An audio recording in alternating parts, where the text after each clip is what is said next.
papers to be laid on the table. Sri V. Muralidharan.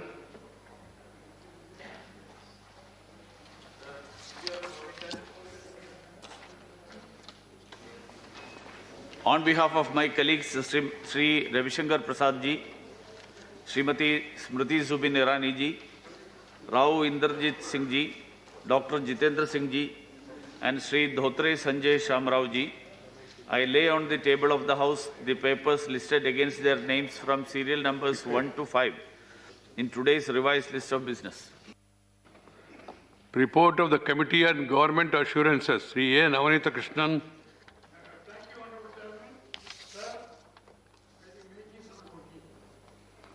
No, your voice is... Wait, thank you. Thank you, Honorable Chairman. Sir, I rise to present the 74th report in English and Hindi of the Committee on Government Assurances. Right. Reports of the Department Read Parliament Standing Committee on Agriculture. Srimati Chaya Verma ji, Lok Sabha. Sir, आपकी अनुमति से मैं अपने नाम के आगे कृषि स्थायी समिति की एक प्रति हिंदी और अंग्रेजी में आपके टेबल पे ले करती हूँ। धन्यवाद चाया जी। Action taken report on the Department Read Parliamentary Standing Committee on Chemical and Fertilizers. Sri Arun Singh. To lay the Hindi and English version of 7 action. Thoda move kariye. You are personally maybe close, but here you have to keep distance.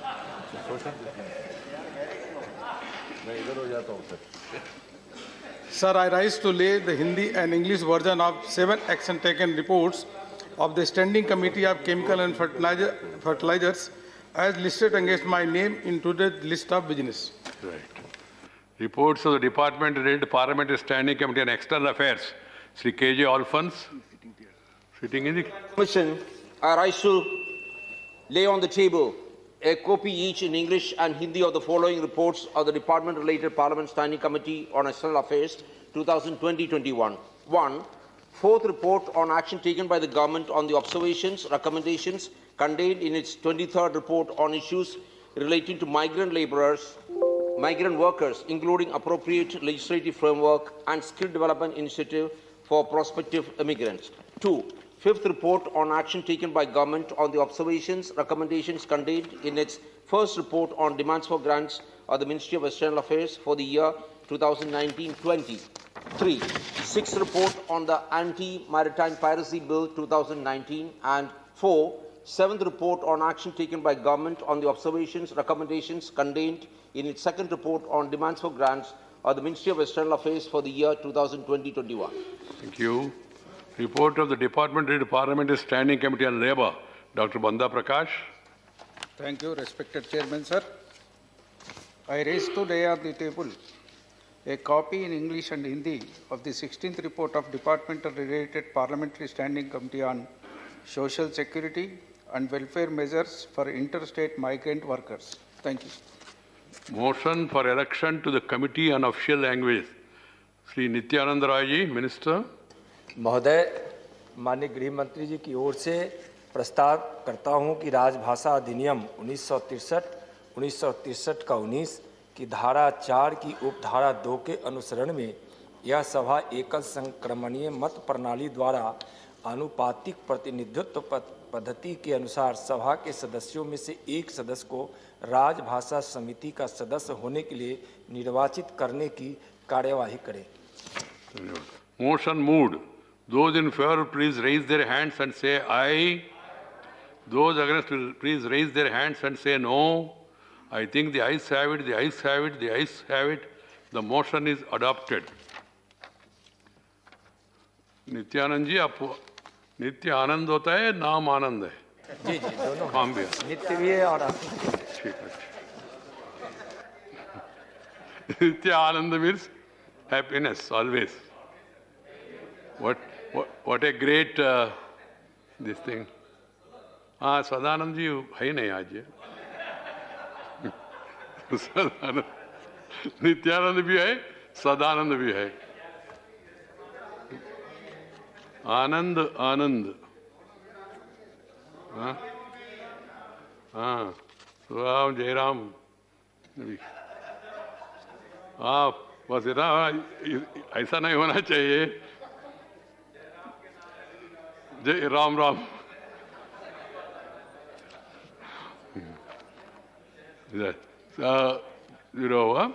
Shri Harnath Singh Yadav. माननीय सभापति जी, आज़ादी के 74 वर्ष के बाद भी हम देश की न्याय व्यवस्था में देश के नागरिकों को अपनी भाषा में न्याय उपलब्ध कराने में समर्थ नहीं हो सके हैं। महोदय, विधि आयोग के 2 से 16वें प्रतिवेदन को सुनकर आप चौंक जाएंगे। और आयोग ने क्या कहा? सर्वोच्च न्यायालय व उच्च न्यायालय की कार्यवाही हिंदी भाषा में संपादित करना अव्यवहारिक है और कुछ भी हो, उच्चतर न्यायपालिका के न्यायाधीशों को किसी भाषा के लिए दबाव डालना अनुचित है। आयोग में बैठे कुछ व्यक्तियों की राय हो सकती है मान्यवर, परंतु ये विधि सम्मत नहीं है।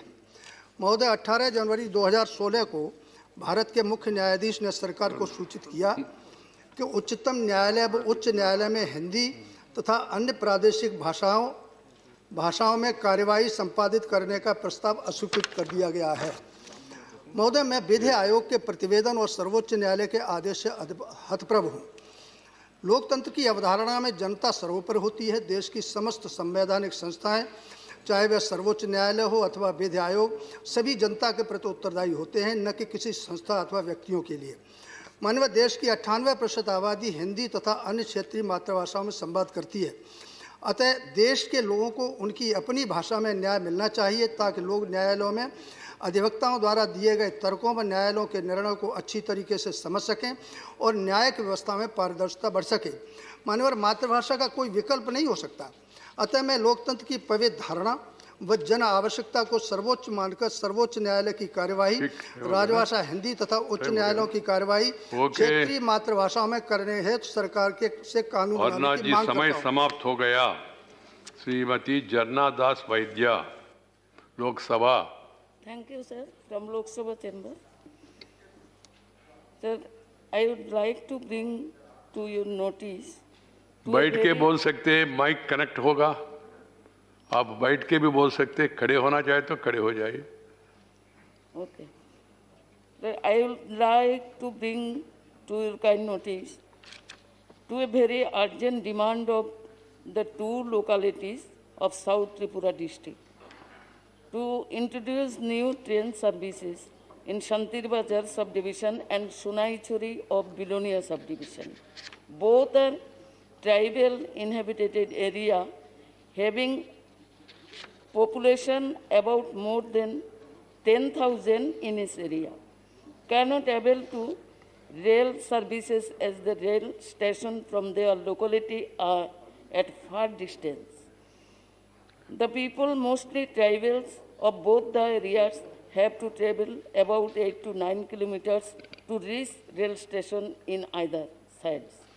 It would be very much helpful for the patients intending to attend Ratanpur PSC if a halting station is set up at Sunaichuri. Right, Jannadas ji.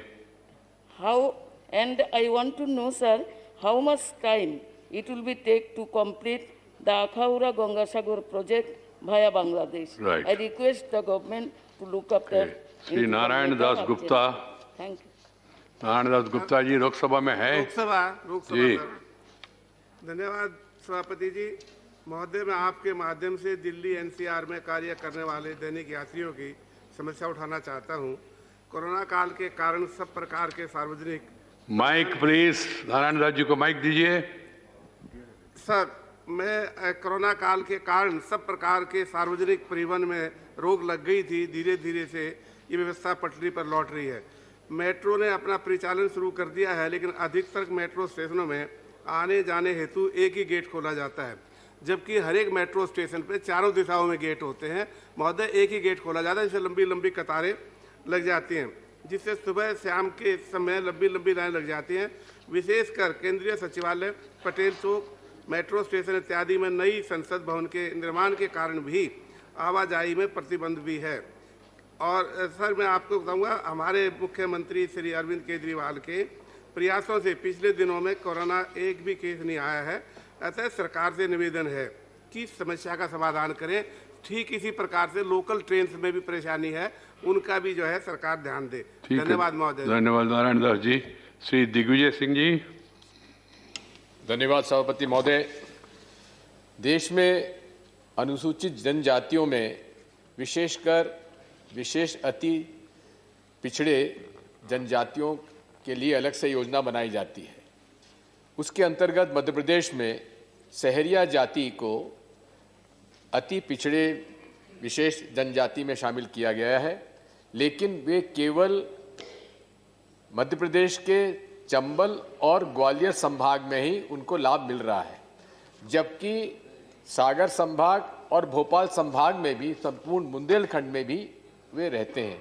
इसलिए मेरा अनुरोध है आपके माध्यम से माननीय मंत्री अनुसूचित जनजाति कल्याण की सहरिया जाति को सागर संभाग और भोपाल संभाग में भी वही लाभ मिले जो उन्हें चंबल और ग्वालियर संभाग में मिल रहा है। धन्यवाद। इसको प्रक्रिया आपको मालूम है, पहले विधानसभा प्रस्ताव पास करे, फिर बाद में स्टेट गवर्नमेंट रेकमेंड करे, सेंट्रल गवर्नमेंट के पास है। राइट, देख लीजिए, देख आपने कह दिया, मैंने स्वीकार किया। सब मंत्री जी को बता रहा हूँ मैं ध्यान देने के लिए। राइट, रिस्पॉन्ड करते हैं। सर, इस संबंध में राज्य सरकार से हमारे पास अभी तक कोई प्रस्ताव नहीं है।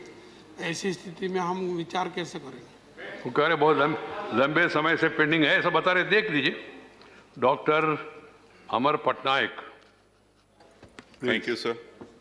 Sir, I want to raise the issue of unfair fixed charges on account of renewable energy purchase obligations, which have been recently fixed by the Government of India. So, as we know, all the states do not have the same potential for generating all kinds of renewable energy. Some states have higher potential for solar, some have high wind intensity, and some have high hydro potential. But the recent circular which has been issued, it fixes and mandates that all of them will be put together under an RPO trajectory, including solar, non-solar, hydro, wind, and applied it to the entire, all over the country, to all the states. For example, it has been fixed for Orissa 41% RPO target to be achieved by 2030. In Orissa, solar energy cannot come out as much as probably hydropower energy.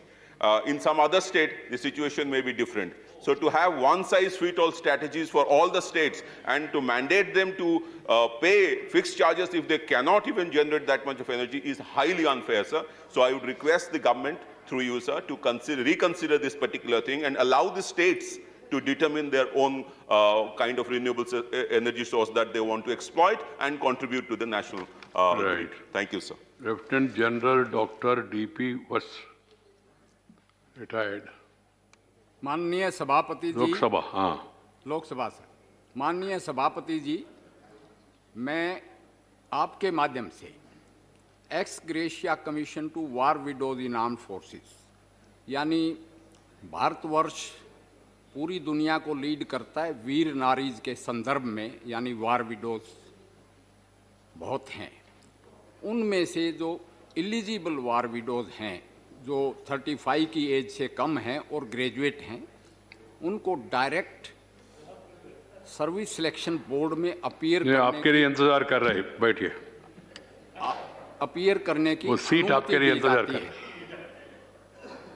उनमें से 5 दिन के gruelling selection process, यानी कि screening, group testing, interview and psychology test को पार करते हुए कुछ वीर नारियां क्वालिफाई कर जाती है। मगर खेद की बात यह है कि क्वालिफाई करने के बाद भी कुछ रह जाती हैं वैकेंसी की कमी की वजह से, जबकि फौज में कई हज़ार अफसर्स की वैकेंसीज हैं। तो इट इज़ क्वाइट डिसहार्टनिंग। आपके माध्यम से मैं दरख्वास्त करूंगा मिनिस्ट्री ऑफ डिफेंस से कि इसमें वैकेंसीज को बढ़ाया जाए और वीर नारियों को निराश ना किया जाए। सभापति जी, कुछ स्टेट गवर्नमेंट्स भी इंसेंटिव्स देती हैं एक्स ग्रेशिया एम्प्लॉयमेंट का इन अफसर कैडर। कुछ की परफॉर्मेंस एक्सीलेंट है, जबकि कुछ अप टू द मार्क नहीं है। मैं आपके माध्यम से ये भी दरख्वास्त करूंगा स्टेट गवर्नमेंट से कि वो भी इसमें बढ़ चढ़ के इंसेंटिव्स दें और एक्स ग्रेशिया एम्प्लॉयमेंट दें वीर नारीज को। बहुत बहुत शुक्रिया सभापति जी। धन्यवाद और लेफ्टिनेंट आई जनरल साहब। कॉम्प्लीमेंट यू आल्सो के गोल्फ कैप में बहुत अच्छे लग रहे थे। डॉक्टर एल हनुमंतಯ್య जी, या please mic Hanumanthaiah ji, gallery. Sir, thank you very much. 5. Sir, I have been demanding the autonomous status to Kannada classical language, which was awarded in 2008, sir. The government of Karnataka, the writers, and the activists of Kannada are also demanding for autonomy status for Kannada Classical Language Institute. Sir, the recent proposal from the Union Ministry of HRD to convert the Central Institute of Indian Languages at Mysuru into Bharatiya Bhasha Vishwavidyalaya and along with Indian Institute of Translation and Interpretation. Sir, these terms of reference given to the committee under the chairmanship of N. Gopalaswamy to give the opinion about the classical language also, Classical Language Institute also. Sir, the problem is we are demanding for autonomy and independent institute of classical language. But the government is trying to put this classical language under the Bhasha Bharatiya Vishwavidyalaya or the Indian Classical Institute. Sir, I myself, in fact, delegation has come from Karnataka for 3 ministers, sir. When Smriti Irani ji was there, Prakash Javadekar ji was there, and the present HRD minister. All of them have assured that we are going to give you the autonomy status. But so far, it has not been given. Sir, unless it is given autonomy status, the classical language work cannot be done properly, sir. Because the best example in front of us is Tamil language. It is an autonomy status has been given, and they have done wonderful work in that. But the other languages, classical languages, which was awarded in 2008, so far the autonomy is not given. I don't know what is the problem with the government and why they are not doing it. And they should give the reason also, but why they cannot do it. Right. That is what I request the government, please. I request to you, sir, please take a decision at the earliest to give an autonomy to classical languages. A very important issue, but I have visited the Tamil Classical Language Institute. As you said, they are doing wonderful work. Is it because of lack of autonomy or the anatomy of the institute there? That has to be. Hanumanthaya ji, you study this. This is a matter of interest to me also for the entire country. But let us discuss it in a non-partisan manner. Government have told me that they have not yet taken a final decision. Right. Sri Yadamaram Karim. Thank you, respected Chairman. I raise an issue. Thousands of residents staying near the military establishments, Westeel Barracks, and the military ground in Westeel area of Kozhikode, Kerala, are struggling a lot due to the ban on construction or any renovation and repair work imposed by the military authorities. Construction work near the notified military establishments are restricted by the Ministry of Defense, and proper guideline for the obtaining NOC for the same has been released by Government of India. As per the amended guidelines released by Ministry of Defense dated 21st October 2016, there are 193 stations where NOC is needed for construction work within 100 meters from the outer wall of the defense establishment. In Kerala, only the Kannur station is included in it, and military establishment Westeel Kozhikode is not there in the list of 193 stations. So there should not be any restriction in construction existing in that area. But military authorities of Kozhikode station are not allowing people for construction, repair or renovation of their own house buildings. Sir, this is a serious issue. This is a densely populated, crowded residential area with more than 3,000 residents staying along, since long time. As per the official circular of the Ministry of Defense, it is clear that the military authorities of Westeel Barracks does not have any right to restrict the construction works. So I urge the government to intervene in this issue urgently and instruct the military authorities of this military establishment in Kozhikode to step back from preventing the people from construction and imposing NOC for the same. Thank you, sir. Thank you, Karimji. Sri GVL Narasimha Rao. Thank you, sir. Thank you for the opportunity. My 0 hour mention is about the need to establish a national research center for chili crop, because India is the largest grower of chilies, accounting for 40% of the world production. We account for more than 50% of world chili exports. In the last 5 years, I'd like to compliment the government, Honorable Prime Minister, because the chili exports have more than doubled from 2,772 crores in 2013-14 to 6,221 crores last year. So certainly there is a very need to encourage the cultivation of this crop. And this government has also been promoting cultivation of cash crops. The farmers suffer on account of lack of disease-resistant varieties, mainly leaf curl disease-resistant varieties.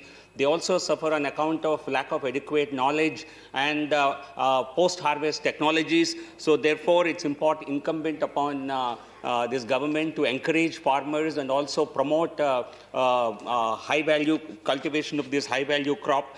Andhra Pradesh alone accounts for 40% of India's production. Therefore, I urge the government to set up a national research center under the aegis of ICAR, Ministry of Agriculture, in Guntur district of Andhra Pradesh, which is the center of chili cultivation in this country. And this will help not only in developing new varieties, this will also help in development of new varieties and also extension and knowledge about post-harvest technologies. Right. Thank you.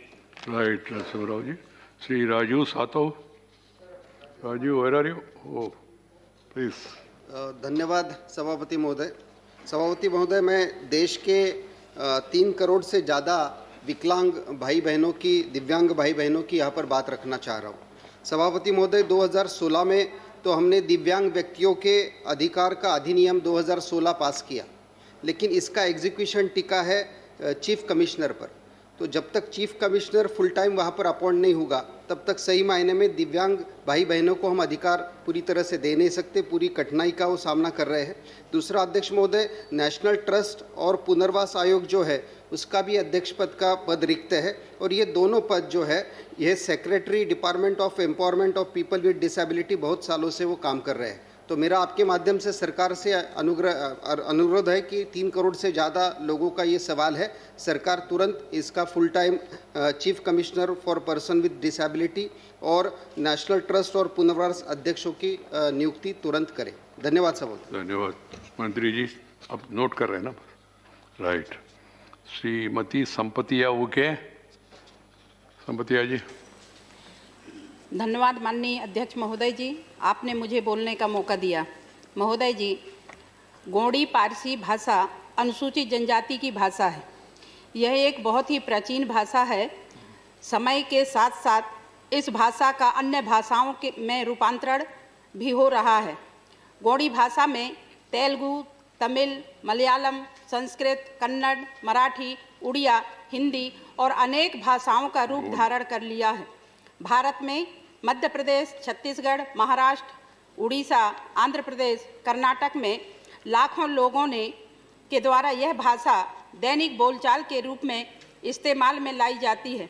लेकिन इस भाषा का सरकारी तौर पर इस्तेमाल न होने के कारण एक आदिम और प्राचीन भाषा खत्म होने के कगार पर जा सकती है.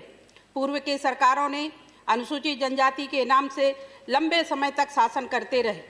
अनुसूचित जनजातियों के संरक्षण बोली भाषा के नाम पे, किंतु परिणाम क्या रहा? माननीय अध्यक्ष महोदय जी, आपके माध्यम से आप अपनी सरकार से ऐसे लाखों करोड़ों आदिवासियों की भावनाओं को ध्यान में रखते हुए, चूँकि आज पंडित दीनदयाल उपाध्याय जी का भी पुण्यतिथि है और पंडित दीनदयाल उपाध्याय जी ने हमेशा कहते थे कि अंतिम छोर का व्यक्ति का उदय होना चाहिए, और आज देश के अंदर 12.5 करोड़ आदिवासी अनुसूचित जनजाति हैं. तो मैं आपके माध्यम से सरकार से प्रार्थना करती हूं कि इस अबोली भाषा को जरूर मान्यता मिले.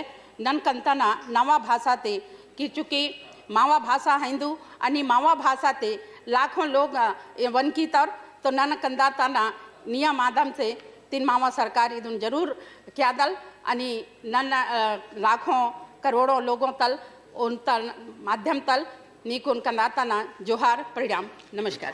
अच्छा हो गया, गोंडी भी बोल दिया. अर्जुन जी, गोंडी जानते हैं ना? देख लीजिए. श्री संजय सिंह। धन्यवाद मान्यवर, आपने मुझे चमोली में आई, उत्तराखंड में आई त्रासदी के विषय में अपनी बात रखने का मौका दिया। महोदय, सबसे पहले मैं इस त्रासदी में मारे गए उन 34 लोगों के प्रति अपनी श्रद्धांजलि अर्पित करता हूं जो इस प्राकृतिक आपदा के शिकार हुए। वहां से जो खबरें आ रही हैं मान्यवर, एनडीआरएफ के जवान बहुत परिश्रम करके, दिन रात मेहनत करके जो लोग सुरंग में फंसे हुए हैं उनको बचाने का प्रयास भी कर रहे हैं। लेकिन मैं आपके माध्यम से सरकार से अनुरोध करना चाहूँगा कि 173 लोग अभी भी लापता हैं, तो उसमें अपनी स्तर पे जो और तेज़ी लाने की आवश्यकता है उस पर सरकार ध्यान दे मान्यवर। दूसरा मेरा अनुरोध ये भी है आपके माध्यम से सरकार से कि जो मुआवजे की राशि मृतक परिवारों को और घायल परिवारों को दी गई है वो बहुत अपर्याप्त है। 2 लाख राज्य सरकार की ओर से और 2 लाख केंद्र सरकार की ओर से अब तक घोषित किया गया है। ये राशि कम से कम 25 लाख रुपए होनी चाहिए और राज्य और केंद्र उसमें कितना कितना सहयोग कर सकते हैं वो देखने की आवश्यकता है मान्यवर। और अंत में एक बात मैं और कहूँगा कि जिनके मकान इसमें टूटे हैं, जिनका नुकसान हुआ है, उसकी भी भरपाई के लिए सरकार योजना बनाए। 13 गांव अब तक भी संपर्क से टूटे हुए हैं, वहाँ संपर्क स्थापित नहीं हो पा रहा है। और इस मौके पे मैं आपके माध्यम से सरकार से ये भी अनुरोध करना चाहूँगा, विकास तरक्की हमारे देश के लिए निश्चित रूप से जरूरी है, लेकिन जो नदियों का प्रवाह रोककर बांध बनाए जाते हैं मान्यवर, उसके कारण से भी ये आपदाएं आती हैं। प्रोफेसर जीडी अग्रवाल जी को मैं श्रद्धांजलि देना चाहूंगा इस मौके पे, जिन्होंने इस आपदा में अपने इस आपदा को रोकने के लिए लड़ाई लड़ी थी और अपनी शहादत दी थी। धन्यवाद मान्यवर। धन्यवाद। स्पेशल एसोसिएट नाम भेज दीजिए। Special mention Shrimati Chhaya Verma. Please rate, Ma. जी sir. Mention the subject and lay. Chhattisgarh सरकार की राम वनगमन पथ निर्माण परियोजना की मंजूरी एवं धनराशि उपलब्ध करने के संबंध में मेरा विषय है सर। Right. मैं टेबल पे ले करती हूँ। Right. श्री अबीर रंजन विश्वास। अबीर रंजन जी है? हाँ, please. So, I have a matter regarding the state of national highways in North Bengal, national highway especially 31 and 34. And it is very poor shape in Uttar Dinajpur, and sir, I lay it on the table. Thank for you. Proper attention and care. Thank you, sir. Shri Rakesh Sinha, कहाँ है Rakesh ji? Rajya Sabha gallery sir. Gallery 1, please. सभापति महोदय, महाराष्ट्र के यवतमाल में स्थित पुसद सत्याग्रह स्थल, जहां 31 जुलाई 1930 को डॉक्टर हेडगेवार ने ऐतिहासिक सत्याग्रह ब्रिटिश हुकूमत के खिलाफ किया था, उसको विकसित करने के संबंध में। राइट। श्री अनिल देसाई। अनिल जी, लोकसभा कहाँ है? नहीं। राइट। डोरा सेन जी। Thank you, Chairman, sir. My subject is regarding infrastructure. You know, investments in infrastructure have a multiplier effect on economic growth.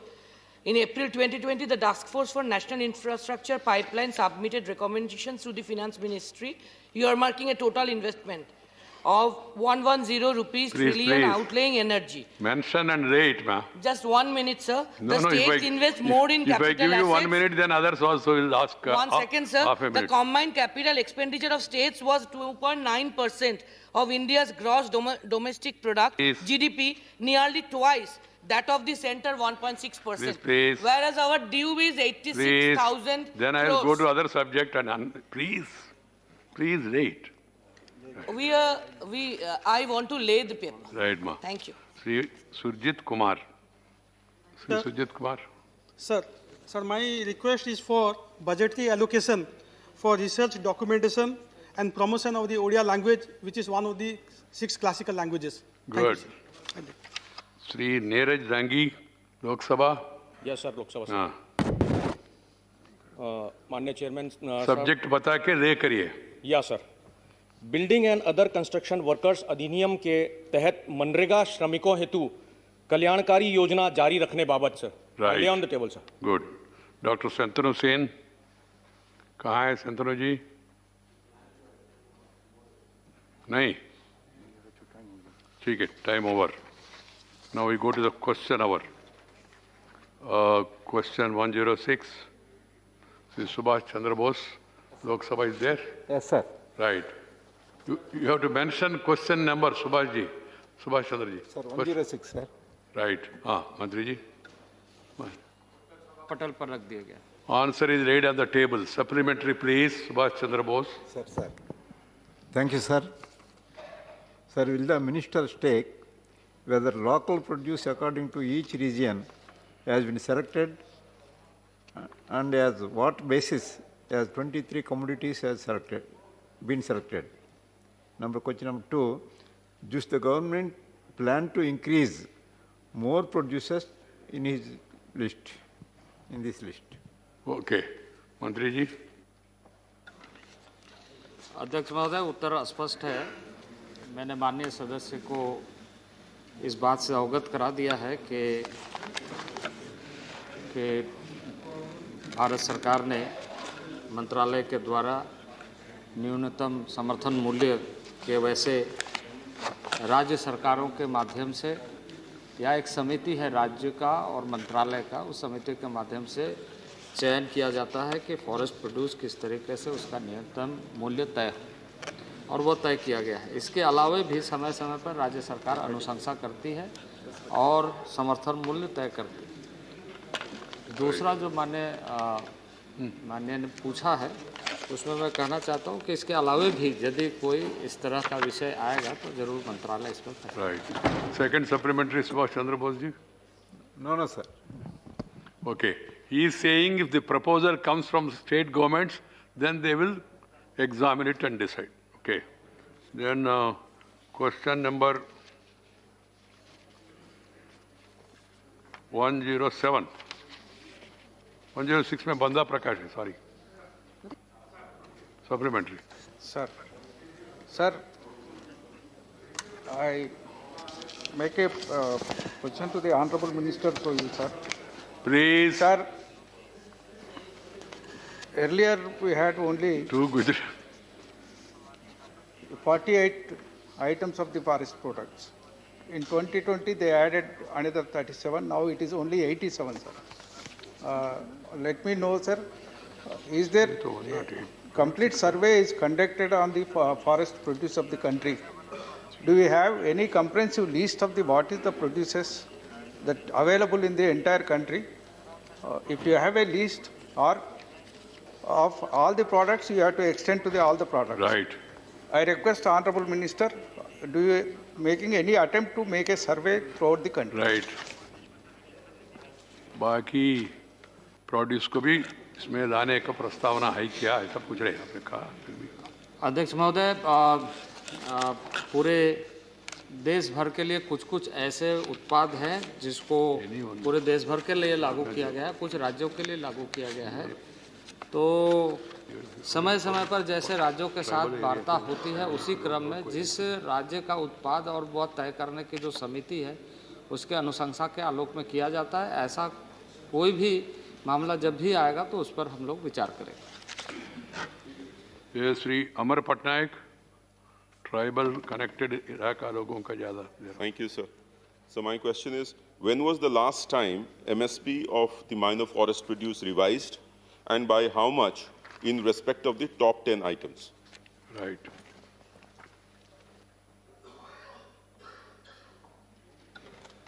अध्यक्ष महोदय, पिछले लॉकडाउन के समय में हम लोगों ने इस पर बहुत ज़्यादा परिश्रम किया और जितना जल्दी हो सकता है उतना तीव्रता के साथ इसके पहले ये योजना शुरू हुई थी 2013-14 में माइनर फॉरेस्ट प्रोड्यूस का, और उसके बाद 2017-18 में हम लोगों ने एक बंधन केंद्र के माध्यम से, ट्राइफेड हमारा एक संस्था है, उसके माध्यम से इस योजना को प्रारंभ किया. और लगातार आपको यह जानकर खुशी होगी कि इस बार लॉकडाउन के समय में हम लोगों ने इसको इतना अच्छे ढंग से मॉनिटर किया कि क्योंकि उस समय बाज़ार की बहुत कठिनाई थी, तो सरकारी स्तर पर राज्यों के माध्यम से भी और जो प्राइवेट जो खरीदार है उनके माध्यम से भी दर तय करने के वजह से उन लोगों को बहुत फ़ायदा हुआ और जो राशि राज्यों को आवंटित रिवॉल्विंग फंड के रूप में दिया गया था जिसका यूटिलाइजेशन नहीं हो पाता था, इस समय लॉकडाउन में हम लोगों ने उसको करा। गुड। डॉक्टर विकास महात्मे, हाँ please. Vikas Mahatme, gallery 1। Thank you sir. मेरा सवाल ये महुआ ये फॉरेस्ट प्रोड्यूस जो है महाराष्ट्र में गढ़चिरौली, मेरघाट और गोंदिया में, वैसे ही छत्तीसगढ़ और बाकी स्टेट्स में बहुत मात्रा में उपलब्ध है। तो मेरा इसका बहुत सारा उपयोग भी होता है और मेडिसिनल प्लांट करके भी इसे जाना जाता है।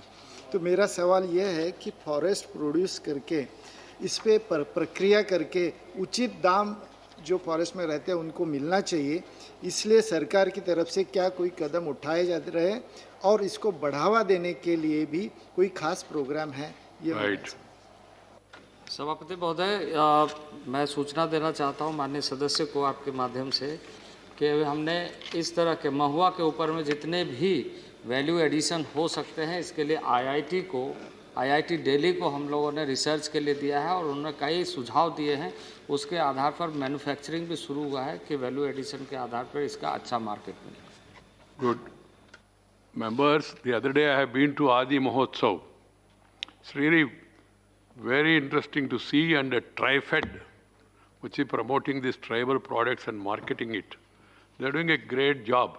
One should really use all those things in our life, and that too because of the corona. Now the original products, forest producers, they have become more valuable now. Please try to use them. Then question number 107, Dr. Ami Agnik. Sir, question number 107. Right. Mantri ji. Answer is laid on the table of the House. Oh. Supplementary one, Ami Agnik ji. Honorable Chairman, sir, the answer provided by the Minister is absolutely unsatisfactory and very vague. Sir, I have asked regarding assessment of the progress made under Poshan Abhiyan. Sir, the Ministry in February 2021 has provided data showing underutilization of funds as low as 52%. Sir, I just want to ask the Minister whether there are any plans to utilize the funds completely, and if yes, what are those plans? Right, Mantri ji. The thrust of the question as asked by the Honourable Member was with regards to Poshan Abhiyan, and as has been addressed in the answer, it is a program which is predominantly a Jan Andolan program. As to the reference to the utilization of the funds, Honourable Member also is aware that the scheme is implemented by state governments. We have engaged throughout the past financial year with the governments across the country with regards to utilization of funds, procurement of devices and Jan Andolan activities irrespective of the pandemic that was thrust upon our country. Good. I will like to highlight to the Honourable Member through you, sir, that I personally in fact undertook a video conference with each state on every aspect of the expenditure, especially under the Poshan Abhiyan in the month of December. We have been assured by states across the country that not only will they ensure utilization of funds, but that they will also ensure that in the year coming forth, we will ensure an enhanced participation. Right. Sir, I would, on behalf of states across the country, also here highlight that since it is a Jan Andolan campaign, right, most of the states could not perform up to measure because Anganwadis were shut due to lockdown. Right. Second supplementary, Ami Agnik. Yes, sir. So there is an expert panel set up by the NFHS 5. Is the ministry expecting the recommendations soon, or is the ministry going to give more and more plans like Jan Andolan, which I am unable to understand in this Poshan Abhiyan? Please. The desire to ensure that there is a Jan Andolan is because ICDS as a complement to the nutrition program across the country, which is over 4 decades old, was not able to materialize in beneficial prospects for mothers and children across the country. And that is why, while on one hand we had the nutrition program, on the other hand there was an increased need to engage more and more with our citizens across the country. In the recent budget pronouncement, there was a pronouncement by the Finance Minister with regards to Poshan 2.0, which is an amalgamation of efforts under the nutrition program and with regards to Jan Andolan. However, as the member has directed, or for that matter sought an answer as to how do we respond to the committee under the NFHS, I would like to say, sir, that under the Poshan Abhiyan, we are collaborating with 16 ministries across Government of India. One of the examples, with your permission, sir, that I could here give in terms of the is the Jal Jeevan mission, sir. We have reached out to the Ministry of Jal Shakti to every state to ensure that drinking water facilities are provided in every Anganwadi, including convergence of our efforts under Manrega to ensure that infrastructure is adequately provided. And sir, that is why I again, through you, want to tell the honourable member that Poshan 2.0, which is a pronouncement in the recent budget, is trying to effectively address these challenges which emanate from operations which are undertaken in states in silos. Right. Srimati Priyanka Chaturvedi, Lok Sabha. Priyanka ji है? जी sir, मैं हूँ। हाँ please. Sir, मेरा सवाल आपके माध्यम से मंत्री जी से ये होगा कि इसी से पोषण अभियान से जुड़ा हुआ एक रिटन रिप्लाई मुझे भी मिला है, जहाँ पे ICDS स्कीम के अंतर्गत मैंने पूछा था कि डिक्लाइन इन बेनिफिशरीज़, अगर हम आंकड़े देखते हैं तो उसमें 2014 से लेकर 2020 में चिल्ड्रन 6 months to 6 years के बीच में pregnant and lactating mothers, children and pregnant and lactating mothers, सबका टोटल अगर मिलाएंगे तो उसमें गिरावट आई है। क्या मंत्री जी ने इसके बारे में कोई रोड मैप बनाया है? और ख़ास करके ये मार्च 2020 के आंकड़े हैं, उसके बाद ही लॉकडाउन के इम्पैक्ट काफ़ी लोगों के बीच में आया है। Question has to be very short. Yes sir, but sir, just one related question. कल एक माननीय सदस्य इसी से रिलेटेड सवाल है sir. Please try to understand. Child marriages इसी से लिंक हैं। मंत्री जी, as has been asked by the honourable member, I would like to here highlight that the ICDS scheme is implemented by states, wherein the states identify beneficiaries block-wise, district-wise, village-wise, and also in the urban areas. We have ensured that there is digitization of records, and hence when anomalies have been found or duplications have been found, then states themselves have corrected those beneficiary lists. We time and again in our conversations with states and our engagement with state governments and administration appeal to them to ensure that beneficiaries across the board are identified and reported to the Government of India so that we can provide adequate financial support. We do so, sir, at the request and at the numbers as has been sent to us by the states themselves. Question 108, Sri KTS Tulasi. Right, Mantri ji da. Right, supplementary, Tulsi ji.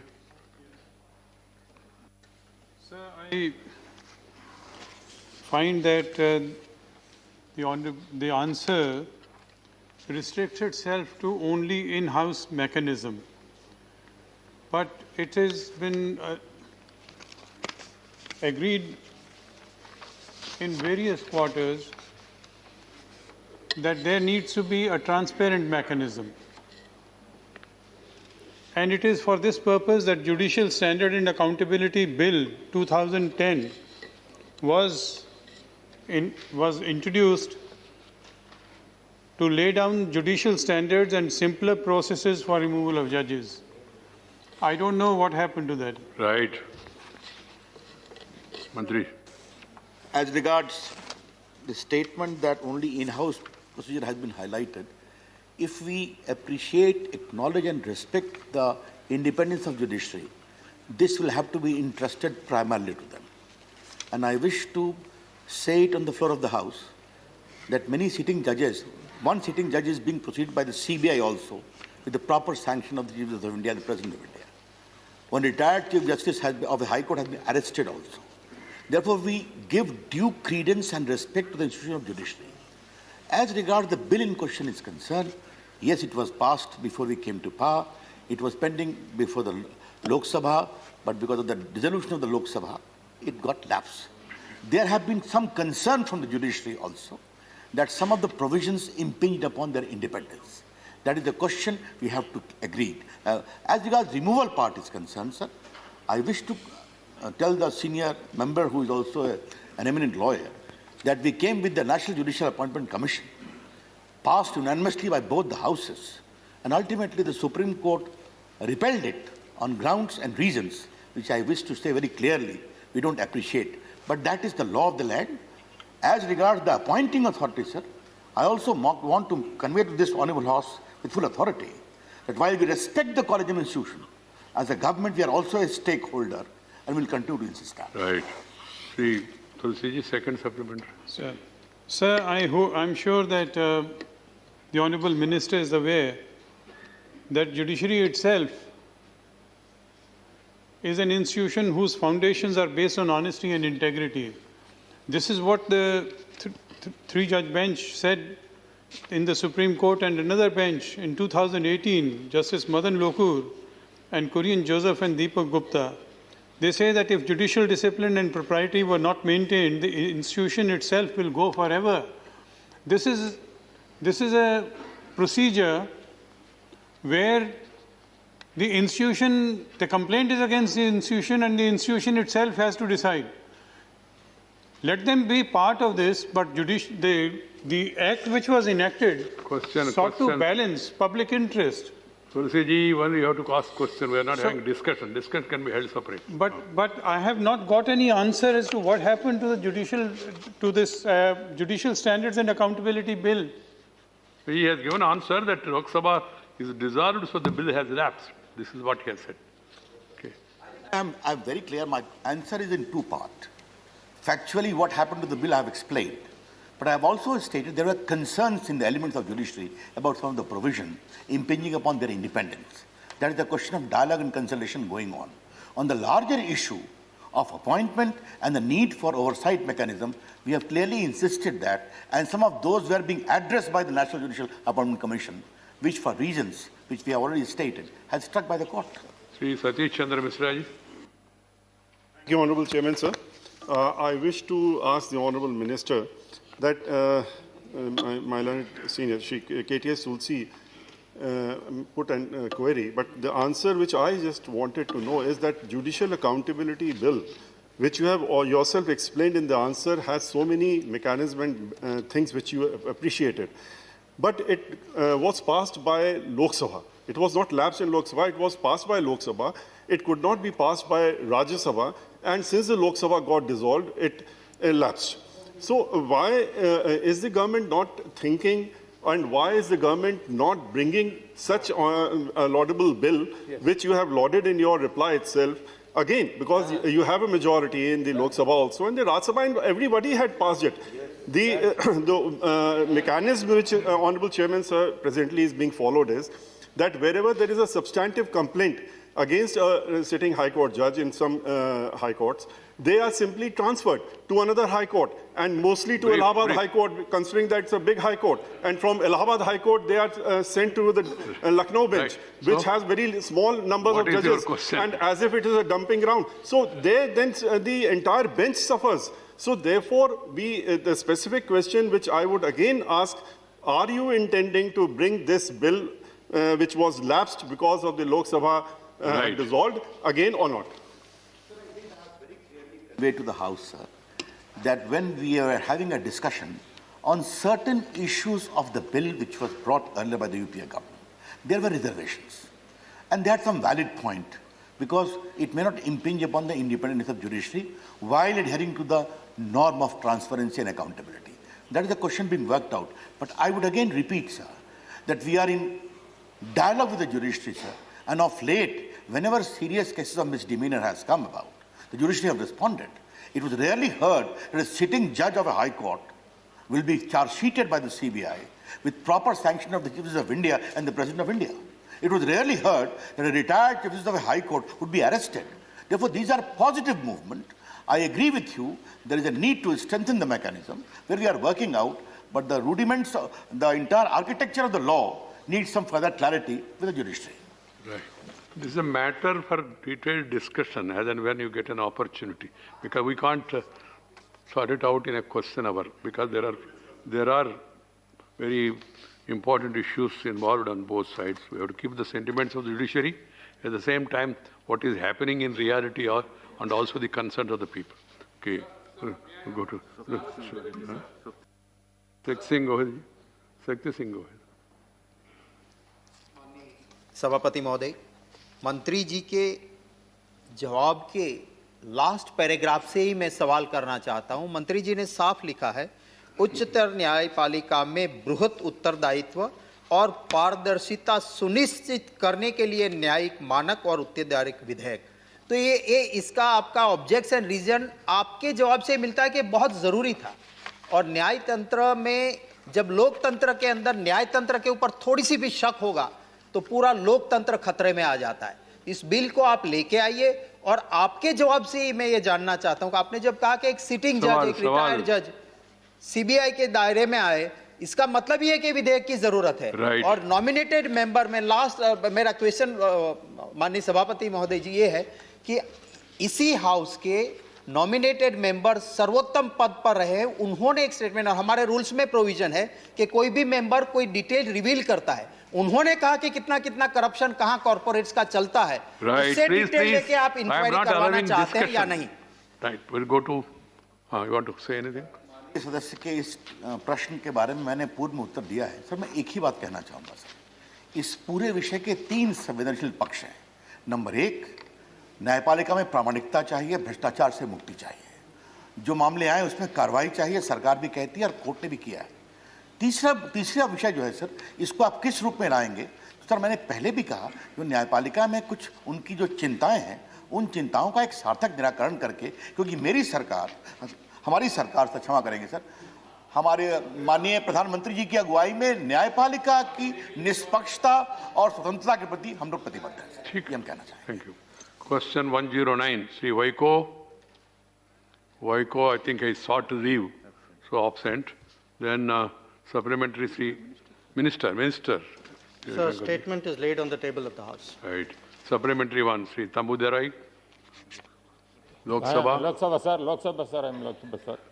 I thank for Honorable Prime Minister has taken lot of effort to release the Tamil Nadu fishermen when the Sri Lanka Navy is arresting. At the same time, sir, I want to bring to his kind notice, till now, Sri Lankan Navy killed 245 Tamil Nadu fishermen. 245 fishermen killed by the Sri Lankan Navy, apart from what recently occurred. I request Honorable Minister, through you, sir, and also Honorable Prime Minister, to take necessary action and condemn them, Sri Lankan Navy or Sri Lankan government, to do this kind of atrocities. And also, right. You know, sir, question. This matter. You can speak in budget in detail, but question in. What is your question? One thing, sir. One thing No, I am not going to allow. 1 minute. Question is, what is question? Only one question, sir. But the matter is also in Supreme Court. Somebody has gone now case against that. I request the minister to know, want to know what sort of action the government of India is going to take against Sri Lankan government. Right. To take that. Mantriji, please. Try to understand my problem. We are having question hour. So I have to dispose of as many. And this is a very important issue, Sir, which was discussed. The issue of our fishermen was taken up during my visit to Sri Lanka in early January. It was preceded by a joint working group which met there on December 30th, which has been set up between our governments. Unfortunately, on January 18th, we had this incident where 4 of our fishermen were killed as a result of a collision between their vessel and a Sri Lankan naval craft. We have very, very strongly protested to the Sri Lankans on this matter. In response to that, they have instituted an inquiry. We are awaiting the results of an inquiry. But I wish to assure the honourable member through you, sir, that we will take a very strong view on this matter. It is that we will want to hold the Sri Lankans to their commitment not to use force under any circumstances on this issue. Good. Sri Sasmit Patra. Honourable Minister, sir, a specific question relating to your answer. Have there been any specific measures undertaken after the 4th round of the joint working group to reduce such incidents of collision by Indian fishing boats in international waters, as mentioned in the question, sir? Right. Thank you. So, right now, our Coast Guards are in touch, both through the diplomatic channels and through other mechanisms. We have procedures by which we will try and avoid this collision. So, this is something which would be an even subject of even greater attention in the coming days. Rajya Sabha. Thank you, Chairman, sir. Sir, the collision between among the 2 vessels is the version of the Sri Lankan Navy, sir. And this incident is not the first one, it's one of the recurring incidences. Sir, the Sri Lankan Navy not only manhandle our fishermen, they also shoot at them, and they also seize the boats and keep them exposed in the hot sun and rain. Sir, my question is whether the government has taken initiatives to get back the boats or to get compensation for those boats or the lives that has been lost by way of shooting by the Sri Lankan Navy. Sir, we give the utmost attention both for the release of fishermen and for the release of boats which are taken into custody by Sri Lanka. Right now, there are no Indian fishermen in custody of Sri Lanka. There were 9 till recently. They have been released. As of now, sir, there are 62 boats, Indian boats, which we are trying to get released from Sri Lankan custody. Previously, there were 173 boats, but out of which 36 were salvageable. So, the auction procedure for the unsalvageable boats are currently under discussion. Our endeavor would be whatever can be returned, we will get returned. Whatever can be salvaged, we will expedite the salvage. Right. Question 110, Sri Dinesh Trivedi. Mantri ji. Right. Supplementary. So first of all, I'd like to thank the Honourable Minister for a detailed answer. So as you are aware, modern times have modern problems, whether it's the space debris or e-waste. Sir, in India, 90% of e-waste is processed through unauthorized sector. At the moment, India has about 407 authorized. My question is, I know it's work in progress. What are your plans and how long would it take to increase this authorized processing center? Right. Mantri ji. Appreciate his comments about the detailed reply I have given, sir. Sir, let me wish to convey to this House, sir, that e-waste has 2 components, sir. One is informal handling by people in a manner not very responsible. Other e-waste is something which emanates in the manufacturing process. And through the State Pollution Board and National Pollution Board, the Ministry of IT coordinates so that action is taken on both the grounds. On the informal sector, what action we have taken, sir, that I have already explained in Annexure 1, and that is a work in progress. We monitor, the Pollution Board monitors, skilling, etc., and FIR have been lodged, people have been arrested. As regards manufacturing, sir, we have told the manufacturing system to have a proper mechanism in place of dismantler, authorized representative, we give them all certificate, etc. That is also going. But sir, lastly, I must also flag to this House with great respect. India is emerging as a big digital power. We want to make India a big hub of electronic manufacturing globally. In mobile, we have done so well, other things. So we will have to have a proper balance so that our manufacturing prowess does not get diminished while emphasizing the need for e-waste management. Second supplementary. So I'm fully in agreement with the Honourable Minister. So, यहाँ पर बच्चे. And once you agree, then how can there be a question again? Supplementary, sir. So giving him an opportunity to answer. Sir, यहाँ बच्चे rag pickers हैं, or there are health issues involved. And I have no doubt, like the Honourable Prime Minister yesterday mentioned, and it was very impressive that India is youth and the best talent in the world. I have no doubt about it. Would you consider making this informal sector into formal? Because they already know the job. Right. Okay. Would you consider that so that they also get employment and India can show the way to the world at large? Sir, it is a suggestion for contemplation and possible action with 2 caveats. Safety and security has to be important. And skilling part we are promoting in a big way. We'll further take this suggestion on the ground. State governments have to play a role. But there should be no compromise on safety relating to hazardous waste. Right. That will have to. Sushil Kumar Modi. सभापति महोदय, मैं आपके माध्यम से माननीय मंत्री से जानना चाहता हूं कि in his detailed reply he is mentioned about taking action against illegal processors. But I would like to know, under section 21, there is a provision for liable to pay financial penalty for any violation of the provisions. And under section 14, there is a power to suspend or cancel an authorization if it is failed to comply with any of the conditions. So I would like to know from the Minister how many penalties have been collected and how many action has been taken to suspend or to cancel the authorization. Right.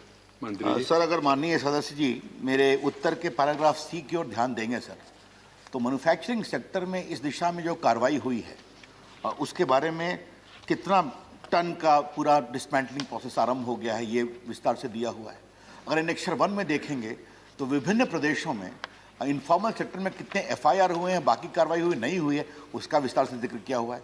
अब जहाँ तक उन्होंने penalty का एक विशेष प्रश्न किया है, इसका मैं डिटेल प्राप्त करके उनको बता दूंगा सर. श्री राजीव सातव हो गया. सप्लीमेंट्री में सप्लीमेंट्री नहीं. धन्यवाद सभापति महोदय. सभापति महोदय, ये बहुत इम्पोर्टेंट सवाल है और मंत्री जी ने जो यहाँ पर जवाब दिया है इसमें स्पष्ट दिखता है कि जो सेंट्रल पोल्यूशन कंट्रोल बोर्ड्स की तरफ से जो गाइडलाइंस जारी है वो गाइडलाइंस का पूरी तरह से पालन स्टेट पोल्यूशन कंट्रोल बोर्ड की तरफ से नहीं हो रहा है. आपने इसमें जो कहा है कि 17 पोल्यूशन कंट्रोल बोर्ड ने ये ड्राइव किया है और 12 पोल्यूशन कंट्रोल बोर्ड को तो कुछ मिला ही नहीं. तो सर सवाल इसमें इतना ही है कि क्या ई वेस्ट मैनेजमेंट में और स्ट्रिक्ट प्रोविजंस के बारे में सरकार सोच रही है, क्योंकि जो काम होना चाहिए वो काम अभी तक उतना आगे बढ़ नहीं पा रहा. मंत्री जी, मैंने इस पर बैठक ली थी इस प्रश्न की तैयारी में, और मैं माननीय सदस्य को बताना चाहूँगा कि हमने कल ही इस दिशा में हम करीबन निर्देश दे चुके हैं कि हमारे आईटी विभाग को, एनवायरमेंटल प्रोटेक्शन डिपार्टमेंट को, पोल्यूशन कंट्रोल बोर्ड को मिलकर बहुत प्रभावी तरीके से काम करना है. और ये मैं आपको स्पष्ट करना चाहूँगा. और सर, मैं मेरे पास अभी खबर आ गई जो मैंने कहा था सर, यूपी पोल्यूशन बोर्ड ने 60 लाख रुपए के फाइन लगाया है सर. ये मैं आपको बताना चाहता हूँ. Right. Question 111 Shri GVL Narasimha Rao. Sir, question 111.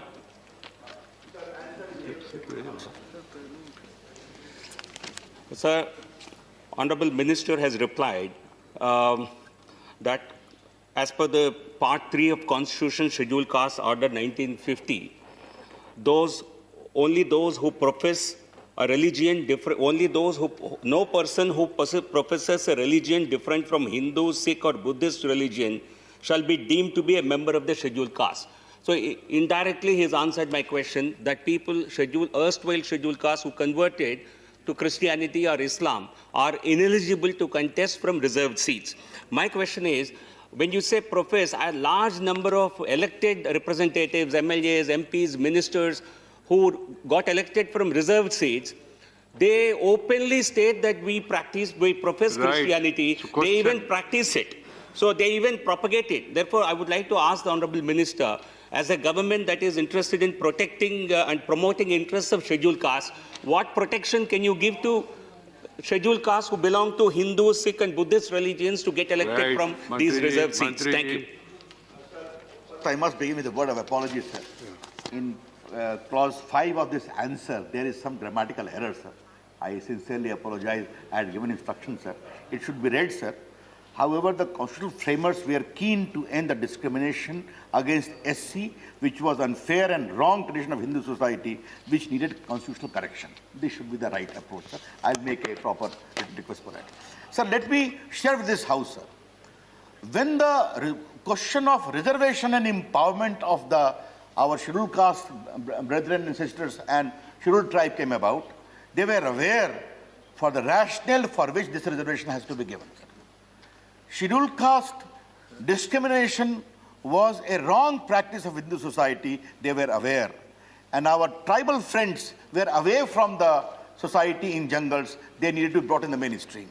Therefore, it is only these two communities who, apart from reservation in education, employment, have been given political reservation. Therefore, 1950 Scheduled Caste Order clearly states this shall be available only to Hindus, and later Buddhists and Sikhs were added because in the constitution they are part of the same rubric, sir. The law is very clear, sir, and we uphold this law. We don't want to dilute this law. We don't want to make any compromises. Right. If there are any specific questions of any specific MP's behavior, MLA's behavior is there, that can be looked into. But the status of law is clear, and the Representation of People Act is also clear. You must be a proper scheduled caste assigned under 341 in a particular state. Right. Second supplementary. Yes, so because there is a gross misuse of a constitutional provision, I request Honourable Minister to consider having a special provision under Part 2 of the Representation of People Act dealing with disqualifications because such a mention will actually empower the courts and even the Election Commission of India to adjudicate on matters concerning the ineligibility of some candidates who get elected from reserved seats but have converted to other religions like Christianity or Islam. Don't mention religion. No. Sir, as far as this particular part is concerned, sir, there is a very robust provision of challenging the election in the election laws of India. And if a person wrongly claims to be one belonging to the scheduled caste or scheduled tribe and has taken the benefit to get elected, his election can be set aside. It has been set aside. Therefore, a proper, robust mechanism is there. At the time of nomination also, before the returning officer, objection can be filed, and there is no proper certificate, his candidature can be rejected. I think there has to be greater awareness, but I take his point that the government, the Election Commission, all need to work together to ensure greater awareness about these provisions. Chairman, sir, I'm very happy that the Honourable Minister has corrected the answer A and B, para 5, but I would like him to look into the issue that who was the person who is responsible for this and he should be punished. My question to you, sir, through you to him, sir, is it a fact that Justice Ranganath Commission report had specifically mentioned that the discriminatory behavior about the present acts, that the Muslims and the Christians would be denied the right if they convert to to Christianity or Islam and among the scheduled caste. So there are Hela communities among the Muslims who are doing the scavenger's task also, but they are denied the SC. Right. What is your question? My question is it a fact that Justice Ranganath Commission report had it recommended that these two should also be included in the scheduled caste?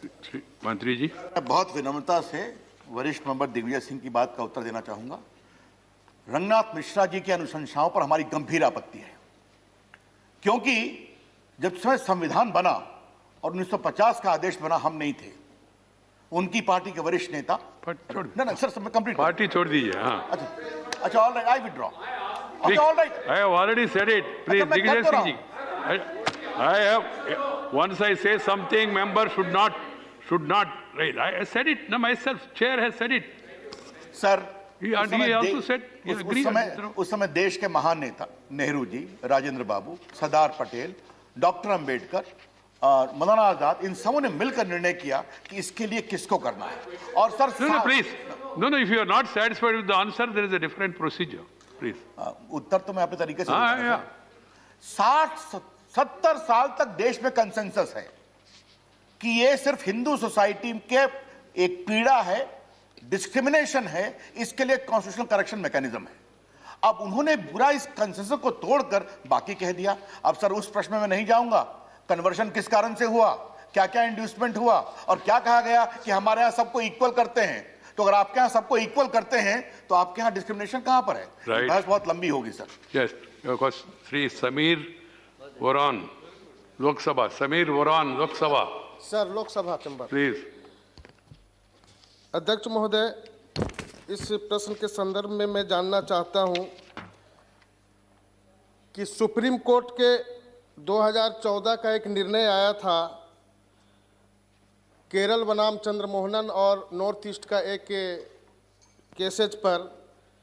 उसमें स्पष्ट रूप से बताया गया था कि जो जनजाति समुदाय वर्षों से अपनी धर्म, संस्कृति, परंपरा, आस्था, विश्वास और विधि विधान और कुछ रूढ़िवादी मान्यता को वर्षों से त्याग दिया है, वो जनजाति समुदाय का सदस्य नहीं हो सकता है।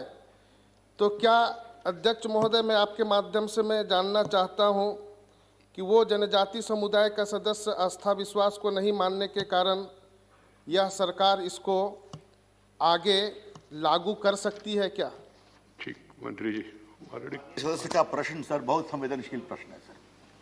कोर्ट के कई निर्णय हैं इस मामले में।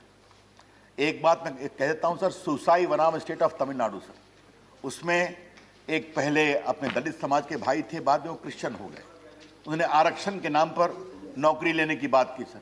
सुप्रीम कोर्ट ने कहा जब तक आप ये नहीं कहेंगे कि बदले हुए परिस्थिति में आप उन्हीं पीड़ा और विषमताओं से पीड़ित हैं, तब तक आपको आरक्षण का लाभ नहीं मिल सकता। अब वहां जो उन्होंने बात कही है सर, सुप्रीम कोर्ट के और कई कोर्ट्स के और भी फैसले हैं कि अगर आप अपने ओरिजिनल फेथ में वापस जाते हैं और आपकी उन मान्यताओं को जनता स्वीकार करती है तो आपको इसका लाभ मिल सकता है। अब आपने जो एक स्पेसिफिक केस की बात कही है, मेरा ऐसा बहुत स्पष्ट रूप से मानना है कि हमारे संविधान के बनाने वाले महान लोगों ने इस पूरे विषय पर बहुत गंभीरता से विचार किया और तो इसके दो ही उद्देश्य थे, अपने जो वनवासी जंगल में हैं उनको समाज की मूल धारा में लाना है, इसलिए वहाँ पूजा पर कोई नियंत्रण नहीं है। लेकिन जो हमारे दलित बंधु हैं वो हिंदू समाज की एक दुर्भाग्यपूर्ण विषमता थी, इसलिए उनमें करेक्शन करना जरूरी है, इसलिए आरक्षण का लाभ दिया। ये प्रिंसिपल को हमें ध्यान रखना जरूरी है। ठीक है, बहुत समीर ऐसे क्षेत्र से आते हैं जहाँ ये समस्या गंभीर है, इसलिए right. Question 112 Mahesh Poddar from Lok Sabha sir. Lok Sabha मंत्री जी। क्वेश्चन नंबर 1 मंत्री जी रविशंकर जी 112 सर 112 सर।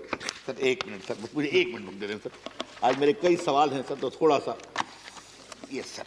आप जवाब अच्छा देते इससे सवाल भी ज्यादा होते हैं। सर उत्तर सदन के पटल पर उपस्थापित है। Right.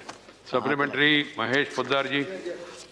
Sir, while complimenting the government for entering into memorandum of cooperation between India and Japan on information and communication technology, I would like to ask the Honorable Minister through you, sir, whether this MOC will contribute towards more investment from Japan in internet connectivity, digital health services, etc., where they have global lead.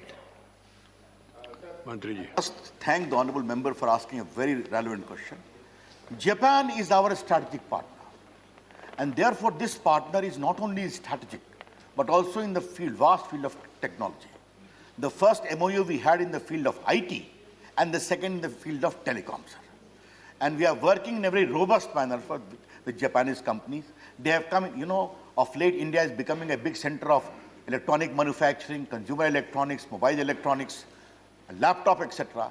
Japanese companies are coming, automobile electronics, they have come in a very big way, sir. Simply also in technology, sir, for 5G, for artificial intelligence, Japanese companies have done a great march, sir. There is enough scope to work, and I think these two traditional democratic society having a very healthy relationship, which got reinforced on the leadership of the Prime Minister Narendra Modi ji over the years, there is enough scope to work more comprehensively, which will continue to work, sir. Second supplementary, Mahesh ji.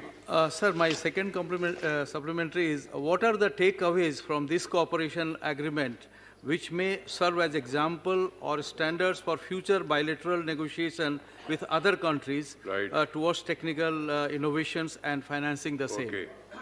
I think Honourable Member would agree that India's Digital India program today is being talked about globally. And therefore, lots of countries of the world are very keen to work with India in the digital field of digital inclusion and digital delivery of services. The countries with which we have MOUs, I will convey to you. But as far as Japan is concerned, our relationship is very robust, very effective, and mutually beneficial. The KJ All Funds gathering. Oh, we're here, please. Sir, the biggest digital revolution in the world is happening in India, and I compliment the government for that. But sir, the heart of all this is the microprocessor, the farm. And most of the research in the world on microprocessor, while it's happening in India, unfortunately, sir, we are manufacturing none. I think this is a huge failure on the part of India, while we have succeeded greatly in the internet revolution. What is the government doing about it? Because we have failed in our traditional incentive systems.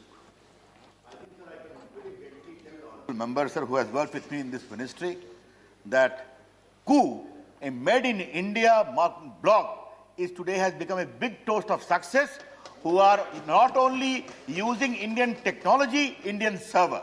So let us salute the extraordinary courage of our startup movement leaders, sir. But as I take your point, that there is a need to make more and more processor, and we are addressing those areas of interest and concern both. Dr. Fauzia Khan, Lok Sabha. Fauzia Khan ji, सवाल पूछिए. Mic there. बगल में चलिए, बगल में. अब बैठिए. You please sit down and ask the question. Chairman sir, I would like to ask the Minister, and fortunately Honorable Prime Minister is present in the House, whether the government is planning to innovate newer technologies of its own like the Li-Fi, the light fidelity, which is being developed around the world, and is this included in the MOU with Japan, and whether the government is exploring collaboration with foreign companies like the Starlink for low latency broadband to stay in competition with the world, sir. Right, Mantriji. R&D in the field of electronic manufacturing is getting robust traction day by day. You have asked about a specific product of Li-Fi. I'll have to inquire on facts. I'll revert to you. But let us all acknowledge that in many of these R&Ds globally, it is the Indian scientists who are working there. And India also is becoming a big center of R&D of foreign company in India itself, whether it is Mumbai, whether it is Pune, whether it is Chennai. Therefore, for me it is a great pleasure to see. Bangalore, I said. I said Bangalore, I said that. Hyderabad, right. Sir, I always get educated for Jaram Ramesh. That's no problem. The problem is he's highly educated.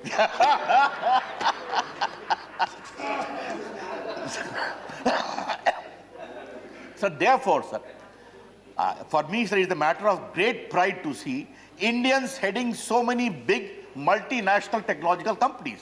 Whenever I meet them, I feel very great pride. But on the specific query of that particular product, I'll get the facts and revert to you. We are promoting broadband mission in a very, very big way. The Prime Minister launched it, and we will going to expand broadband footprint in the nooks and corners of the country. Good. Whenever we talk of IT, Hyderabad and Bangalore naturally comes into this thing. Question 113, Sushil Kumar Gupta. Sir, Lok Sabha. Lok Sabha, please. Question 113. Sir, उत्तर सदन के पटल पर उपस्थापित है sir. Supplementary, Sushil ji. जैसा कि मंत्री जी ने अपने जवाब में बताया, ऑक्सफोर्ड यूनिवर्सिटी की रिपोर्ट के अनुसार 81 देशों में सोशल मीडिया के माध्यम से हालिया रुझानों और सार्वजनिक राय को हेराफेरी करने के लिए यूज़ किया गया. भारत के निर्वाचन आयोग ने भी 2019 के आम चुनाव में सोशल मीडिया के दुरुपयोग को रोकने के लिए कमेटी का गठन किया ताकि चुनाव में उसका दुष्प्रचार जो हो रहा था उसके ऊपर एक्शन लिया जा सके. मैं माननीय सभापति जी आपके माध्यम से मंत्री जी से पूछना चाहता हूं, सरकार ने झूठी सोशल मीडिया को रोकने के लिए क्या क्या कानून बनाए हैं और क्या क्या कानून बनने की प्रक्रिया में है. संवेदनशील प्रश्न है और मैं आपसे कृपा पूर्वक अनुमति चाहूंगा. मैं थोड़ा सा इलैबोरेट देने का अवसर दें क्योंकि इसके माध्यम से मुझे एक संदेश भी देना है. सर, हम सोशल मीडिया का बहुत सम्मान करते हैं. सोशल मीडिया ने आम लोगों को एम्पावर किया है. डिजिटल इंडिया प्रोग्राम में सोशल मीडिया का भी बहुत बड़ी भूमिका है. हम आलोचना के भी अधिकार, सोशल मीडिया का भी बहुत बड़ी भूमिका है. हम आलोचना के भी अधिकार का सम्मान करते हैं. प्रधानमंत्री से लेकर सरकार तक की आप आलोचना कर सकते हैं क्योंकि संविधान का अंग है. लेकिन सोशल मीडिया का दुरुपयोग अगर हिंसा, फेक न्यूज, वैमनस्य बढ़ाने के लिए किया जाएगा तो कार्रवाई होगी. यह हम बहुत विनम्रता से कहना चाहते हैं. सर, दूसरी बात, हम भारत के चुनाव की प्रक्रिया को बहुत ही आदर से लेते हैं और चुनाव आयोग ने बहुत ही बढ़िया काम किया है. अगर सोशल मीडिया का दुरुपयोग करके कोई चुनाव को भ्रष्टाचार से प्रभावित करने की कोशिश करेगा तो सख्त कार्रवाई की जाएगी, यह भी हम कहना चाहते हैं. और उसमें चुनाव आयोग के साथ साथ सरकारें भी काम करेंगी.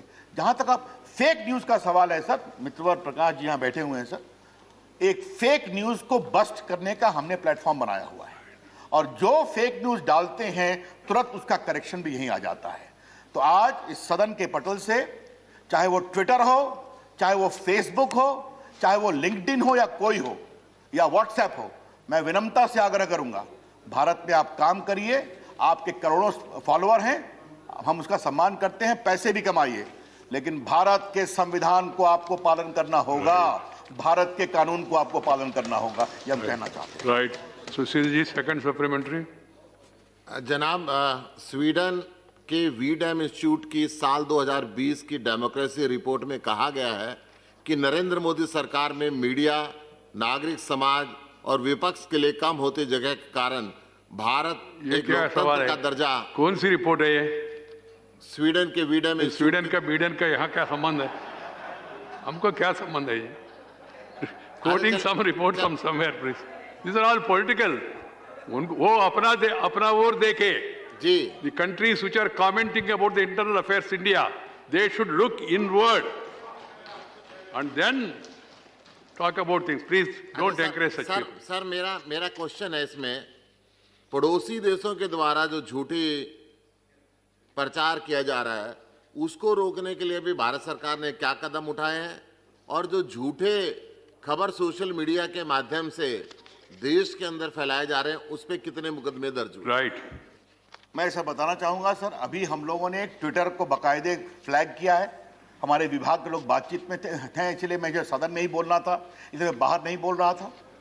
मैं आज एक सवाल कहना चाहता हूं सर, आपने बहुत अच्छा टिप्पणी की सर। ऐसा क्या है सर कि मुंबई, वॉशिंगटन के कैपिटल हिल पर जब रैंसैकिंग होती है, पुलिस को कार्रवाई करना पड़ता है, तो कुछ ये माइक्रो ब्लॉगिंग कंपनियां उसके साथ खड़ी हो जाती हैं, और जब यहां पर लाल किले पर हमला होता है, जो भारत की गरिमा का प्रतीक है, तो उसके विरोध में खड़ी हो जाती हैं। ये डबल स्टैंडर्ड नहीं चलेगा, ये सारी कंपनियां जान लें। हम भारत के संविधान में फ्रीडम ऑफ स्पीच है, लेकिन 19(2) में यह भी लिखा हुआ है, it is subject to reasonable restriction because of sovereignty integrity of India. ये क्या मजाक है कि आप Narendra Modi massacre of kisan hashtag करते हैं? इसका मतलब क्या है? तो सर, आप वैमनस्य न फैलाएं, आप हिंसा न फैलाएं, झूठी खबरें न फैलाएं, और भारत के संविधान और भारत के कानून का पालन करें, इसमें हम बहुत ही सख्त रहेंगे। Right. Shri Vinay Sahasrabuddhe. Social media और मीडिया में एक महत्वपूर्ण फर्क यह है कि सोशल मीडिया में हमें अपनी जो बात कहनी है उसकी पूरी स्वाधीनता होती है, मगर जब खुद को प्लेटफॉर्म कहने वाले सोशल मीडिया संस्थान जब मैंने क्या कहना या नहीं कहना इस पर नियंत्रण लाते हैं, तो वो एक दृष्टि से मीडिया होता है। अगर वो मीडिया के पद्धति से काम करता है, तो क्या प्रेस काउंसिल का कानून या फिर फॉरेन डायरेक्ट इन्वेस्टमेंट के संबंध में जो नियम है, वो सोशल मीडिया प्लेटफॉर्म्स को लागू करने के बारे में क्या सरकार गंभीरतापूर्वक सोचेगी? क्योंकि इस विषय में इलेक्ट्रॉनिक्स और टेलीकम्युनिकेशन की संसदीय स्थायी समिति ने भी रिकमेंडेशंस की हुई है। उस स्टैंडिंग कमेटी के अनुशंसाओं का ज्ञान है। मैं इतना ही कह दूंगा कि मित्र प्रकाश जावड़ेकर और हम दोनों सर पूरे इस गाइडलाइन को रिविजिट कर रहे हैं, और जैसे फाइनल हम लोग का मंतव्य बन जाएगा तो हम इस पर बताएंगे और उसके प्रति सदन में भी रखेंगे। एक बात जो माननीय सदस्य ने कही है सर, वो बहुत ही महत्वपूर्ण बात है कि आप जब एक प्लेटफॉर्म बनते हैं तो आप अपना एक स्वयं का कानून बनाते हैं कि उसी से हम जांचेंगे कि क्या सही है गलत है, और उसमें भारत के संविधान और भारत के कानून की जगह नहीं होगी, तो ये तो नहीं चलेगा। आप यहाँ पर हैं तो आइए, आपके काम का सम्मान है, आप जो अच्छा काम कर रहे हैं उसका सम्मान है, आप व्यापार करिए, FDI लाइए, पैसे लाइए, लेकिन भारत के कानून और भारत के संविधान का सम्मान करना पड़ेगा। ये हम बहुत फिर पुख्ता से कहना चाहेंगे। Shri Syed Nazir Hussain, Lok Sabha. Syed Nazir Hussain, Lok Sabha. Lok Sabha please. Thank you sir. Sir, European Union Disinfo Lab has published a report on news agencies like ANI for spreading disinformation in order to portray a positive image of the government. I just heard this minister mentioning that they have created a mechanism to burst the fake news. I want to ask the minister whether they are also taking action against those channels who are spreading fake news and who are giving wrong facts even in the media channels. Right. Sir, my department takes action from time to time, sir. Specific details I will convey. Even Prakash Javadekar, Information Broadcasting Ministry also takes action from time to time. Sir, today I would like to seek your permission, sir, to make one statement with greatest of respect, sir. This government is led by leaders who have fought for the freedom of individual, freedom of media, independence of judiciary. Right. Particularly during the emergency days. It includes the Prime Minister, includes you, it includes Rajnath ji, Right. it includes Prakash Javadekar, Right. includes me also. Right. Our commitment for freedom of media, rights of individuals, and independence of judiciary is complete and total. But we are equally concerned about safety, security, sovereignty of India. Right. Sri N.R. Irango.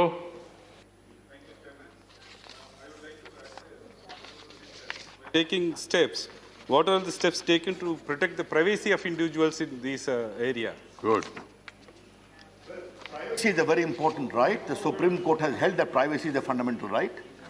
Many of the areas of gap which you have in mind will be addressed when we come with the new guideline in the appropriate time. It is a work in progress.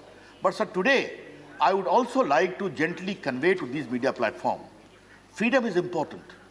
But when you abuse it in a manner, you are showing revenge sex videos, you are showing porns there in the unbridled way, you are showing fight on the streets designed to ignite super violence in an unbridled way.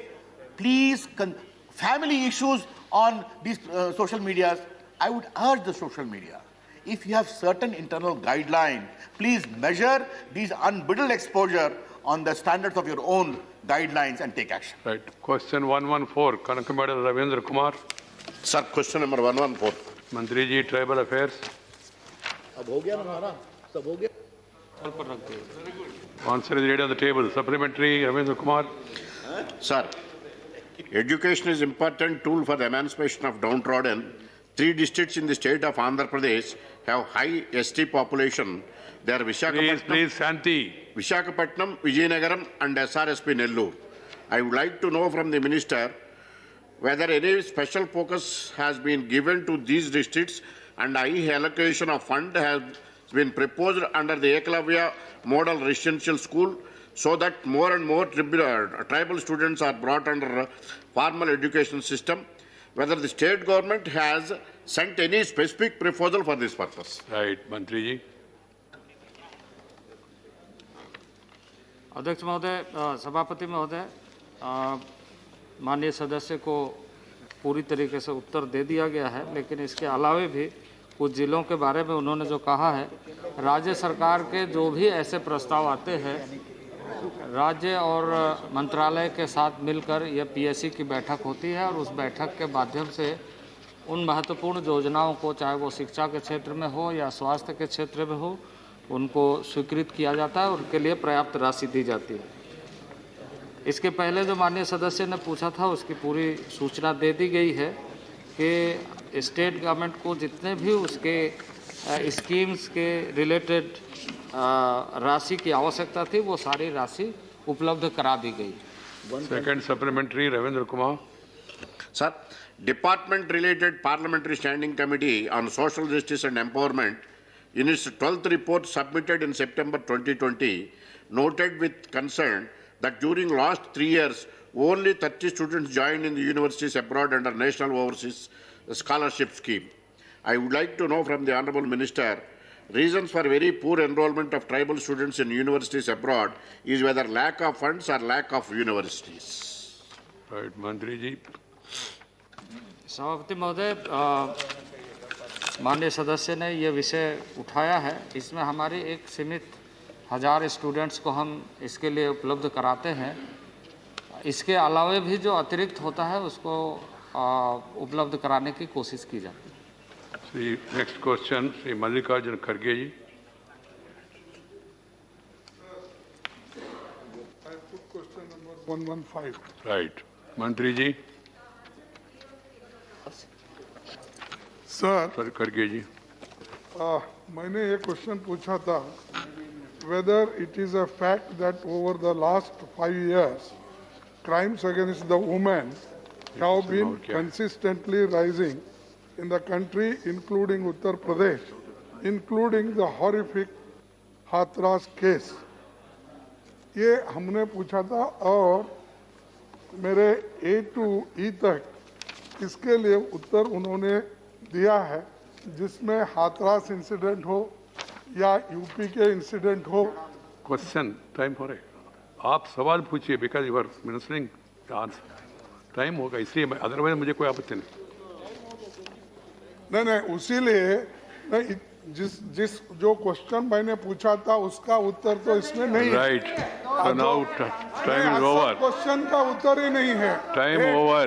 और sir every 16 minute What can I do? उमेर के ऊपर rape होता है। 10:30. No, it's not going on record. Mallikarjun Kharge ji, you are a very senior. Now question hour is over. Get what? Another opportunity as and when you get. Please. Statement by Minister, Defense Minister, please सुनिए ना। Hello, आप लोग please सुनिए, please. No, half an hour or whatever it is, what can I do? Question hour is question hour. Question is question. You have to send a note to me if at all you want a discussion extra. Please. See, 1 minute. Shri Rajnath Singh ji, आपका वक्तव्य का सबको काफी मिला दिया गया है, यहाँ पर आ गया है, यहाँ आया नहीं अभी। भाई थोड़ा जल्दी कराओ ना क्या, because by the time when the minister speaks better, they have it in the hand. तो मैं बैठ जाऊँ? एक सेकेंड प्लीज।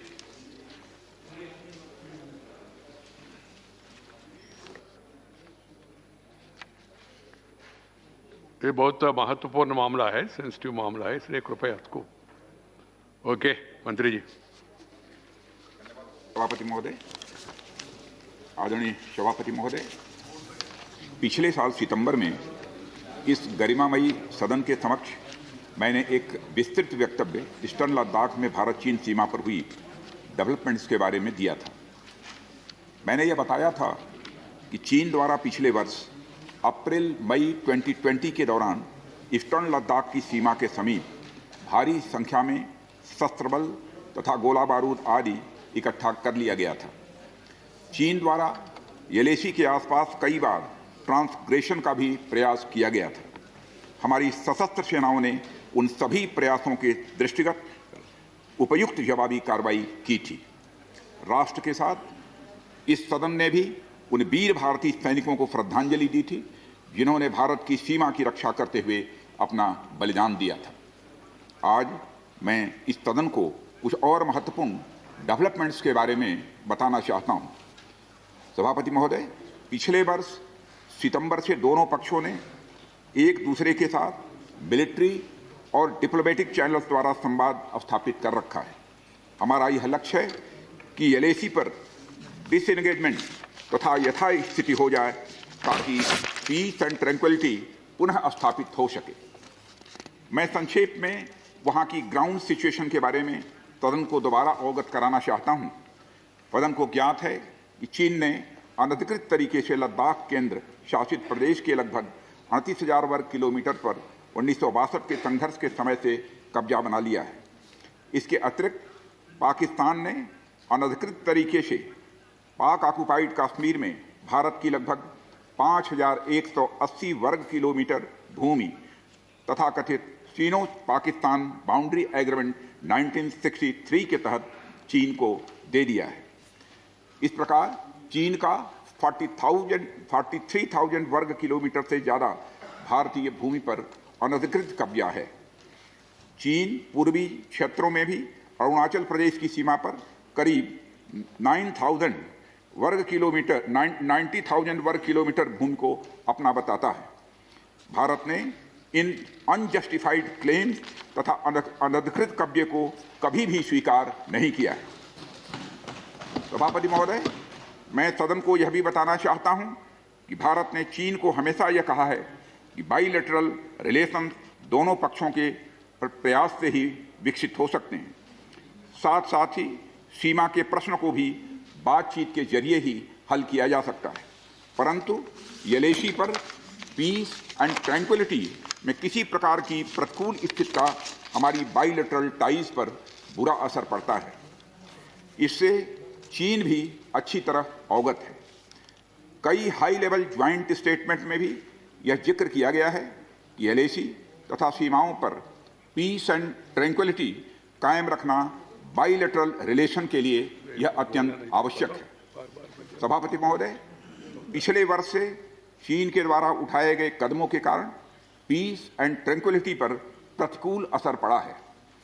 इसके फलस्वरूप चीन और भारत के संबंधों पर भी प्रभाव पड़ा है।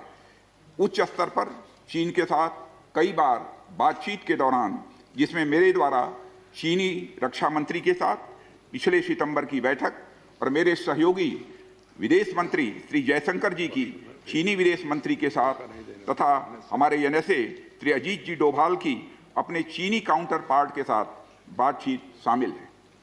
हमने यह स्पष्ट कर दिया है सभापति महोदय कि यह अत्यंत आवश्यक है कि एलएसी के सभी फ्रिक्शन पॉइंट पर डिसएंगेजमेंट किया जाए ताकि पीस एंड ट्रैंक्विलिटी पुनः स्थापित हो सके।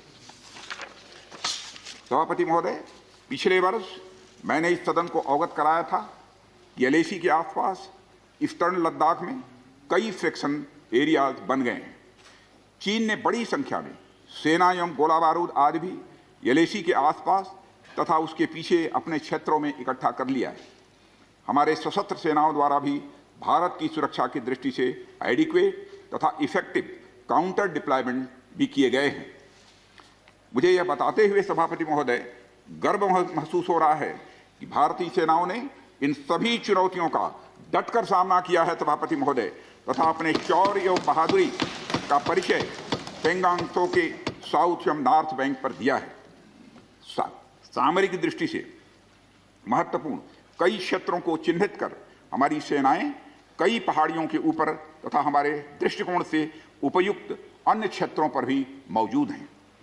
भारतीय सेनाएं अत्यंत बहादुरी से लद्दाख की ऊंची दुर्गम पहाड़ियों तथा कई मीटर बर्फ के बीच में भी सीमाओं की रक्षा करते हुए अडिग हैं और इसी कारण हमारा एज बना हुआ है। सभापति महोदय, हमारी सेनाओं ने इस बार भी यह साबित करके दिखाया है कि भारत की संप्रभुता एवं अखंडता की रक्षा करने में वे सदैव हर चुनौती से लड़ने के लिए तत्पर हैं और अनवरत कर रहे हैं।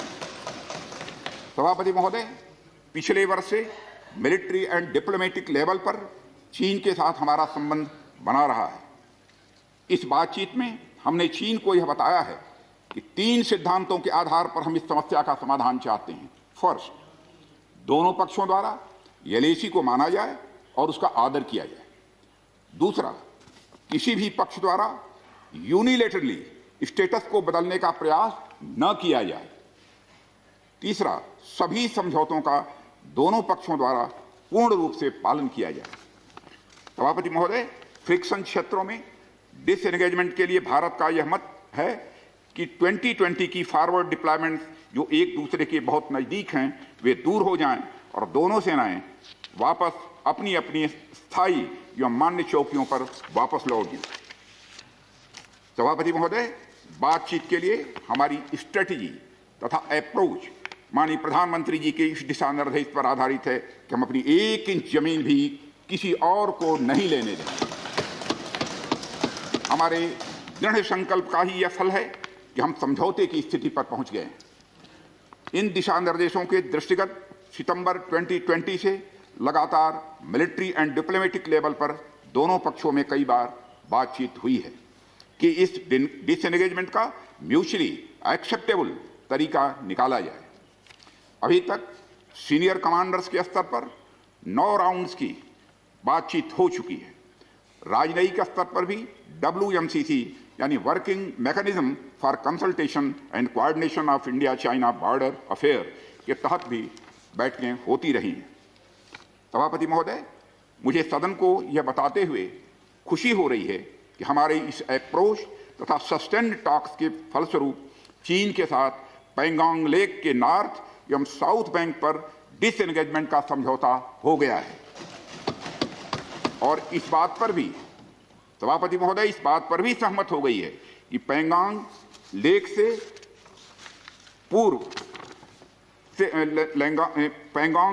पूर्ण डिसएंगेजमेंट के 48 आवर्स के अंदर सीनियर कमांडर स्तर की बातचीत हो तथा बाकी बचे हुए मुद्दों पर भी हल निकाला जाए।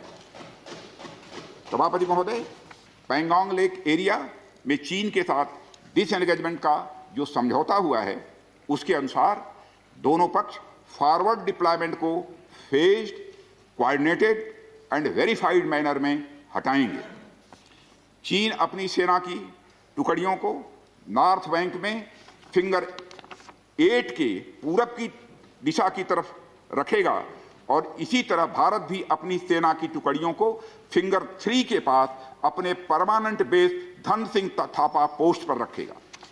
इसी तरह की कार्रवाई साउथ बैंक एरिया में भी दोनों पक्षों द्वारा की जाएगी। ये कदम आपसी समझौते के तहत बढ़ाए जाएंगे तथा जो भी निर्माण आदि दोनों पक्षों द्वारा अप्रैल 2020 से नॉर्थ एंड साउथ बैंक पर किया गया है उन्हें हटा दिया जाएगा और पुरानी स्थिति कायम कर दी जाएगी। सभापति महोदय, यह भी तय हुआ है कि दोनों पक्ष नॉर्थ बैंक पर अपनी सेना की गतिविधियां, जिसमें परंपरागत स्थानों की पेट्रोलिंग भी सम्मिलित है, को अस्थायी रूप से स्थगित रखेंगे।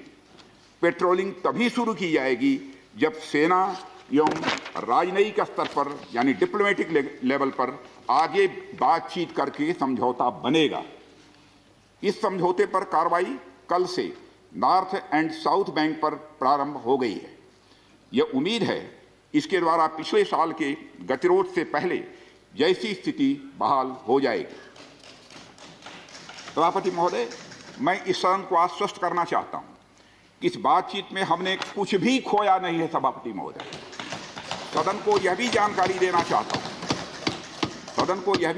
देना चाहता हूं अभी भी एलएसी पर डिप्लॉयमेंट तथा पेट्रोलिंग के बारे में कुछ आउटस्टैंडिंग इशूज बचे हुए हैं। इन पर हमारा ध्यान आगे की बातचीत में रहेगा। दोनों पक्ष इस बात पर सहमत हैं कि बाइलेटरल एग्रीमेंट्स तथा प्रोटोकॉल के तहत पूर्ण डिसएंगेजमेंट जल्द से जल्द कर लिया जाए। अब तक की बातचीत के बाद चीन भी देश की संप्रभुता की रक्षा के हमारे संकल्प से पूरी तरह और अच्छी तरह अवगत है। हमारी यह भी अपेक्षा है कि चीन द्वारा हमारे साथ मिलकर बचे हुए मुद्दों को हल करने का पूरी गंभीरता के साथ प्रयास किया जाएगा। सभापति महोदय, मैं इस सदन से आग्रह करना चाहता हूं कि मेरे साथ संपूर्ण सदन हमारी आर्म्ड फोर्सेस की इस विषम एवं भीषण बर्फबारी की परिस्थितियों में भी शौर्य और वीरता के प्रदर्शन की भूरी भूरी प्रशंसा करे। और सभापति महोदय, मैं ये कहना चाहता हूं कि जिन शहीदों के शौर्य और पराक्रम की नींव पर यह डिसएंगेजमेंट आधारित है, उन्हें देश सदैव याद रखेगा। सभापति महोदय, मैं इस बात से भी पूरी तरह से आश्वस्त हूं कि यह पूरा सदन, चाहे कोई किसी भी दल का क्यों न हो, देश की संप्रभुता, एकता और अखंडता और सुरक्षा के प्रश्न पर एक साथ खड़ा है और एक स्वर से समर्थन करता है कि यह संदेश केवल भारत की सीमा तक ही सीमित नहीं रहेगा बल्कि पूरे विश्व को जाएगा। सभापति महोदय, यह बात मैं विश्वास के साथ कह सकता हूं। धन्यवाद सभापति महोदय। जय हिंद। धन्यवाद। Thank you, Defense Minister. We will be going to discuss budget.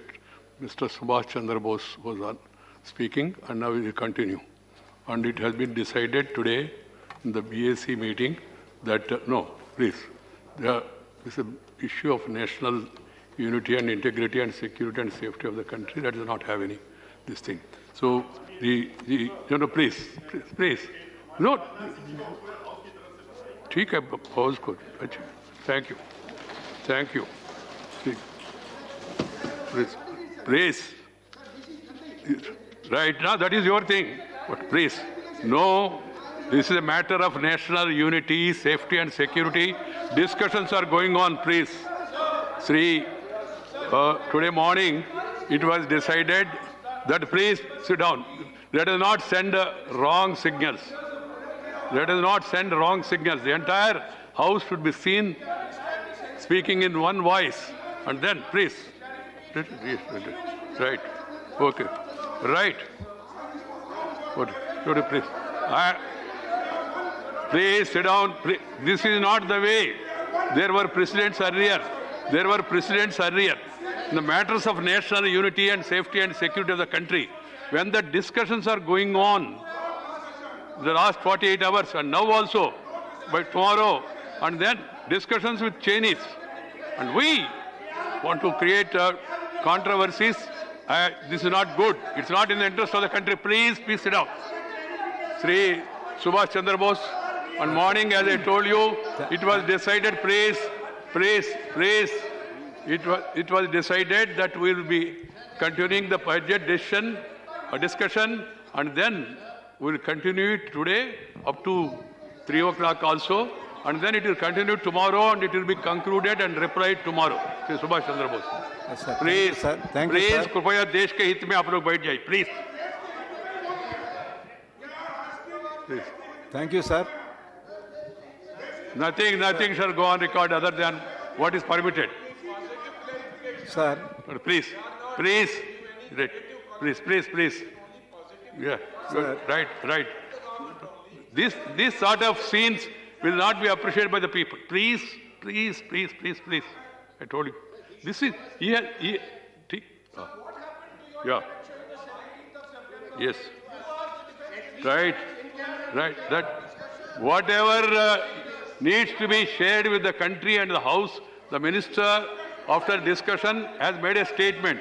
Now the suggestion is again to have a in-camera meeting. We'll get it examined. Please sit down. Please.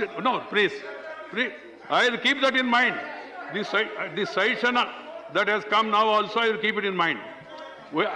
The Minister is in touch with me. He met me also in between. He explained to me the situation there, and then it was decided we will wait for some time. I have conveyed it to certain leaders also. Then today, the Minister wanted to take the House into confidence. He has made a statement.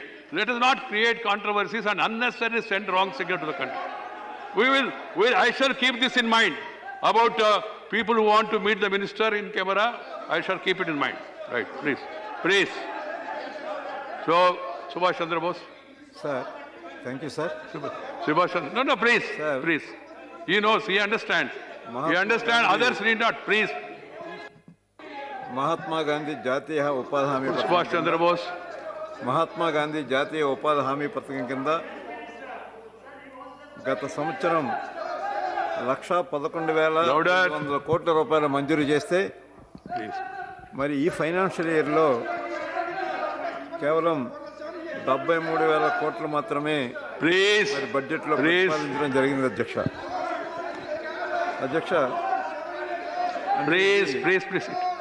గత సంవత్సరం కంటే 34.5% మరి క్షీణించింది అధ్యక్ష. Deficit ఉంది అధ్యక్ష. 2020 December నాటికి దేశం మొత్తం మీద 38.7 మిలియన్లని నిరుద్యోగులు అధ్యక్ష. గ్రామీణ ప్రాంతాలకి మరి జీవనోపాధి ఇచ్చే ఉపాధి హామీ పథకం మరి నిధులు పెంచలేదు సరికదా. 34.5% దురదృష్టకరం అధ్యక్ష. ఇది ఇంత పెద్ద మొత్తంలో గతంలో ఎన్నడూ తగ్గించలేదు అధ్యక్ష. Yes, I have taken note of it. I told you also that Minister came and explained to me, and now you are again saying it. I shall keep it in mind and try to take the view of the government. దాని మీద ఒకసారి గౌరవ మంత్రి గారు for the time being and the talks are going on, please cooperate. ఉన్నాను అధ్యక్ష. Yeah, right. No, there were occasions, please. రెండవది అధ్యక్ష, ఆంధ్రప్రదేశ్ రాష్ట్రంలో మరి వేళ ఒక బర్నింగ్ ఇష్యూ ఉంది అధ్యక్ష.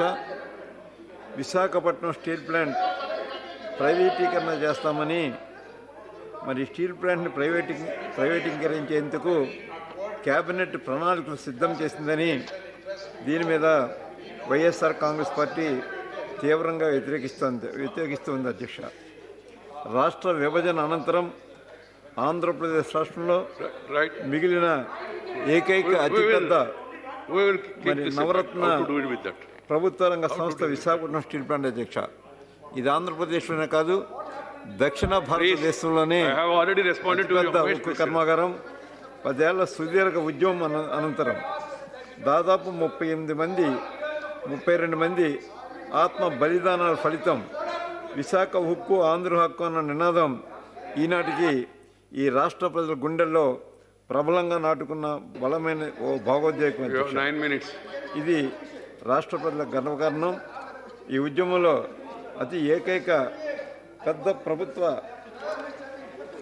రంగ స్టీల్ ప్లాంట్ దీన్ని కూడా ప్రైవేట్ పరం చేస్తే రాష్ట్రానికి ఇంకా మిగిలింది ఏమీ లేదు అధ్యక్ష. ఆనాడు పెద్ద ఎత్తున ఉద్యమం జరిగింది అధ్యక్ష. నేను కూడా అప్పుడు ప్రీ యూనివర్సిటీ చదువుతూ ఉన్నాను. నేను కూడా పాల్గొన్నాను అధ్యక్ష ఉద్యమంలో. తమరు కూడా పాల్గొన్నారు అధ్యక్ష. ఇంత పెద్ద ఎత్తున మరి ఉద్యమం చేసి ఇది ఆంధ్రుల యొక్క విశ్వాసాన్ని దెబ్బతీసే విధంగా ఉంది అధ్యక్ష. ఈ నిర్ణయం ఒకసారి తిరిగి పునరాలోచించవలసిందిగా గౌరవ ప్రధానమంత్రి గారిని కోరుతూ ఉన్నాను అధ్యక్ష.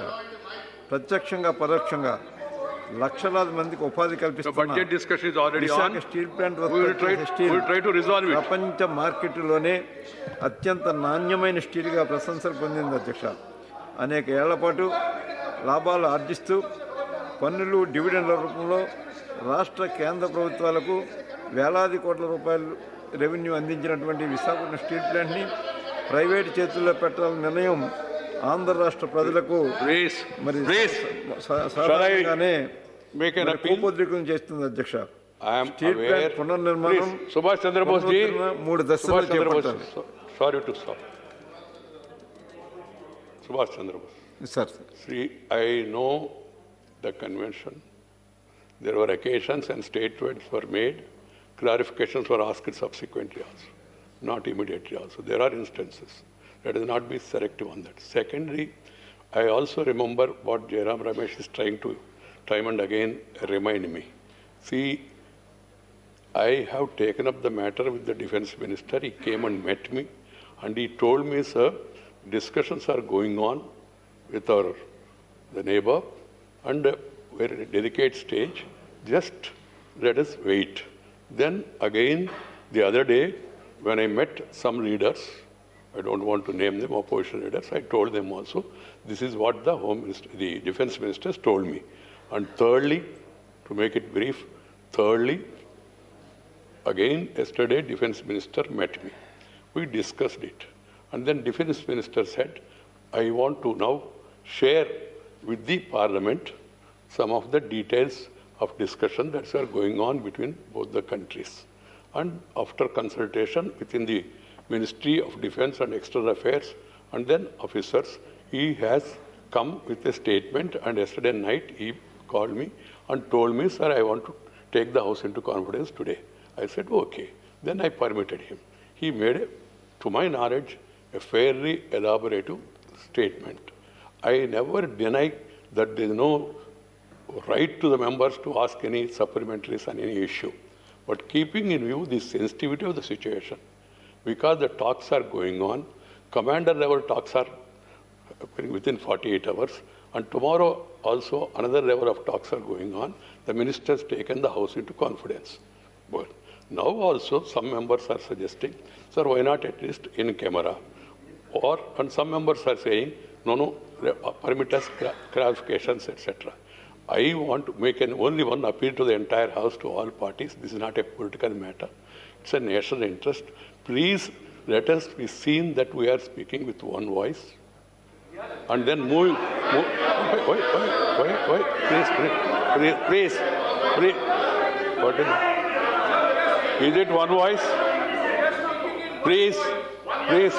Let us not make, and the chair is on, the chair is on his legs.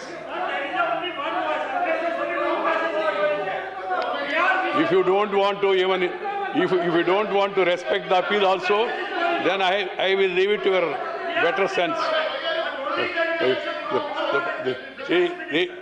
You want to question and you want to ask the minister, or you want to ask the chair also. I am telling you, you have said it now.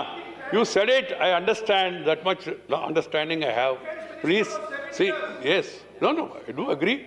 We all respect him, irrespective of how many years. Is not the issue. He's knowledgeable.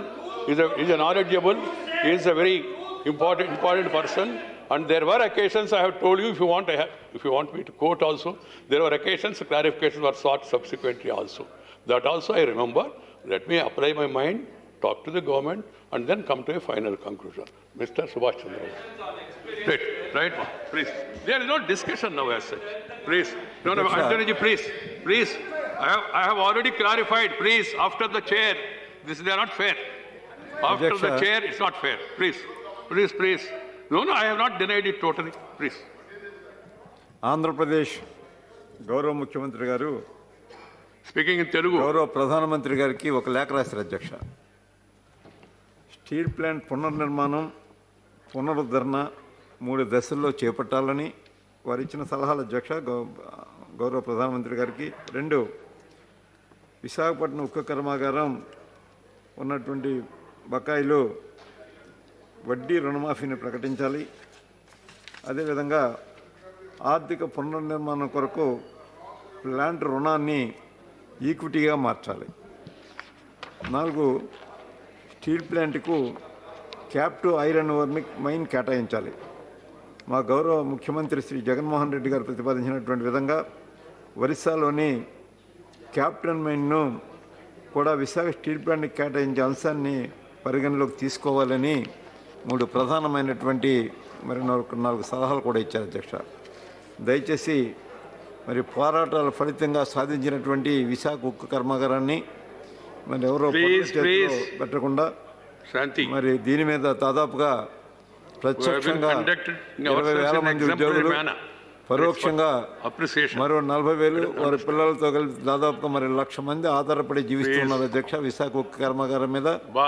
ఈ ఉక్కు కర్మాగారాన్ని దయచేసి దీన్ని మరి అమ్మకానికి పెట్టకుండా దీన్ని ప్రభుత్వం మరి నిర్వహణలోనే ఉంచేలాగా మరి ఆలోచన చేయమని గౌరవ ప్రధానమంత్రి గారిని వైఎస్ఆర్ కాంగ్రెస్ పార్టీ తరఫున నేను కోరుతూ ఉన్నాను అధ్యక్ష. అధ్యక్ష దాదాపు ప్రధాన వాటర్ ఎవడు ప్రైవేటీకరణకు మరి మా పార్టీ తీవ్రంగా వ్యతిరేకిస్తుంది అధ్యక్ష. జాతీయ ఆస్తుల ప్రైవేటీకరణ ఆర్థిక సమస్యలకు పరిష్కారం కాదు. కేంద్రం ప్రతిపాదించినట్టు 2,000 కోట్ల రూపాయలను మరి వాటి తదుపరి అభివృద్ధి కోసం ప్రధాన వాటర్ రేవుల్లో ఉన్నటువంటి రాష్ట్రాలకు ప్రత్యామ్నాయంగా మంజూరు చేయాలి అధ్యక్ష. ఈ మధ్య ఆంధ్రప్రదేశ్ రాష్ట్రంలో కొన్ని విచిత్రాలు జరుగుతున్న అధ్యక్ష. అవే దేవాలయాలపై దాడులు అధ్యక్ష.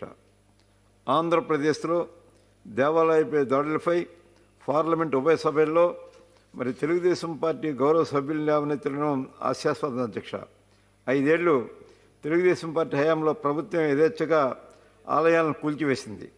తాజాగా రాష్ట్రంలో మత విద్వేషాలను రెచ్చగొట్టి రాజకీయ లబ్ధి పొందాలన్న కుచితమైన బుద్ధితో విగ్రహ ధ్వంసాలకు పాల్పడుతున్నది. తెలుగుదేశం పార్టీ కార్యకర్తలు సానుభూతులు లేనది ఇప్పటి వరకు పోలీసులు ఛేదించినటువంటి విగ్రహాల ధ్వంసం కేసులో వెల్లడైంది అధ్యక్ష. అయినప్పటికీ తెలుగుదేశం పార్టీ ఎంపీలు నిస్సిగ్గుగా దీనిపై నానా యాగి చేస్తూ ఉన్నారు. ఆంధ్రప్రదేశ్లో గడిచిన 6 ఏళ్ల కాలంలో దేవాలయాలపై జరిగిన దాడులకు సంబంధించి నమోదు చేసిన వివరాలు ఈ కింది విధంగా ఉన్నాయి అధ్యక్ష.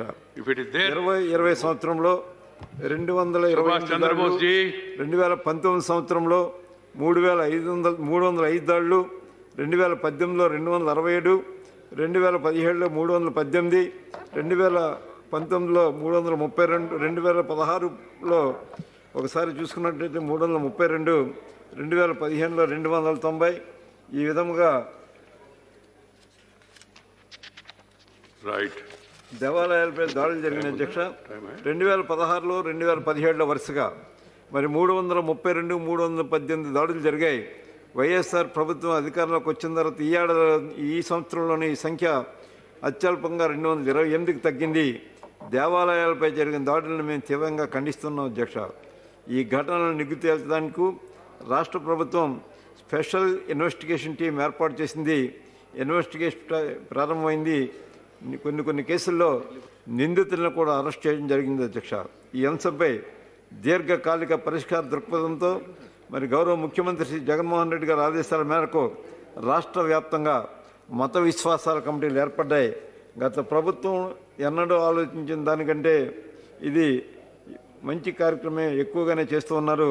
దేవాలయాలపై జరిగిన కొన్ని దాడుల్లో పాల్గొన్నట్లు సీసీటీవీ ఆధారాలు కూడా లభించాయి అధ్యక్ష. అలాగే మతమార్పిడి అంశం ఇది కూడా మరి ఈ మధ్య తీవ్రమైనటువంటి చర్చ జరుగుతుంది అధ్యక్ష. ఆంధ్రప్రదేశ్ రాష్ట్రంలో మరో మొత్తంపై విద్వేష వ్యాఖ్యలు చేసినందుకు ఇప్పటికే ప్రవీణ్ చక్రవర్తిని పోలీసులు అరెస్ట్ చేశారు అధ్యక్ష. గౌరవనీయులు మరి మాజీ ముఖ్యమంత్రి గారు చంద్రబాబు నాయుడు గారు సీఎంగా ఉన్న సమయంలో 2015, 2016, 2017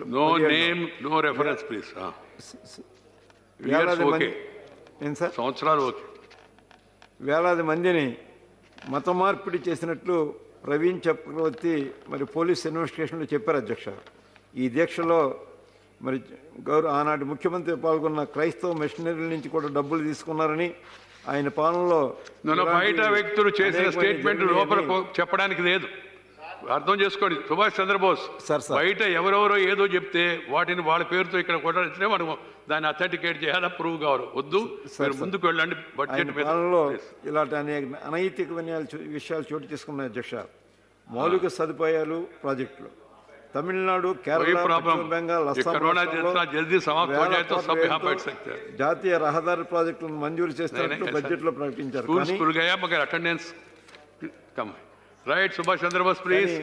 ఆంధ్రప్రదేశ్ సంబంధించి జాతీయ రహదారి ప్రాజెక్టులు ఒక్కటి కూడా మనకు ప్రకటించలేదు అధ్యక్ష. కొచ్చి, బెంగళూరు, చెన్నై మరియు నాగ్పూర్ కొరకు మెట్రో రైలు ప్రాజెక్టులు బడ్జెట్లో పెద్ద ఎత్తున నిధులు కేటాయించారు. కానీ ఆంధ్రప్రదేశ్ ప్రజలు చిరకాలంగా ఆశిస్తున్నటువంటి విజయవాడ, విశాఖపట్నం మెట్రో రైలు ప్రాజెక్టు గురించి బడ్జెట్లో ఎలాంటి ప్రస్తావన చేయకపోవడం మనం తీవ్రమైన నిరసన వ్యక్తం చేస్తున్నాం అధ్యక్ష. విశాఖపట్నం కేంద్రంగా దక్షిణ కోస్తా రైల్వే జోన్ ఏర్పాటులో అసాధారణమైనటువంటి జాప్యం జరుగుతుంది. వాల్టేజ్ డివిజన్ కొనసాగిస్తూనే రైల్వే జోన్ విశాఖలో ఏర్పాటు చేయాలని కోరుతూ ఏళ్ల తరబడి ఆంధ్ర రాష్ట్ర ప్రజలు చేస్తున్న డిమాండు బడ్జెట్లో ఎలాంటి ప్రస్తావన చేయకపోవడం మరి విచారకరం అధ్యక్ష. ఆంధ్రప్రదేశ్ పట్ల కేంద్ర ప్రభుత్వం మరి సవతితలే ప్రేమను చూపిస్తుంది అనడానికి ఇది ఒక నిదర్శనం అధ్యక్ష. కిసాన్ రైల్స్ ఏపీకి కొత్తగా రైళ్లు లేవు. భారతదేశంలో పండ్లు కూరగాయల ఉత్పత్తిలో ఆంధ్రప్రదేశ్ వాటా 11.8% అధ్యక్ష. అధ్యక్ష, కేవలం ఒకే ఒక్క ట్రైను మరి పండ్లు కూరగాయలు తీసుకువెళ్ళడానికి అనంతపురం నుంచి బెంగళూరుకు ఒకే ఒక్క ట్రైన్ వేశారు అధ్యక్ష. ఈ మధ్య మరి ఆంధ్రప్రదేశ్లో మరి విస్తృతంగా మరి అప్లాండ్ ఏరియాలో ఈ పళ్ళు ఎక్కువగా పండిస్తున్నారు, మరి కూరగాయలు ఎక్కువగా పండిస్తున్నారు. దయచేసి ఈ ట్రైన్లు ఇంకా ఎక్కువ పెంచవలసిందిగా నేను కోరుతున్నాను అధ్యక్ష. అట్లాగే కడపలో ఇంటిగ్రేటెడ్ స్టీల్ ప్లాంట్ ఏర్పాటు చేసే విషయం కూడా పెండింగ్లో ఉంది అధ్యక్ష. ఇది కూడా రాష్ట్ర విభజన సమయంలో హామీని కూడా అమలు జరపాల్సిందిగా కోరుతున్నాను అధ్యక్ష. ఇంకా పెండింగ్ ప్రాజెక్టులు రామాయపట్నంపేట, వైజాగ్, చెన్నై పారిశ్రామిక క్యారిడార్. ఓకే సార్, మీరు నా వైపు చూస్తూ ఉండండి, వింటూ ఉండండి, మీ సమయం ముగిసింది. ఇవన్నీ కూడా మంజూరు చేయవలసిందిగా కోరుతున్నాం అధ్యక్ష. నదుల అనుసంధానం జాతీయ ప్రాజెక్టు ప్రవాహాన్ని ప్రతి 15 రోజులకు ఒకసారి మనం తనిఖీ చేయాలి అధ్యక్ష. భౌగోళిక ప్రాంతం ఆధారంగా నీటి పంపిణీ, భారీ మౌలిక సదుపాయాలకు కేంద్ర ప్రభుత్వ నిధులు సమకూర్చవలసినటువంటి అవసరం ఉంది అధ్యక్ష. ఈ నదుల అనుసంధానం అనేది ఈనాటి ప్రతిపాదన కాదు అధ్యక్ష. డాక్టర్ కేఎల్ రావు గారు మరి దివంగత మరి మహానాయకులైన ఆయన గొప్ప ఇంజనీర్ ఆయన ప్రతిపాదించినటువంటి ఈ నదుల అనుసంధానం ఇప్పటి వరకు కార్యరూపం దాల్చకపోవడం చాలా దురదృష్టం అధ్యక్ష. అదేవిధంగా మహిళా రిజర్వేషన్ అనేది 2010 నుంచి పెండింగ్లో ఉన్న మహిళా రిజర్వేషన్ బిల్లు ప్రస్తావన లేదు. పార్లమెంట్ ఉభయ సభల్లో మొత్తం సభ్యుల్లో 13% మాత్రమే మహిళలు ఉన్నారు అధ్యక్ష. వెనుకబడిన జిల్లాలకు కూడా మరి ప్రత్యేక సహాయం చేయవలసిన అవసరం ఉంది. ఆంధ్రప్రదేశ్ పునర్వ్యవస్థీకరణ చట్టం ప్రకారం ఆంధ్రలో వెనుకబడిన జిల్లాలకు ప్యాకేజ్ అని యూపీలో బుందేల్ఖండ్ తరహాలో, ఒడిశాలో ఎంపీ ప్రాంతాలు, కేబీకే జిల్లాల తరహాలో మరి వెనుకబడిన జిల్లాలకు మరి ప్రత్యేక ప్యాకేజ్ అని వెంటనే మరి అమలు చేయవలసిందిగా గౌరవ ప్రధానమంత్రి గారిని తమ ద్వారా Subhash Chandrabose ji. Shri Vishwambhar Prasad Nishad. Then I would like to make one clarification and also caution to all. Do not apply to what Subhash Chandra Bose has said. Any member taking the name of any person, making an allegation they must give in writing to me beforehand. Otherwise, that will not be part of the record. And any speech in which some reference are made and if somebody objects then and there, that will be looked into. If people have not objected and it was not come to the notice of the chair or it was not properly understood, then even subsequently also notice is given, that will be looked into. I got a notice about the other day speech and it's being examined also. Same thing I would like to tell, please confine to the issues of your state and what you have achieved in that context. If you want to say the name of anybody, I have no problem. But if you want to make allegation and all, then it has to be given in writing and then permission has to be taken. Please understand this.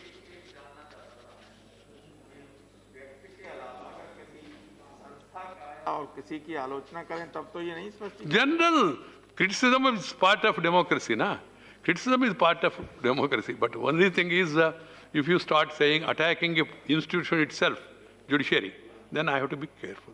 My duty is to see that the House is utilized properly and fully. And members are also aware of it. I have no liking or disliking to this side or that side.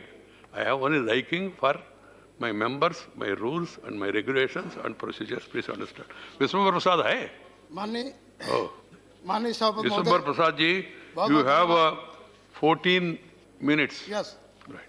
14 minutes. माननीय सभापति महोदय, बहुत बहुत धन्यवाद। आज मुझे सामान्य budget 2021-22 के में बोलने का मौका हमारे समाजवादी पार्टी के हमारे संसदीय दल के नेता आदरणीय प्रोफेसर साहब ने और समाजवादी पार्टी के राष्ट्रीय अध्यक्ष माननीय अखिलेश यादव ने दिया है। मैं उनको बधाई देता हूं, धन्यवाद देता हूं। चूँकि आज देश के प्रथम स्वतंत्रता संग्राम सेनानी तिलका मांझी जी का आज जन्मदिवस है, जो 1857 की क्रांति में भाग लिया था। मैं उनको सत नमन करता हूं। और मानवर ऐसे मौके पर बजट आया है, मुझे बोलने का मौका मिला है जब देश का अन्नदाता दिल्ली के बॉर्डरों पर 3 जो कृषि कानून उनके विरोध बने हैं उनको वापस करने के लिए धरने पर बैठा है। एमएसपी के कानून बनाने की मांग कर रहा है, सिविल कोर्ट से जो बाहर कर दिया है उसके बारे में बात कर रहा है। तो मानवर मैं ज़्यादा आंकड़े में नहीं जाऊंगा, कपिल सिब्बल साहब ने पूरे आंकड़े सहित सारा कुछ रख दिया है। मैं चूँकि उत्तर प्रदेश से आता हूँ, मैं उत्तर प्रदेश के बारे में बताना चाहूँगा कि उत्तर प्रदेश की सड़कों पुलों के बारे में बजट में कोई स्थान नहीं दिया गया है। मैं देख रहा हूँ कि हमारे बांदा फतेहपुर उधर यमुना नदी पर माननीय अखिलेश यादव जी की सरकार में नदियों पर पुल बनाए गए थे, जिसमें मरका घाट का पुल, अवगासी घाट का पुल, दानो घाट का पुल, ये यमुना नदी में बन गए थे। 75% काम हो गया था, तो उनको अभी तक शुरू नहीं किया गया, उनके लिए बजट नहीं जारी किया गया है। ममसी घाट पुल, बागे नदी, बांदा शहर रिंग रोड बाईपास पुल, रेलवे पुल के केन नदी पुल, इस तरह से झांसी में जो है हम देख रहे हैं बहुत दिनों से, कम 6 साल से जो है सीपरी जो झांसी का शहर है उसमें रेलवे ऊपरगामी पुल का निर्माण अभी अधूरा है। एरज बांध 75% पूरा हो गया है और उसका पैसा रोक दिया गया है और अभी तक काम नहीं हुआ। कोटरा का पुल बेतवा नदी में, ललितपुर में देवगढ़ रेलवे क्रॉसिंग का पुल, इस तरह से मानवर मैं देख, चूँकि हम फतेहपुर में से लोकसभा सांसद भी रहे हैं, वहाँ मैं भी गया था। हम गए उधर तो नगुआ बाग से राधानगर चौराहे तक इतने गड्ढे थे कि मानो हमारी गाड़ी धंस गई थी। वहाँ बहुआ गाजीपुर विजयपुर रोड बिल्कुल ध्वस्त हो गया है। मानवर जो शेरशाह सूरी मार्ग है, हम सरकार से मांग करेंगे उसके लिए कब 4 लेन का रोड बनाने का काम करेंगे, क्योंकि बहुत पुराना रोड है जो भोगनीपुर से चौड़ागरा मिलाता है। मानवर हमारे क्षेत्र में सड़कों की हालत बहुत ख़राब है। उत्तर प्रदेश के लिए सड़कों का बजट नहीं मिला है, क्योंकि वहाँ पर बालू मोरम का अवैध खनन हो रहा है, जिसके कारण जो है ओवरलोड ट्रकों के कारण जो है सड़कों की बड़ी खस्ता हालत है। तो उसके लिए सरकार को ध्यान देना चाहिए, वहाँ की व्यवस्था करना चाहिए था। मानवर इतना नहीं, अभी हाल ही में प्रयागराज के थाना नैनी के ग्राम ठकुरी का पुरवा, मोहब्बतगंज, बसवार के निषादों की सैकड़ों जो है नावों को जो है जेसीबी से तोड़ने का काम कर दिया गया है, उनको बर्बाद कर दिया गया है और उनके घरों में उनके बच्चों, उनकी औरतों को मारा पीटा गया है, फर्जी मुकदमे लगाए गए हैं। मानवर मैं मांग करता हूं कि उनके फर्जी मुकदमे वापस करके उनकी नाव की मरम्मत से पैसा दिया जाना चाहिए। मानवर और मानवर आज जो सरकार कह रही है कि हम किसान की आमदनी दूनी करेंगे, मैं नहीं समझता, चूँकि मैं बुंदेलखंड से आ रहा हूँ, देख रहा हूँ वहाँ इतनी गौशालाएँ हैं, जो सरकारी गौशालाएं हैं, आज का रिकॉर्ड देख लिया जाए तो 3 महीने में कम से कम जो है हजारों गायें जो है सरकारी गौशालाओं में मर रही हैं। रोज़ जो है 10-10, 20-20 गायें जो है एक गौशाला मर रही हैं, क्योंकि उनके लिए कोई चारा पानी की व्यवस्था नहीं हो पा रही। मानवर किसानों की आमदनी दुगनी करने के लिए सरकार करे। आज धान और मक्के की क्या हाल है, उनको MSP पे नहीं खरीदा जा रहा है, 40% कटौती पर धान खरीदा जा रहा है। कह रहे हैं इसमें चावल 40% नहीं निकलेगा, तो कैसे इनकी आमदनी दूनी होगी। मानो इसी तरह से जो देश में आंगनवाड़ी वर्कर्स हैं, जो कोरोना काल में आशा वर्कर्स हैं, शिक्षा मित्र हैं, ये तमाम कोरोना योद्धा काम करते रहे, उनके मानदेय बढ़ाने के लिए बजट में कोई व्यवस्था नहीं की गई। मानवर आज इसके अलावा हम यही बताएंगे, क्योंकि इस देश में जब तक जो बहुसंख्यक लोग हैं, जिनकी इस देश में संख्या ज़्यादा है, 1931 में जनगणना हुई थी, जातिवार जनगणना हुई थी। देश आज़ाद होने के बाद अभी तक जाति जनगणना नहीं हुई, जिससे उनको सभी सेवाओं में, सभी संसाधनों में भागीदारी नहीं मिल रही। तो हम मांग करें कि 2021 की जनगणना में जातिवार जनगणना कराने के लिए प्रोफार्मा के कानून को चेंज किया जाए, क्योंकि हम देखते हैं हम लोग 17 जातियों की जो है कहार केवट निषाद बिंद मल्लाय कुम्हार प्रजापति राजभर की मांग करते रहे कि उनको अनुसूचित जात का परिभाषित किया जाए। सरकार नहीं कर पा रही, जिससे उनकी माली हालत खराब है। मानवर आज जो सरकार बजट लाई और आय दोगुनी करने की बात कर रही है, हमारे क्षेत्र में इस समय किसान खेत पे है। एक खेत पे, एक मेड़ पे किसान रखवाली करता है, दूसरी मेड़ पे उसकी पत्नी रखवाली करती है। ऐसी ठंडी की रात में रात भर रखवाली करते हैं और अपनी फसल को नहीं बचा पाते हैं। अभी कल ही एक हमारे बांदा जिले का किसान जो है, जब उसकी पूरी फसल नष्ट हो गई तो उसने फांसी लगा करके वहीं अपने खेत में ही जो है आत्महत्या कर ली। मानवर तो इस तरह से हम मांग करते हैं कि इसको प्रधानमंत्री फसल बीमा में जो है, जो पशुओं से, जानवरों से, जंगली जानवरों से जो फसल नुकसान हो जाता है, तो उसको इसमें सिचुएट किया जाना चाहिए, उसको माना जाना चाहिए। मानवर क्योंकि मानव सरकार के पास, मैं उत्तर प्रदेश के हाल देख रहा हूँ, ये बजट इन्होंने 2021 का बनाया है, पूरी तरह दिवालिया बजट है। केंद्र कर्मचारियों को देने के लिए सरकार पर पैसा नहीं है, यही हर राज्यों में है। उत्तर प्रदेश जल निगम है, जहाँ पर कई महीनों से, करीब 18 महीनों से जो है जल निगम के कर्मचारी अधिकारियों को जो है पेंशन नहीं मिली उनको, और न तो वेतन मिला है। वो मांग कर रहे हैं, धरना दे रहे हैं। यही हर सेक्टर में केंद्र सरकार फेल है। इसलिए पिछले 5 सालों में जितनी भी घोषणाएं की गई थी, कोई भी सरकार पूरी नहीं की है। स्मार्ट सिटी में आज तक एक भी शहर नहीं बना है, बुलेट ट्रेन नहीं चली है, और अभी तक एक भी घोषणा पूरी नहीं हुई है। नोटबंदी और GST से देश की अर्थव्यवस्था की कमर टूट गई है। 5 वर्षों के अंदर जो सबसे ज़्यादा रोजगार देने वाले रेलवे को निजी हाथों में बेचा जा रहा है, एयर इंडिया बेचा जा रहा है, सरकारी उपक्रम निजी हाथों में बेचे जा रहे हैं। पिछले 5 सालों में रोजगार बढ़ने के बजाय रोजगार घटे हैं। बजट केवल आंकड़ेबाजी का झूठ का पुलिंदा है। देश का नौजवान किसान बजट से हताश और निराश है। घाटे की खेती होने के कारण हमारे बुंदेलखंड का किसान जो है आत्महत्याएं कर रहा है। मानो हमारे बुंदेलखंड में मानिकपुर तक एक उत्तर प्रदेश संपर्क क्रांति चलती थी, उसको अभी 31 मार्च तक के लिए सरकार ने रेल विभाग ने किया है, उसको स्थायी किया जाए, नहीं तो वहाँ के जितना भी मजदूर और गरीब आदमी आता है तो उसके लिए कोई साधन नहीं है। चित्रकूट में मानो हवाई अड्डा कमर्शियल बनाने की मांग बहुत दिन से चल रही है, अभी तक सरकार ने नहीं बनाया है। इसी तरह से गतिमान एक्सप्रेस चलती है जो निजामुद्दीन से झांसी, उसको खजुराहो तक बढ़ाने की मांग वहाँ के लोगों की चल रही है। निजामुद्दीन से और उत्तर प्रदेश के बांदा खैरार रेलवे स्टेशन के बीच दुरेड़ी नया रेलवे हाल्ट स्टेशन बनाने की मांग बहुत दिन से चल रही है। मानो झांसी, उरई, कानपुर, प्रयागराज रास्ते छिवकी जाने वाली ट्रेनों में झांसी, महोबा, बांदा, मानिकपुर के रास्ते छिवकी चलाया जाए, ये मांग चल रही है। एक मानो ट्रेन चलती थी प्रयागराज से लोकमान्य तिलक टर्मिनल तक जाने वाली तुलसी एक्सप्रेस में पर डे जो है यात्री जाते हैं, जो सप्ताह में केवल 2 दिन चलती थी, उसको जब नियमित ट्रेन चले तो उसको पर डे चलाने की व्यवस्था किया जाए। मनोहर बुंदेलखंड में चाहे चित्रकूट हो, चाहे बांदा हो, चाहे महोबा हो, चाहे हमीरपुर हो, चाहे झांसी हो, जालौन में, वहाँ पर खेतों में सिंचाई का अभाव है। सिंचाई के अभाव न होने से वहाँ किसान हताश और निराश रहता है। आत्महत्याएँ सबसे ज़्यादा बुंदेलखंड में होती हैं। बुंदेलखंड के विकास हेतु हम सोचते थे कि बजट में जो है स्पेशल पैकेज दिया जाएगा, लेकिन वहाँ का बुंदेलखंड का किसान हताश निराश हुआ है। कोई भी बजट में प्रावधान नहीं किया गया है।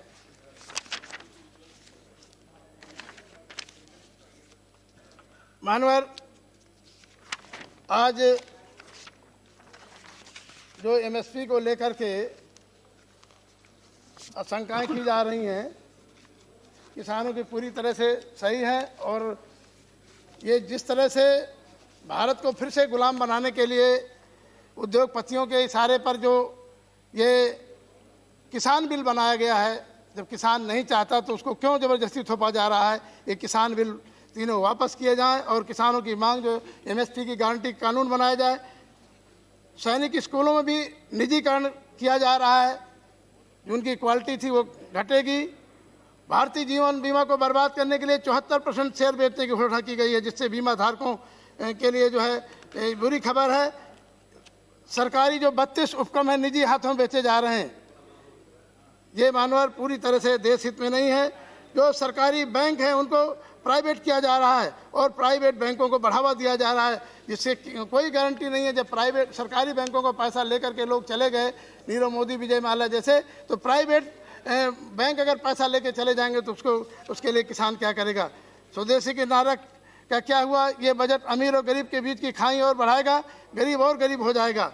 बेरोजगारों, नौजवानों, किसानों को, छोटे व्यापारियों, अल्प आय के लोगों के लिए बजट बहुत निराशाजनक है।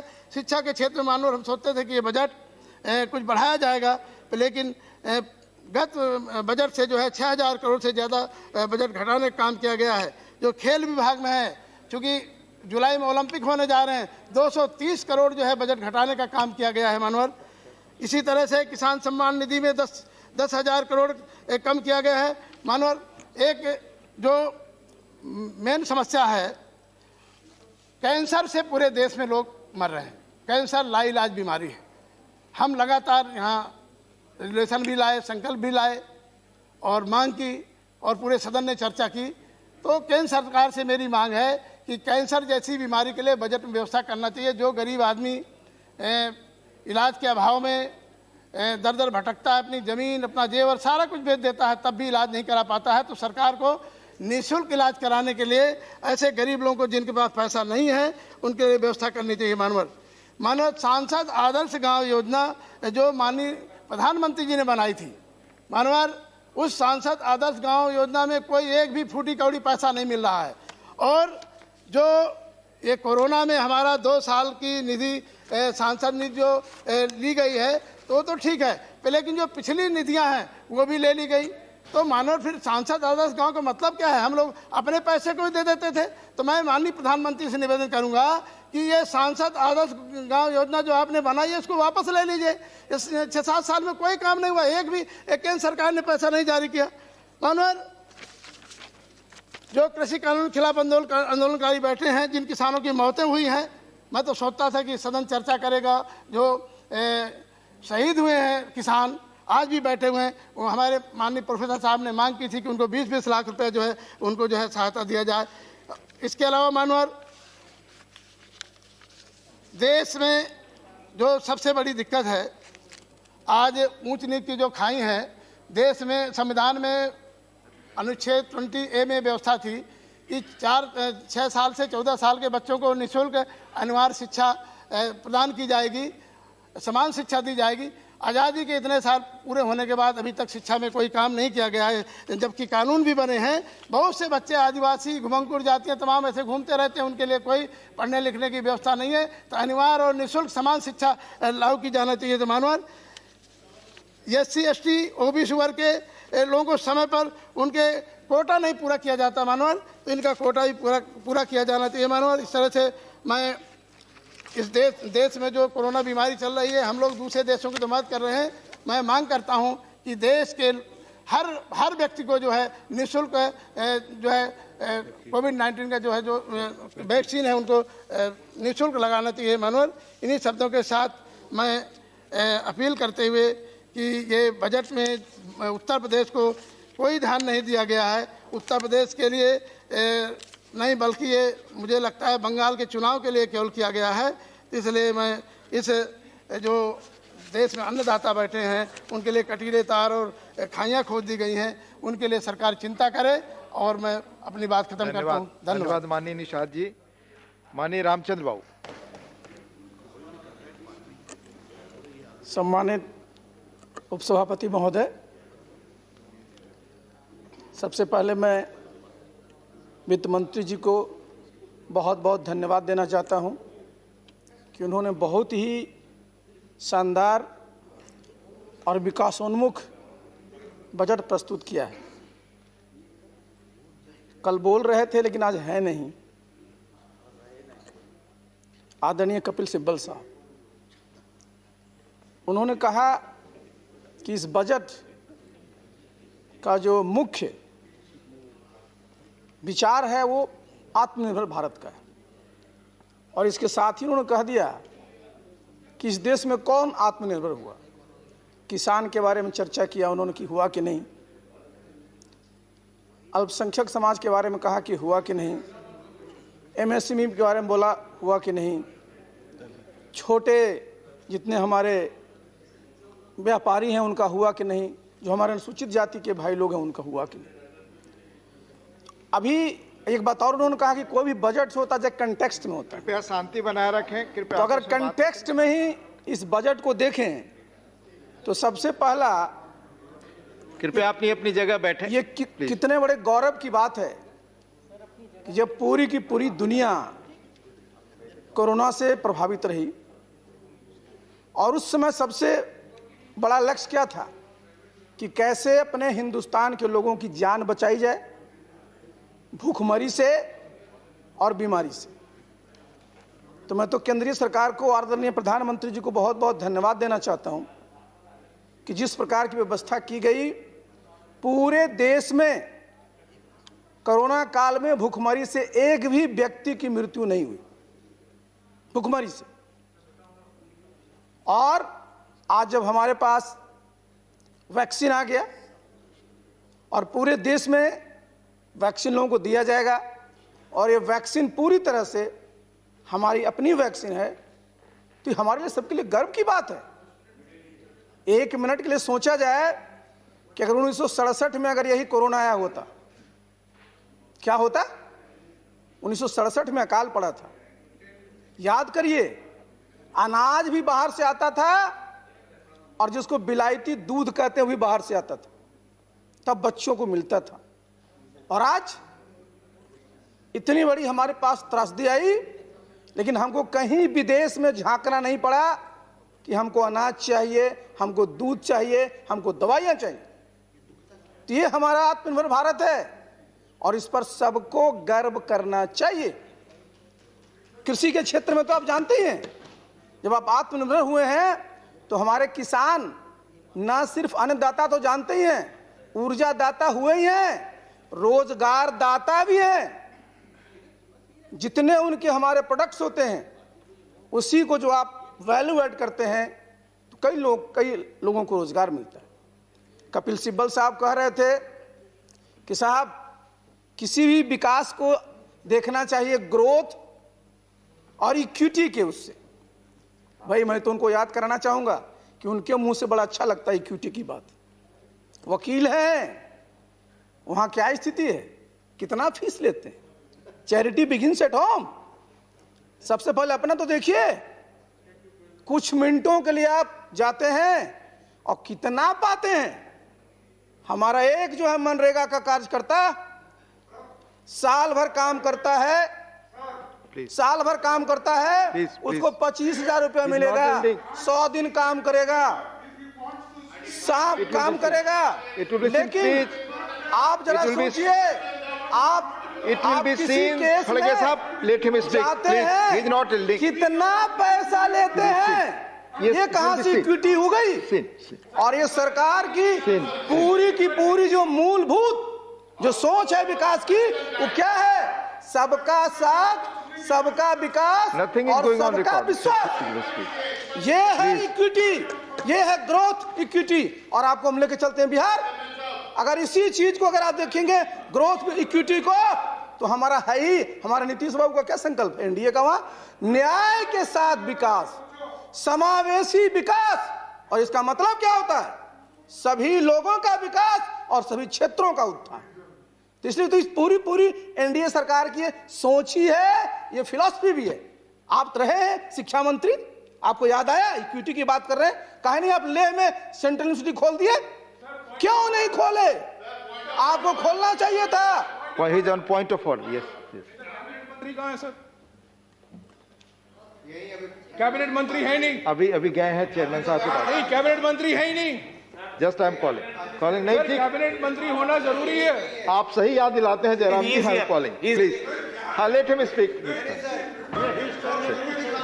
He has come please. ये मैं कह रहा था। प्लीज ये मैं कह रहा था। Sir, the Lok Sabha and all these areas are part of the proceedings.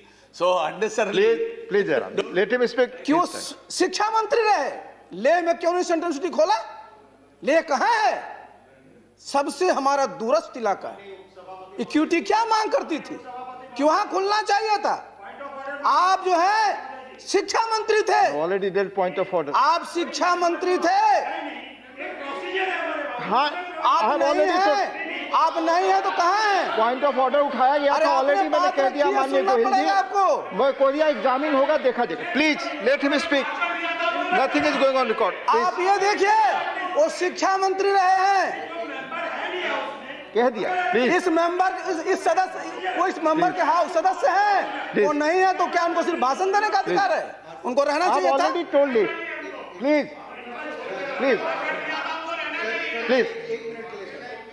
Sir, एक छोटी सी बात। माननीय आरपी सिंह जी ने जो कहा, आरसीपी सिंह जी ने जो कहा कि माननीय सदस्य ने कुछ बात कही। सर, जितना मेरा 4 बार के लोकसभा सांसद के नाते अनुभव है, जो भी पहला व्यक्ति या कोई भी व्यक्ति अपना भाषण करता है, वो अगले 4-5 भाषण तक तो सुनने के लिए इंतज़ार करता ही था।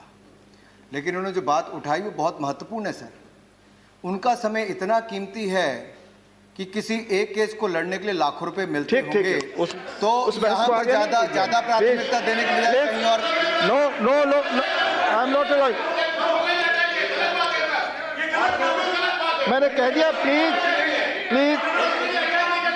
ठीक मैंने कह दिया कि please I have already told. नहीं please I am not allowing. Let him speak. He has not yielded। नहीं no please let Ramachandra Babu आप कंटिन्यू करें।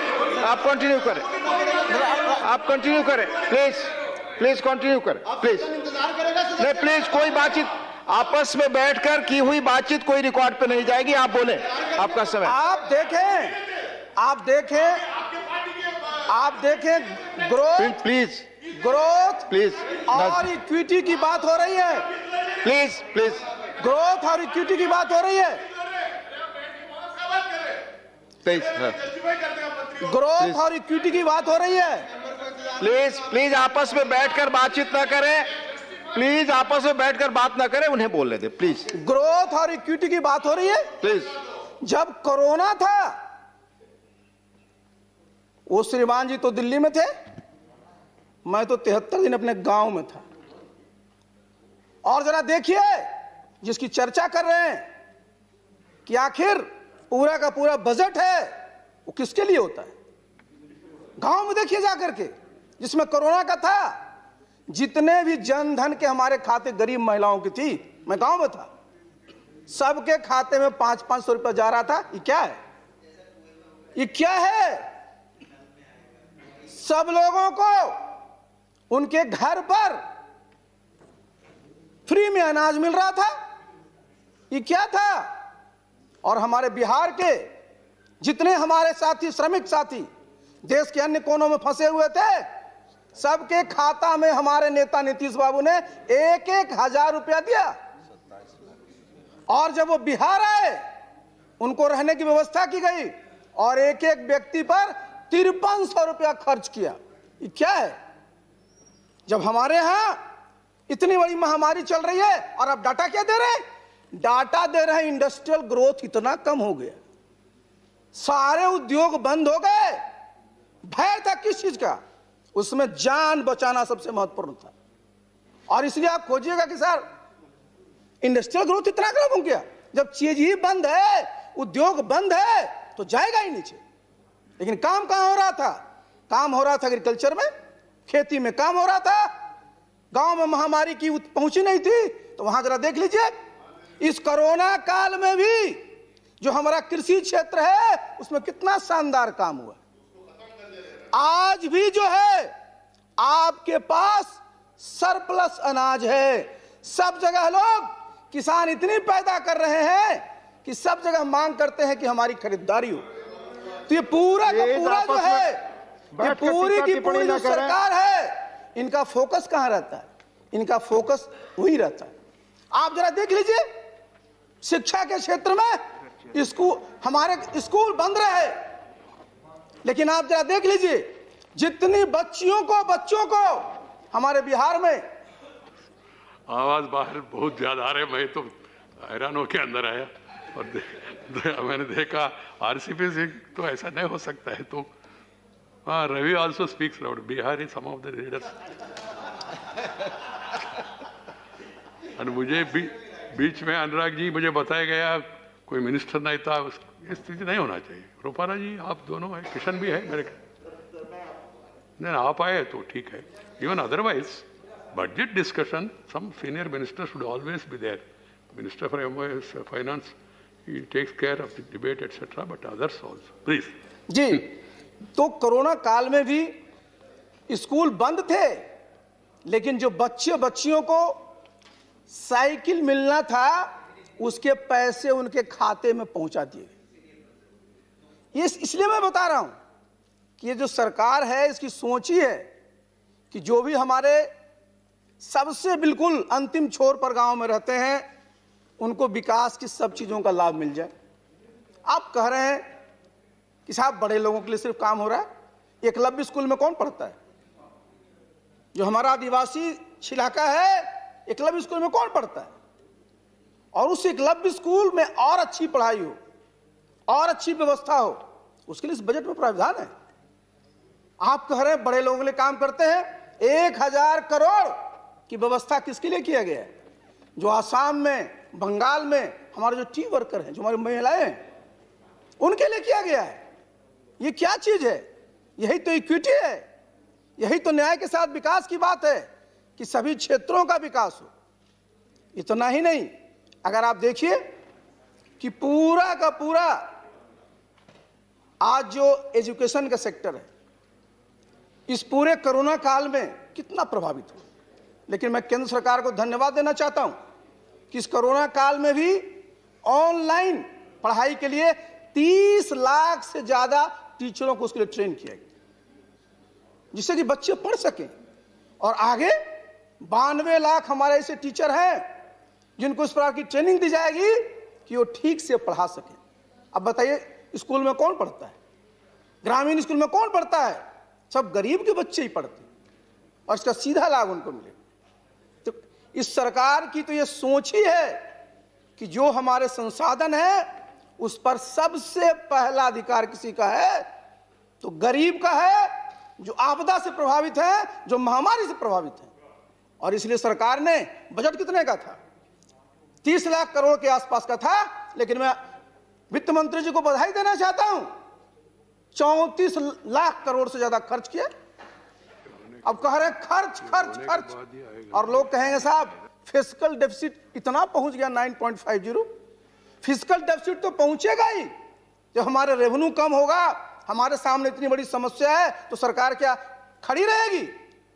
सरकार को व्यवस्था करनी पड़ेगी कि पैसे चाहे जहां से आए, जहां से हमको बोरो करना पड़े, हमारे लोगों की जीवन की रक्षा करनी, उनको हमको सुरक्षित रखना है, जिससे कि कोरोना का काल जब समाप्त हो जाएगा तो आगे फिर से हमारी इकोनॉमी ट्रैक पर आ जाए। और इसलिए आपने जो प्रयास किए हैं वित्त मंत्री जी, इसके लिए मैं बहुत बहुत आपको धन्यवाद देता हूं और बधाई देता हूं। एक बात और है साहब, सब लोग क्या सोच रहे थे कि बजट आएगा, तरह तरह के टैक्स लगाए जाएंगे।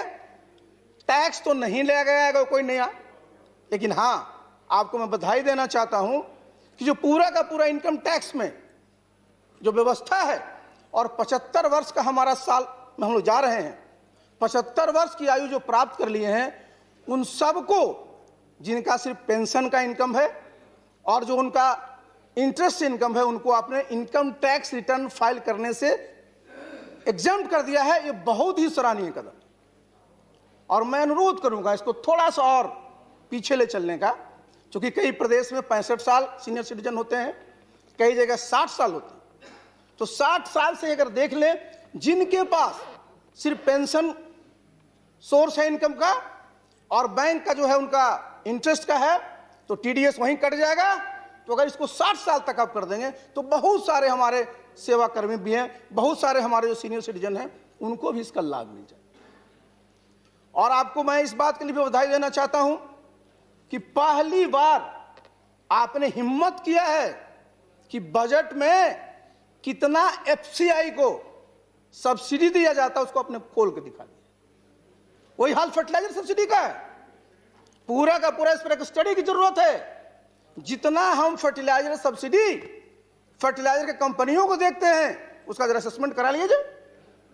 70% सभापति जी ये जाता है सिर्फ नाइट्रोजन पर, यूरिया पर, और इसका क्या दुष्प्रभाव होता है। एनपीके जो हमारे कृषि में खेत के लिए उत्पादन के लिए उनका बैलेंस होना जरूरी है, बिल्कुल वो नाइट्रोजन की तरफ ज्यादा होता है, वो बैलेंस खत्म हो जाता है। और मैं एक अनुरोध करना चाहूंगा खास कृषि में 2 चीज में जो हम देते हैं, ये सब्सिडी हम दे रहे हैं किनको, जो हमारे फर्टिलाइजर कंपनियां हैं। मैं चाहूंगा कि इसे एक असेसमेंट कर करके इसको भी डीबीटी के तहत, डायरेक्ट बेनिफिट ट्रांसफर के तहत 1 एकड़ पर सोच लें कितना किसान को खर्च होता है, उतना सीधे सीधे उनके खाते में दे देंगे, तो किसानों को ये लाभ सीधे मिलेगा और जो इफिशियंसी है वो भी बढ़ेगी। दूसरी बात, हम लोग कृषि में सीड के लिए भी देते हैं, सीड भी देते हैं, हम लोग बांटते हैं। सीड के क्षेत्र में मैं चाहूंगा कि अगर सीड का भी जो भी अमाउंट है, जो हमारे किसान है, सब जगह आज किसान दर्ज हैं, नाम उनके इंटर्ड हैं, उनके खाते में अगर बीज का पैसा दे देंगे तो किसानों के पास पहुंच जाएगा और मार्केट में हमारा काम होगा। जो क्वालिटी बीज है उसको ले ले तो उससे निश्चित रूप से जो क्वालिटी बीज है वो भी हमारा पहुंच जाएगा। एक समस्या जो ग्रामीण क्षेत्रों में आती है, और वो आती है खास करके लेबर कंपोनेंट जो हमारा खेती में होता है, और मैंने पहले भी इस पर अनुरोध किया था, और मैं फिर चाहूंगा कि हमारा जो पूरा का पूरा ये मनरेगा का है, मनरेगा में आप देखें सभी स्टेट्स में अगर देखिएगा जितनी राशि दी जाती है उतनी खर्च नहीं हो पाती, नेशनल एवरेज कम होता है, 100 से कम होता है। लेकिन हर एक जगह क्यों ऐसा होता है कि जो काम आपने उसमें लिखवाया कि मनरेगा में ये काम कराए जाने चाहिए। मेरा अनुरोध है कि मनरेगा में एक काम निजी भूमि पर कृषि कार्य हेतु भी अगर जोड़ दिया जाएगा तो उसका जो लेबर कंपोनेंट है वो मिल जाएगा, तो उससे किसानों की आमदनी बढ़ेगी और मनरेगा का भी सदुपयोग होगा। एक बार फिर से मैं आपको अच्छे बजट लाने के लिए, आप भारत को आत्मनिर्भर बनाने के लिए जो अपने बजट लाया है उसके लिए मैं बहुत बहुत सरकार को धन्यवाद देता हूँ। धन्यवाद। धन्यवाद। रामचंद्र प्रसाद सिंह जी, मुझे बताया गया आपने दूसरी सदस्य का नाम लिया और उनके बारे में कुछ कहा, ये अवॉइड करना चाहिए। ये तो वो आप फिर भी नहीं, please that is not the way, please. So this is my advice. अरे Session has accepted that we should not argue with the chair. No, they always cooperate. That's no problem. Once in a way, they get little. Yeah. Please, Secretary Sinaji. I am there to take care. Every member is a respectable member. Even if he goes wrong on facts, and there is a way, as I told you in the morning itself, so people can give notice and all. So this reference to Kapil Sibal ji is now not going to be part of the record. Okay. Then Sri Elamaram Karim. Karim ji, आपके पास श्रीमती जरना दास वैद्या जी का भी नाम है. Yes, sir. You have 14 minutes for the party. You can share. Yes. And be fair to the ladies. Sure. Thank you, sir. First of all, I like to say the union budget for 2021-22 is very disappointing, and it has failed miserably in addressing the present situation. When the country is going through a worst crisis in its history, Honorable Finance Minister has presented a budget that does not have any vision and program to overcome it. Budget is filled with proposals that will enable to implement its agenda of privatization. It did not heed to the suggestions of renowned economists, saying that government should implement plans to reach money into the hands of people, to increase their purchasing power, to uplift Indian economy, which was in a verge of collapse much before COVID. The budget is far away from the ground realities and cruelly insensitive to the sufferings of the toiling mass. It does not fulfill any of the needs of our nation and people in this pandemic time.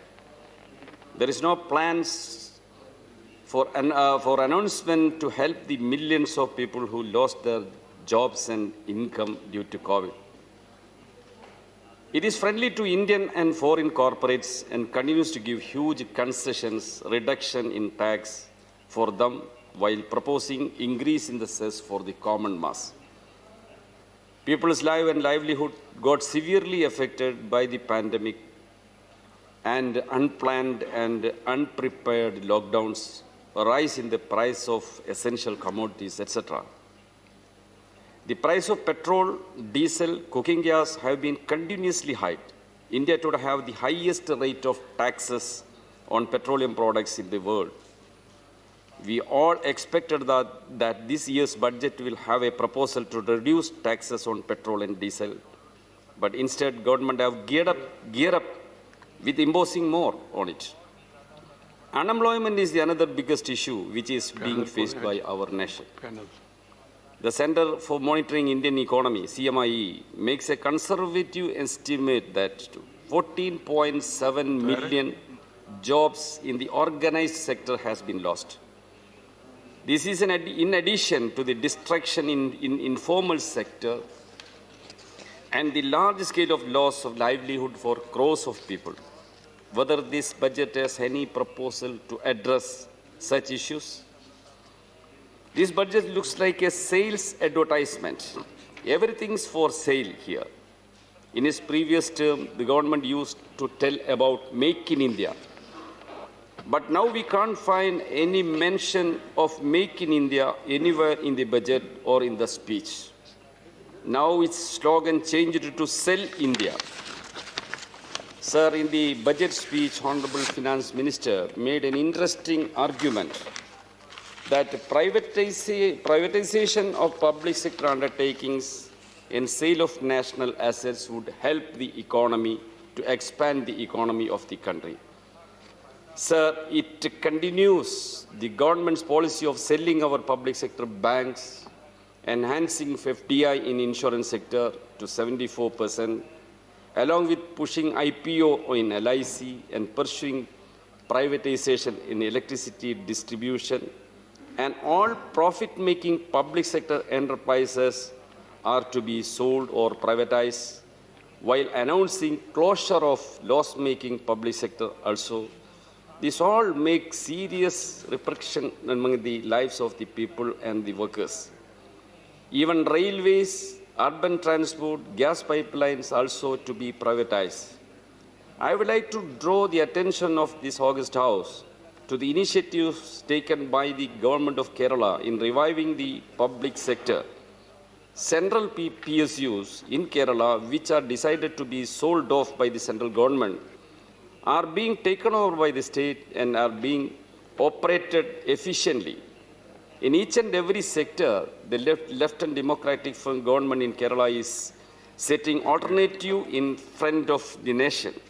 This difference in approach is because the difference in ideology which is leading the governments.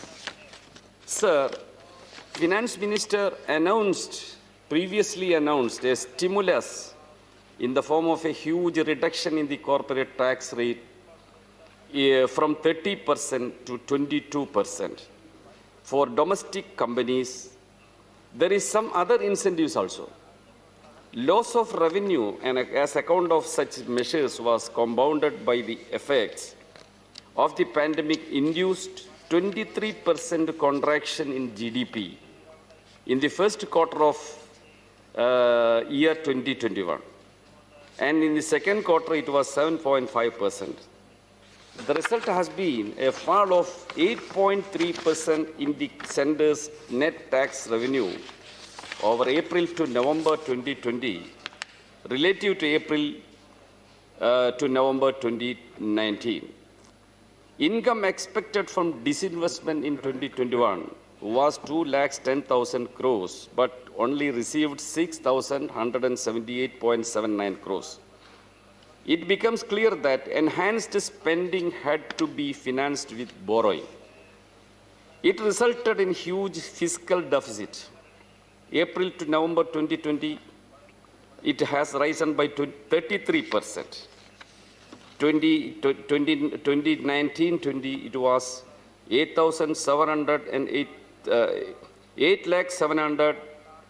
7,834 crores fiscal deficit. 2021, it is 10,75,507 crores.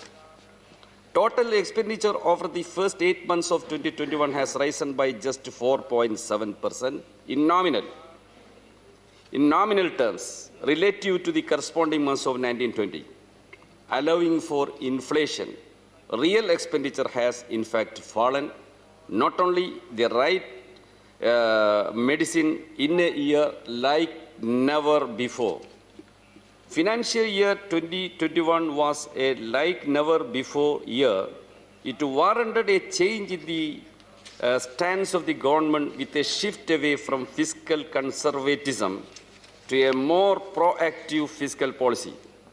There was widespread agreement that this was the way to go, even among those who is in normal times advocate a conservative fiscal stances. But the government has persisted with its neoliberal fiscal stance, resulting collapsing revenues and stagnant in expenditure. Sir, under several heads, expenditure in 2021 is actually lower than budgets. This includes agriculture, education, social welfare, women and child development, scientific department, urban development, pension and disability affairs. These cuts are being carried forward into the next year also. Even in the few heads of increased expenditure in 2021, like health and rural development, the budget proposes to cut down expenditures.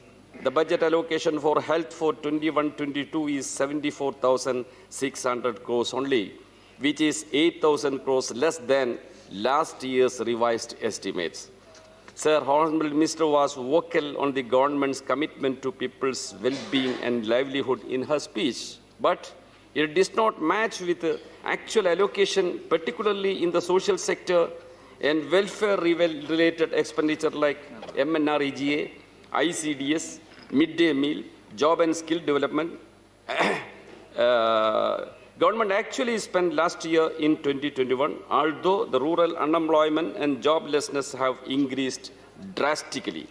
In midday meal allocation have been cut down by 1,400 crores from what has been sent actually last year. In ICDS, the allocation has been reduced by 30% compared to the allocation in last year's budget. In job and skill development, allocation has been cut down by 35% compared to the allocation in last budget. There are many other examples. Finance Minister also indicated the government move to bring down the number of centrally sponsored schemes in line with the recommendation of the 15th Finance Commission. Sir, in the run-up to the 5 elections to the 5 states, including Kerala, some announcements have been made in the budget to mislead the people of those states. But it can be seen, the projects which are already underway have been included in the budget again. In the state Kerala, many Kerala's age-old demands have still pending. sir, the state was completely neglected in terms of railway development. So 65,000 crores announced for the national highway. It is only an ongoing program. On the whole, this budget does not provide anything for the people, did nothing for addressing the severe unemployment situation, no direct relief to the people under severe distress through income and food support. You have taken 11 minutes, please. Apne 11 minutes, so you have taken 11 minutes. I raise my objection on this budget. Thanks. Thank you. I said fair to women, not minister. That is about their colleagues, you remember. Right. Professor Manoj Kumar Jha. शुक्रिया सभापति महोदय। ये मनोज जी को समय बताने की जरूरत नहीं। नहीं पता है। Prepared and then. हाँ, even without शुक्रिया He knows. शुक्रिया सभापति महोदय। आपके माध्यम से सबसे पहले तो मैं अपने दोनों मैडम फिनेंस मिनिस्टर और MOS फिनेंस अनुराग जी आपके लिए समर्पित है। एक चमन में एक तलाते रंगो बू से बात बनती है। एक तलाते रंगो बू मतलब mingling of colours and fragrances. चमन में एक तलाते रंगो बू से बात बनती है। हम ही हम हैं तो क्या हम हैं, तुम ही तुम हो तो क्या तुम हो। Why I said this, sir? Why I said this? There has been a tendency of late from many sides, my way or highway. जो हम कहें वही सही, विकल्प सुनना ही नहीं चाहता कोई। लोग कहते हैं कि हम सुनना चाहते हैं, लेकिन ईयर प्लग लगा के कौन सा सुन रहे हैं। गाना सुन सकते हैं, लोगों के संवाद नहीं सुन सकते। Sir, last year also had made an observation. Ma'am finance minister, आप सब वाकिफ होंगे, ये किताब है सर, इसी किताब से संसद चलती है, हम लोगों की धड़कनें चलती हैं, constitution of India. I would urge the government, Ma'am Finance Minister and MOS Finance and this entire cabinet, look at Article 38 and 39. I won't read them because sir बता चुके हैं, मेरा वक्त उसमें चला जाएगा। 38 and 39, and then evaluate your budget provisions and what it is going to do in terms of equality. हमारी चिंता इस बात की है कि बजट आम बजट हुआ करता था सर बीते कुछ वर्षों में। ऐसा नहीं कि सिर्फ आप ही के आने के बाद, बीते कुछ वर्षों में, खास करके 90 के बाद ये खास बजट हो गया, खास लोगों द्वारा, खास सरोकार के लिए, खास संदर्भ में।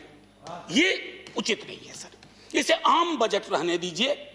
ये खास बन जाएगा तो हमसे दूर हो जाएगा, वैसे ही बहुत दूर हो गया। Article 38 and 39. Ma'am, through you, Chairman, sir, the two first paragraphs in your speech, they beautifully depict, painfully depict the kind of times we have passed through, corona times. और मैं आज अभी यह कहना चाहता हूं, मैंने आपके तमाम प्रेस कॉन्फ्रेंसेस देखे, लॉकडाउन में, उसके दौरान, उसके बाद, आपके चेहरे पे मैंने चिंता की लकीरें देखी हैं। मैं इससे इनकार नहीं कर सकता कि सिर्फ आलोचना के लिए कह दूं कि आप लोग निश्चिंत हैं, नहीं, लेकिन चिंता की वह लकीरें बजट की लकीरों को बदल नहीं पाई। ये मुझे अफसोस होता है। बजट बनाने में, जैसे मैंने कल एक बिल के संदर्भ में कहा था, कई दफा आपके कई सारे फाइनेंस प्रपोजल, बिल्स को देख करके लगता है कि लाभार्थी पहले तय है, चीजें पहले तय हो गई हैं। मेरे पास रिप्रेजेंटेशन आ रहे हैं, मैं एक अदना सांसद हूं, छोटी पार्टी का, 5 सदस्य हैं, लेकिन चूंकि अध्यक्ष के प्रति लोगों की आस्था है, हमारे पास आ रहे हैं एसोसिएशन से लोग। अभी नीलांचल वाले आए, ओडिशा से, वाइजैग स्टील प्लांट से आए। चिंताएं हैं उनकी चिंताओं को खारिज कर दें सर। सिर्फ उनका जो एसेट है वो इतना विशाल है, ना जाने कौन सा अदृश्य व्यक्ति आएगा, ले जाएगा उन प्लांट्स को। उनके मां की तो कहूं, नीलांचल में तो उनके पेमेंट के भी इश्यूज। मैं सिर्फ ये इसलिए इस संदर्भ में आपके समक्ष रख रहा हूं। निर्णय तो आप लोग लेंगे, बड़ी मेजॉरिटी है आपके पास, बहुत बड़ी मेजॉरिटी है। बहुमत का मतलब, कल ही मेरे एक चीज से आप लोग सब नाराज हो गए। मैंने कहा था कि democracy is not simply a number game. उसके पीछे, नंबर के पीछे भी कुछ चीजें होती हैं, उसका ध्यान रहे। और बेचारा लाइफ इंश्योरेंस के बारे में मैं क्या कहूं, पूरे देश का जीवन सुरक्षित कर रहे थे, खुद का जीवन सुरक्षित नहीं कर पाए, अपना ही जीवन इंश्योर नहीं कर पाए। एक बार सोचिएगा जरूर, हालांकि आप लोग फैसला वापस लेने में बहुत हठधर्मिता का परिचय देते हैं। सर, मुझे वक्त की जानकारी है। सर, ये जो तीसरा दरवाजा है 1, 2, 3, इसके गेट पे लिखा हुआ है सत्यं वद धर्मं च, सत्य बोलिए और धर्म का आचरण कीजिए। धर्म वो वाला नहीं जो पूजा पाठ वाला होता है। हमारे यहाँ धर्म बहुत बड़ी चीज है, मंदिर मस्जिद गुरुद्वारे से ऊपर की चीज है। तो सत्यं वद धर्मं च, आंकड़ा बनाइए मत, आंकड़ों की इज्जत कीजिए। जो आंकड़े आपको परेशान कर रहे हैं उसको एक्नॉलेज करिए, कहिए कि हम फेल किए। आप मानना ही नहीं चाहते। खैर, मैं अपने राज्य के बारे में क्या बोलूं। कल से एक ख्याल आ रहा है, अब भाजपा वाले लोग ही मदद कर सकते हैं। सर, हमारे यहां भी चुनाव अप्रैल मई में करवा दीजिए कुछ व्यवस्था करके, क्योंकि हम छूट जाते हैं। अक्टूबर नवंबर में चुनाव होता है, हमें तो कम से कम कहने को के लिए भी लाखों करोड़ नहीं मिलते हैं, ताकि कम से कम कुछ हसीन सपने हम भी देख पाते। तो आपके ऊपर छोड़ता हूं, भाजपा के मित्रों के, क्योंकि कुर्सी के चारों पाए की चाबी आप ही के पास है। सर, बिहार के कुछ इलाके हैं, माननीय सभापति महोदय, मुझे अपने राज्य की चिंता सिर्फ इसलिए नहीं है कि मैं वहां का सांसद हूं, मुझे चिंता इस बात के लिए भी है कि देश के लिए बिहार चिंता का विषय होना चाहिए। मैंने पहले भी कहा था कि हम श्रम आपूर्ति वाले राज्य में, हमें लोग उसी स्वरूप में, शक्ल में देखना चाहते हैं। सर, हम भी अपनी हकीकत बदलना चाहते हैं, हम भी अपना स्वरूप बदलना चाहते हैं, हम भी अलग विकसित राज्यों की श्रेणी में खड़ा होना चाहते हैं। हम आपसे दया नहीं चाहते, सहानुभूति नहीं चाहते, खैरात नहीं चाहते, हम एक अच्छा नजरिया आपसे चाहते हैं, एक नजर चाहते हैं, ताकि बिहार में उद्योग धंधे संसाधनों की कमी नहीं है। माननीय सभापति महोदय, एक आग्रह होगा, हमको 2 मिनट पहले इशारा कर दीजिएगा, 2 मिनट पहले इशारा कर दीजिएगा। तो मैंने 2 मिनट पहले इशारा कर दिया। मैं एक चीज और, किसान पर तो काफी चर्चा हो चुकी है, किसान आंदोलनों पर। किसान आंदोलन को लेकर के भी जो नजरिया है, उससे भी ये बात साबित होती है कि अक्सर, मैं उस शब्द का कई दफा बहुत अतिरेक में भी इस्तेमाल होता है, क्रोनी, ये मैं उसमें जाना नहीं चाहता। मैं सिर्फ इतना कहना चाहता हूं कि आपके बजट में अगर छोटे मझौले किसानों के लिए एक सीमा से आगे आप पहलकदमी कर पाते तो ज्यादा बेहतर होता। अभी ऑक्सफैम की एक रिपोर्ट आई है, माननीय सभापति महोदय आपने भी देखा होगा, मैम आपने भी देखा होगा, अनुराग जी आपने भी देखा होगा। वो रिपोर्ट सरकार के लिए नहीं, संसद के लिए चिंता का विषय होना चाहिए। अगर 1% लोगों के हाथ में 50 से ज्यादा प्रतिशत संसाधन आता है, तो ये कौन सा देश हम बना रहे हैं। अरे तालियां बजेंगी, मीडिया में बड़ी तारीफें होंगी, लेकिन मैं बार बार दोहराता हूं, इतिहास इन तालियों और वाहवाही को गुम कर देता है, डस्टबिन ऑफ हिस्ट्री में डाल देता है, कोई चर्चा भी नहीं करता। एक बार सोचिएगा कि संपत्ति का ये जो कंसंट्रेशन है, ये कहां हमें ले जा रहा है। हम लोग पैंडेमिक के दौरान हम सब ने खोया, आप सब ने चैन खोया, हम सब ने भी चैन खोया। हम सब ने अपने देश की उन हकीकतों को देखा जो हम जानते थे लेकिन एक्नॉलेज नहीं करते थे। मैं खुद उस राज्य से आता हूं जहां माइग्रेशन का बहुत बड़ा एक बहुत अलग किस्म का पैटर्न है और क्वांटम बहुत ज्यादा है, लेकिन जब सड़कों पे मैंने वो पीड़ा बहते हुए देखी, मेरे लिए भी वो झटका था। आपके लिए नहीं रहा होगा, मैं नहीं मानता, आपके लिए भी रहा होगा, लेकिन उनकी चिंताएं क्यों नहीं आ रही हैं। The gap between the rich and poor continues globally so. हम सब जानते हैं आंद्रे गुंदर फ्रैंक, सैमी रामिन, वॉलस्टेन, ये जो वॉल सिस्टम थियरी था, अब खारिज कर दीजिए कि ये लोग थोड़ा बहुत कम्युनिस्ट थे। नहीं सर, संपत्ति का बंटवारा चाहते थे, और जब तक संपत्ति और संसाधन का बंटवारा कम से कम इक्विटेबल ना हो, अगर इक्वल ना भी हो, इक्विटेबल नहीं होगा ना, आपकी सारी समस्याएं और बड़ी होती जाएंगी। सारी समस्याओं के जड़ में ये चीज है, और मैं समझता हूं जैसे world system theory is a kind of pattern which thrives on inequality, produces inequality. उसी तरह जैसे पुअर कंट्रीज से रिच कंट्रीज, उसी तरह पुअर रीजन से रिच रीजन में भी उसी तरह से वेल्थ का ट्रांसफर होता है, और हम जैसे कुछ राज्य उसके विक्टिम हैं। तो इसलिए अरिस्टोटल ने कहा था the greatest crimes are not committed by for the sake of necessity, but superfluity. Ma'am, दो चार चीजें रखूंगा. Reduction in spending on education. अगर रियल टर्म्स में आप डेटा को देखिए, there is a decline in education spending by rupees 6076 crores. In real terms, approximately 6% this year. Both the school education and higher school education division have their budgets cut. Centrally sponsored scheme में school education and literacy 43,285 crores, which is less than 50,380 crores of the budget figure of past years. Ma'am, आपके आंकड़े हैं, मैं आपके आंकड़ों को सिर्फ सामने रख करके बताना चाहता हूं. फिर इश्यूज ऑफ री इनरोलमेंट है, जिसके बारे में कई सर्वे रिपोर्ट आ चुकी हैं. सब digital divide.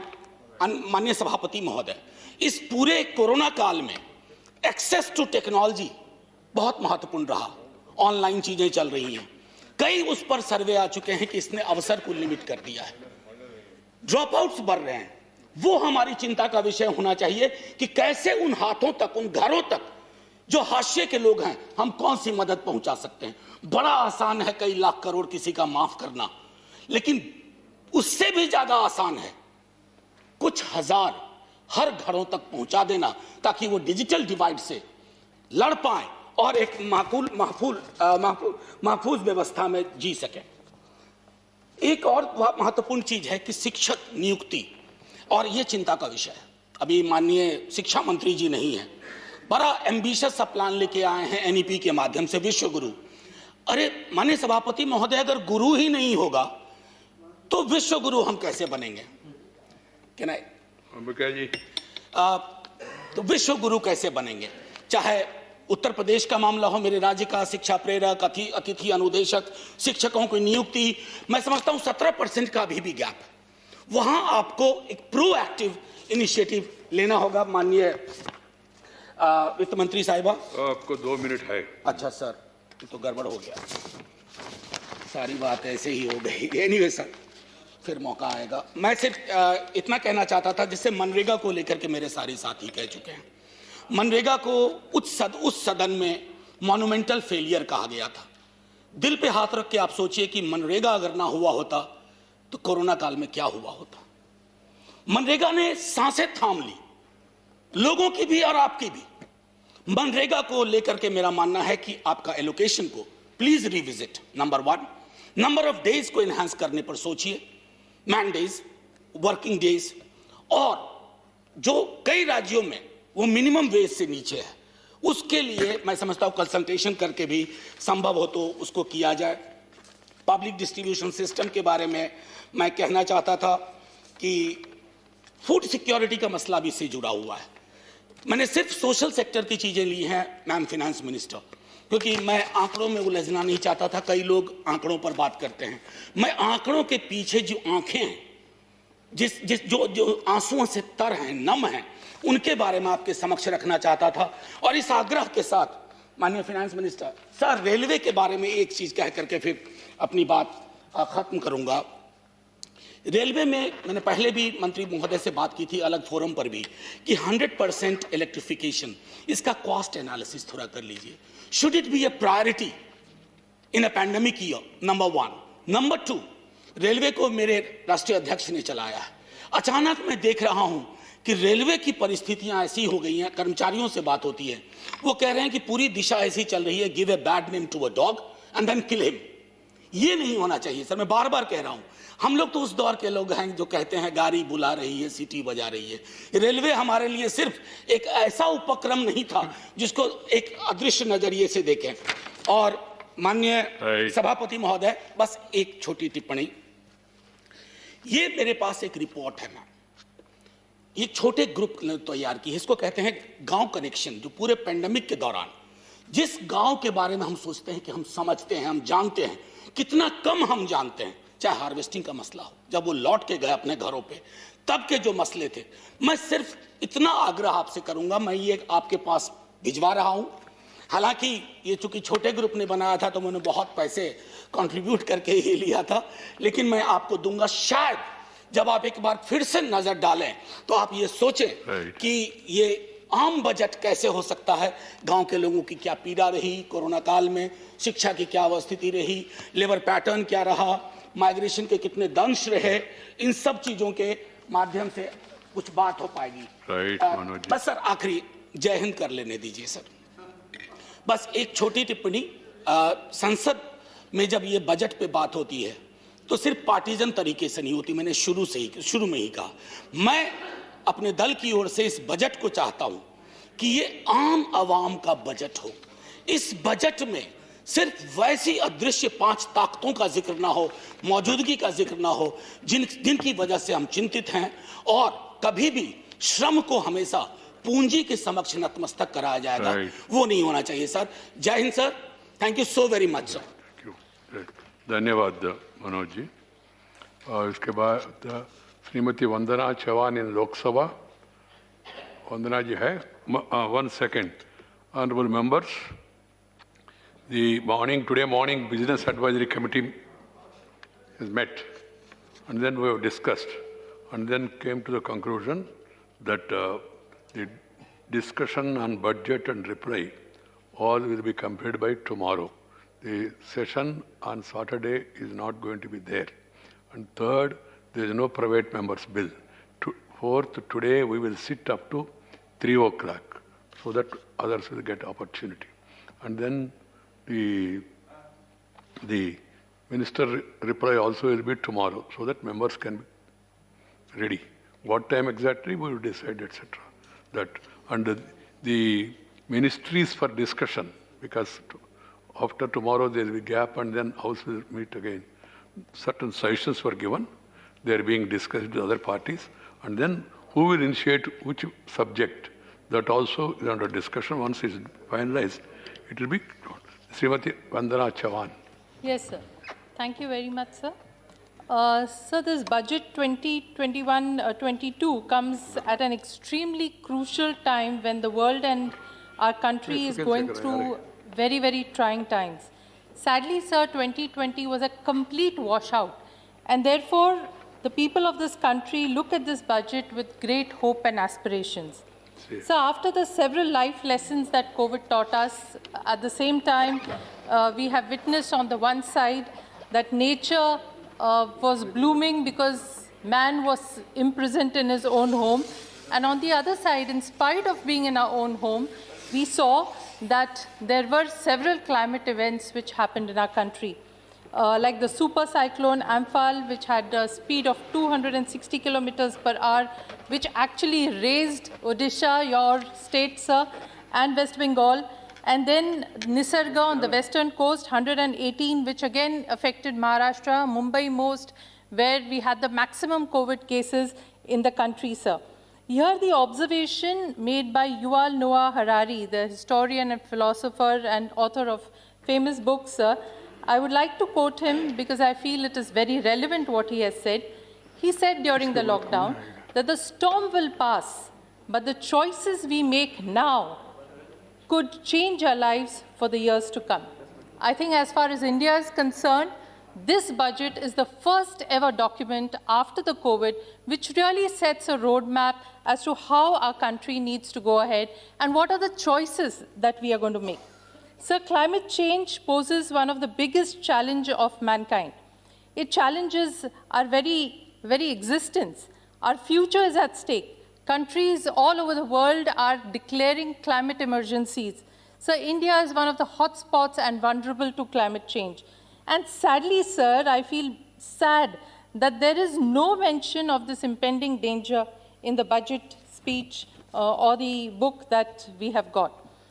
In the short time, sir, that I have been allocated, I wish to focus my interventions on the issue of environment and climate change and wish to flag 4 observations which go to expose our missing sensitivity to the impending issue and shows that our choices are blatantly out of place. On the one side, where environment is failing us or we are failing the environment, it is an irony, one, that we have reduced the budget allocation for the Ministry of Environment, Forests and Climate Change. So the total budgetary allocation for the ministry is rupees 2,869.93 crores, this year, as against rupees 3,100 crores last year. So there is a drastic reduction of 230 crores. Extremely disappointing, sir. Second, the point which I want to make is about air pollution. We know and keep reading that our cities, the Indian cities, are becoming gas chambers. According to the Lancet Planetary Health Report released in December 2020, air pollution claimed 1.7 million lives in India in 2018. Another report, Global Burden of Disease report in 2017, it says that air pollution kills one child every 3 minutes in India.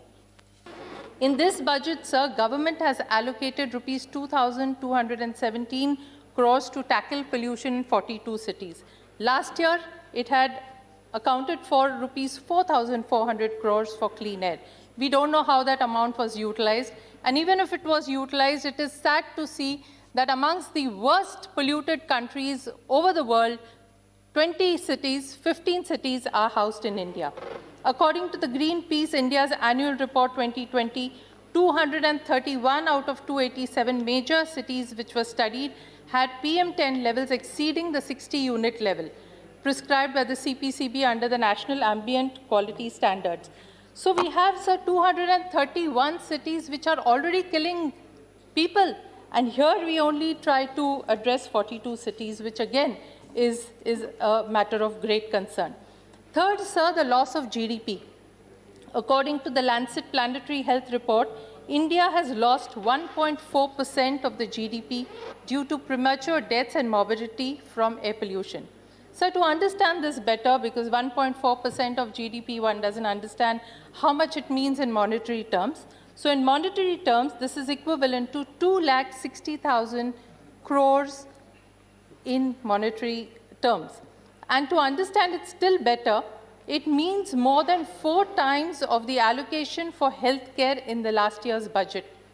So this is something, again, which is a matter of great concern. If we have to see the loss percentage of GDP in the states, UP tops it by 2.2% loss and Bihar 2% loss of GDP. My fourth point, sir, the economic loss due to climate change. According to the Global Climate Risk Index 2020, India suffered an economic loss of $37 billion due to climate change in 2018 alone. Apart from several climate disasters in various parts of our country, the glaring ones were the worst ever in 100 years floods in Kerala, which claimed 324 lives, damaged 20,000 houses, 80 dams. There was a migration of 220,000 people. They were forced to migrate out of their habitats. Losses due to these amounted to $2.8 billion. In the same year, sir, India also experienced heat waves with temperatures above 50 degrees centigrade in various parts of our country. Chennai, sir, I have some 6 minutes, 8 minutes I was told. 7 minutes. So how many minutes do I have, sir, to finish? Only 1 minute left. So please let me, yes. Chennai, sir, which has 1 million population, ran out of water and had to be transported from outside. The message is loud and clear, sir. We know that all these are results of reckless damage to the environment. We have been alarmed time and again by experts and scientists, but sadly we do not pay heed. And worse still, we continue to carry destruction unabated even today. And to cite a few projects, sir, the Char Dham Pariyojana in Uttarakhand site, where a massive 900-kilometer road is being made in the Himalayan ecological sensitive region with blatant violations of the law, the declassification of salt pans to wetlands. We are diluting the EIA norms, the NGT norms, the CRZ norms, the National Forest Policy. The dense forests in the country, especially Chhattisgarh, are being opened up for coal mines. Government is hoping to denotify the Kachua Wildlife Sanctuary and several other sanctuaries. Sir, my last point only, I urge the government to ponder, to introspect, to analyze, and decide what is the path that we need to take. And this is something that is absolutely important. I will end my speech, sir, by quoting a para from the book Hot, Flat and Crowded, authored by Thomas Friedman. And he says, imagine a world without forests. Imagine a world without corals. Imagine a world without fish. Imagine a world where rivers flow only in the rainy season. Not only is that possible in more and more places, it is possible in a lifetime. So, sir, I urge the ministry and the ministers, let us wake up. Let us bring the issue of climate change at center stage. Only then the state governments, local governments, and the private sector and individuals will really wake up to this need. There is no time to lose. We have to act now. Thank you. For the future of our generations. Thank you, sir. Sri Birendra Prasad Baisya. Thank you, Chairman, sir, for allowing me to speak on the Indian budget. Due to the effect of the COVID-19, country is passing through a very critical time.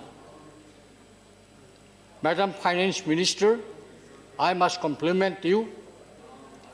In the critical juncture, you placed a wonderful and good budget. Madam Finance Minister, dear Chairman, sir, the budget is a growth-oriented budget. The budget is for Atmanirbharshil Bharat budget. Budget is for infrastructure development in our country. Sir, budget also going to give, sir, and create, sir, new job opportunities which will help the unemployment youth of our country, sir. Sir, when budget is decided to expand the capital expenditure, automatically it will reduce inflation in our country. Sir, Madam Finance Minister, in her budget, proposed 137% hike in health sector, and government is going to spend near about 2,23,846 crore in this year, which is higher than 137 when compared with the previous year. Our India is a welfare country. It is the duty to protect life of every Indian citizen. Under the leadership of Pradhan Mantri Narendra Modi ji, government is working in this right direction. Sir, I am Indian. I am proud to be Indian, sir. And this government, our government, is going to spend 35,000 crore for the COVID vaccine, sir. And 50 crore people of our country will cover through this COVID vaccine, and which is produced by our country, sir. Sir, I remember when COVID has started, people are trying to get masks. People are trying to get, sir, your sanitizer, etc., sir. But today, India is not only producing masks, India is exporting that, and India produced the COVID vaccine. It is the great example of Atmanirbhar Bharat. So I compliment Honorable Prime Minister Narendra Modi ji, sir. Sir, unemployment, one of the great challenges to the nation. The government has decided to increase capital expenditure, sir. When capital expenditure is going to be increased, automatically new railway station, new airport, new shopping port is coming up, sir. It means automatically their job will be created, sir, and it will create job because capital expenditure is capital expenditure. So automatically job will coming out, sir, and it will be helpful to curb the somehow it will helpful to curb the unemployment in our country, sir. Sir, capital expenditure is going up. When capital expenditure is going up, automatically inflation is coming down, sir. One of the great opportunity I have seen in the budget, government has given topmost priority for the infrastructure development of the country, for the road and transport development of the country, sir. Under this project, National Infrastructure Pipeline will expand 7,400 projects, and already 217 projects is completed, and at the cost of more than 11 lakhs crore, sir. Under the purpose, 5,35,000 lakhs crore, Bharatmala Parijojana, more than 13,000 kilometer route will be constructed at the cost of 3.3 lakhs crore, sir. Sir, I am coming from the Assam, sir. I am very happy. In this budget, Honorable Finance Minister had awarded 34,000 crore, sir. I repeat, 34,000 crore to allotted to construct 1,300 kilometer national highway in Assam, sir. In addition, I am very happy. In addition, 1,000 crore is awarded for the infrastructure development of Assam. I welcome Assam is backward, but I am happy, Madam Finance Minister, you successfully draw the attention of the people of Assam, sir. Sir, now I am coming to the one more thing, sir. We have spoken about lots about the migrant workers, sir. What government is doing for migrant workers, sir? During the COVID time, we have seen what the problem faced by the migrant workers, sir. They are not getting food. They are not getting shelter to whom, sir? But by introducing one nation, one ration card, it is going to help to the migrant workers, sir. This migrant worker may be in Kerala, may be in Assam, wherever he may be, and where he migrate from one state to another, but under this provision, he will get food in the cheap price, in ration price, every part of the country. This is the great goal of this budget, sir. Thank you, Madam Finance Minister, sir. Madam Finance Minister, sir, give me 2 more time. I'm coming from the Northeastern region, sir. In the interest of the Northeastern region, allow me to speak 2 more times, sir. I'm coming to the Madam Finance Minister. Through you, I want to draw the attention of the Honorable Railway Minister. Sir, railway electrification is a dream for the people of Northeastern region, sir. Forget about railway electrification, sir. Northeastern, every part of the Northeastern region not yet connected with the Please railway, conclude. Sir, just me 1 minute, sir. Just me 1 minute. Sir, all the time, all the railway minister announced there will be electrification of NF railway. Madam, but no government has not done anything. But I'm happy, I compliment to railway minister. In 2021, railway ministry took an ambitious plan to electrify 50% of NF railway broad-gauge rail line. I welcome it, sir, and I hope, and I am sure this target will be fulfilled at proper time, sir. I hope and through you, I draw the attention of the Honorable Minister. Thank you. Sir, according to World Health Organization, highest number of the cancer patients of our country is coming from the Northeastern region, sir. Sir, this is index of cancer patients, sir. You are from Northeastern region, that is why I have extended 2 minutes time. Yeah, well, sir, one small example I've given you, sir. Every day, hundreds of cancer patients visiting Mumbai from Guwahati, from Northeastern part for the better cancer treatment, sir. I request through you, sir, through Madam, I request Honorable Railway Minister, kindly, sir, in the interest of the cancer patient, in the cancer patient, please give us one bullet train between Guwahati to Mumbai. And there is, sir, more than 10,000 great posts vacant in NF Railway. I request the Minister to fill up this post from the unemployment youth of the Northeastern region. Thank you, sir. Thank you very much. Thank you. Sri P. Chidambaram ji. Mr. Chairman, I'm grateful to you for this opportunity. I'm grateful to the Honorable Finance Minister for being present here when I have an opportunity to speak on the budget. I will be very brief. Let me first recall last year.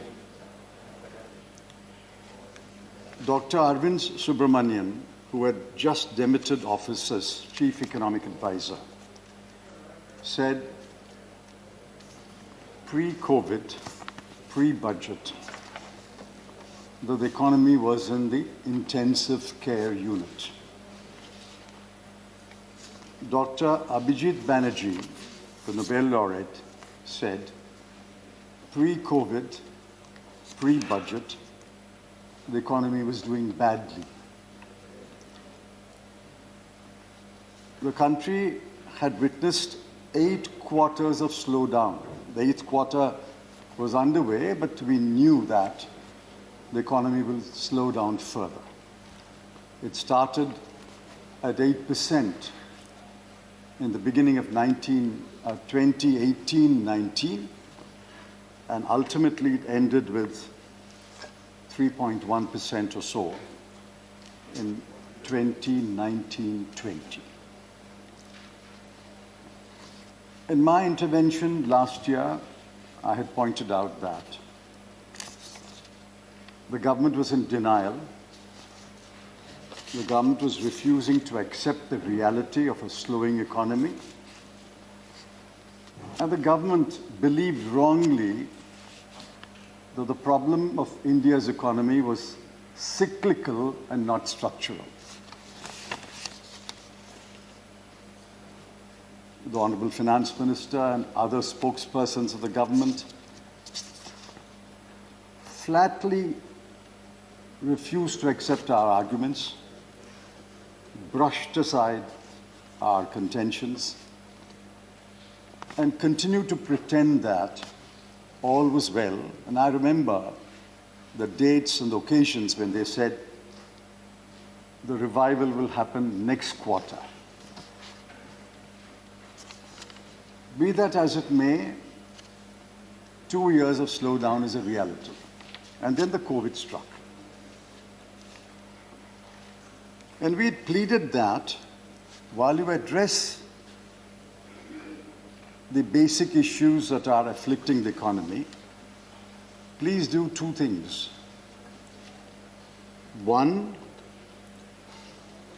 transfer money to the poor people. Do a cash transfer. Secondly, use your mountains of food grain to give free rations to poor people.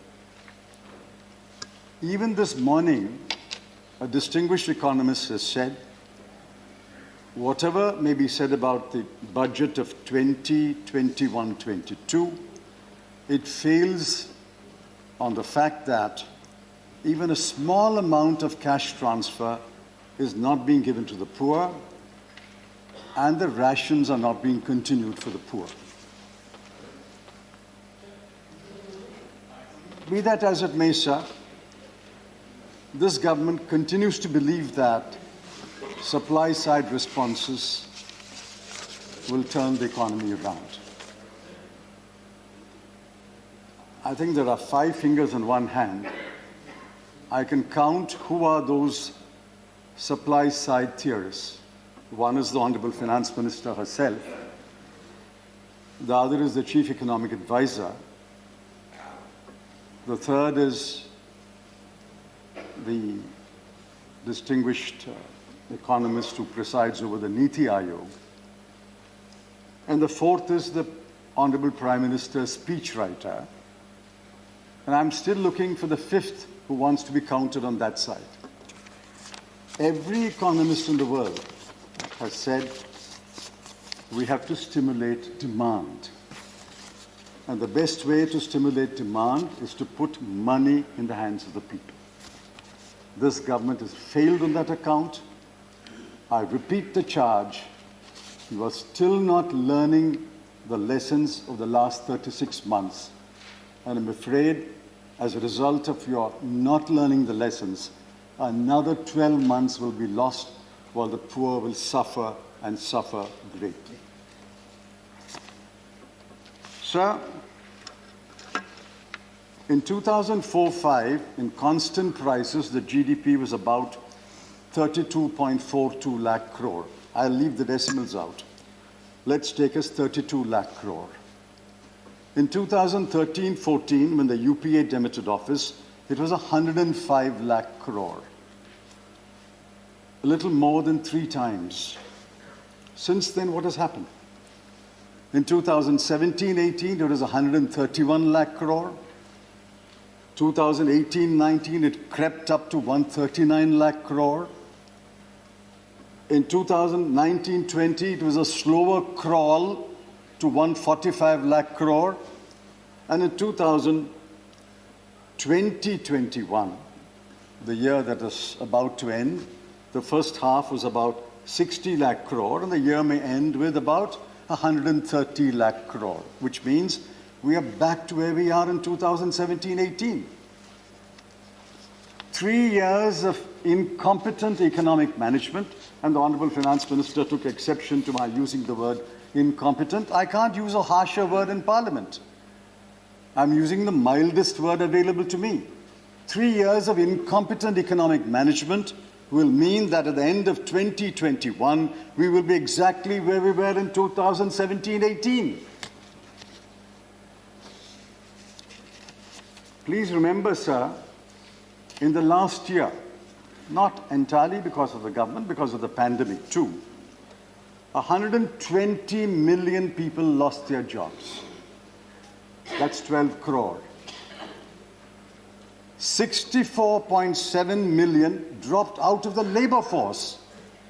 And out of that, 22% are women. Only 1 out of 11 jobs are held by women, but 4 out of 11 who drop out are women.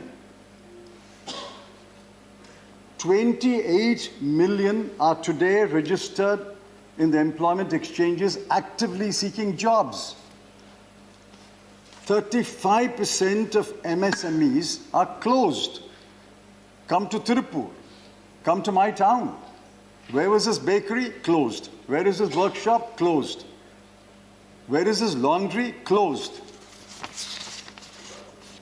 The reality is there is no demand in the bulk of India. I'm talking about a relatively advanced state like Tamil Nadu. Imagine what the situation will be in relatively backward states like Bihar, Uttar Pradesh, Orissa. My heart pains for them. I'm not happy they're backward, but it will be worse in those states. Sir, the answer to India's economic situation is to take the advice of well-meaning critics, distinguished Indian economists who may be in India, who may be abroad, and address the structural issues facing the economy and immediately address the needs of the poor people. This is what my colleague Mr. Sibal said yesterday. You have ignored the poor, you have ignored the unemployed, you have ignored those who have lost their jobs and still looking for those jobs. You have ignored the MSMEs which are closed down. You have ignored the jobs that were lost in the closed down MSMEs. If you ignore the bulk of India, who is this budget for? Before I answer the question, who is this budget for, let me give you some numbers. Major numbers are suspect in this budget, like last year's budget. Of course, you will always say the numbers unravel because of the pandemic. You won't have the excuse this year. these numbers are going to unravel. And like last year, the finance minister will have to make mini budgets. Let's look at the reality of the numbers. You said you've raised about 10 lakh crore of additional borrowing. Where did this additional borrowing go? On the capital account, you are spending 27,078 crore. Let's add the grants and aid of capital investment, another 23,876 crore. The total additional capital investment in the current year, which will end on 31st March, is 50,954 crore. Let's say 51,000 crore. Where did the rest of the money go? Not for new investment, not for capital investment. Where did it go? Because you had three large holes. On the revenue side, your expenditure increased by 3,80,997 crore. On the revenue side, you had a revenue shortfall of 4,65,773 crore. And on the disinvestment, you had a shortfall of 1,78,000 crore. And that adds up to 10,24,770 crore. So your money that you borrowed is only going to fill the gaps, the huge craters that are there in the economy today. Next year won't be any better. The additional borrowing will go under the same heads. Mark my words today, and we'll come back next year. Mark my words, the revenue projections for next year are ambitious. There will be a shortfall. The disinvestment proceeds projections are ambitious. There will be a shortfall. And your revenue expenditure will increase more than what you have provided for, because you have underprovided under a large number of heads, including defense and health.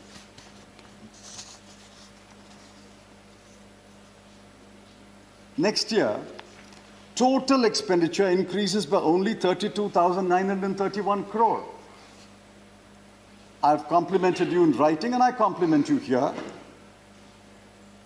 You are spending on capital account an additional 1,15,000 crore. But what is 1,15,000 crore in a GDP which you estimate will be 222 lakh crore? Your estimate says your GDP next year will increase by 28 lakh crore, but you are spending an additional only 1 lakh crore on capital account. While I've given you half a compliment, I'm going to have to hold back the other half of the compliment because there's not enough is being spent on capital expenditure. Sir, let me point out another number that will unravel. Your projected nominal GDP growth of about 14.8% or 9%. And then you say, I'll still grow by 11%. The math is bewildering. Inflation next year will be at least 5%, maybe even 6%. If your nominal GDP growth is 14.4%, and if inflation is 5 or 6%, the arithmetic I have says your growth will be only 9.4 or 8.4. This year will end at -10, -11, and next year will grow by 8 or 9. This is what Dr. Geeta Gopinath said is mechanical. Don't claim credit for that growth. If the decline in the previous year is -10, the mechanical rise will be +8 or +9. So don't go about boasting about these numbers. The real test is, when will you come back to a constant GDP which is higher than your highest, namely 145 lakh crore? I'm afraid it will take you 2 to 3 years, which is why Dr. Gopinath said to reach pre-COVID levels, we'll have to wait until 2025. There are 3 numbers on which I must comment. One is defense. the first time, I think, in the history of Parliament, the word defense was not mentioned in the budget speech. Please correct me if I'm wrong. The word defense was not mentioned in the budget speech. On health, the numbers have unraveled again. Everybody has blown a hole into the numbers claimed by the finance minister that she had increased health expenditure by an astronomical figure.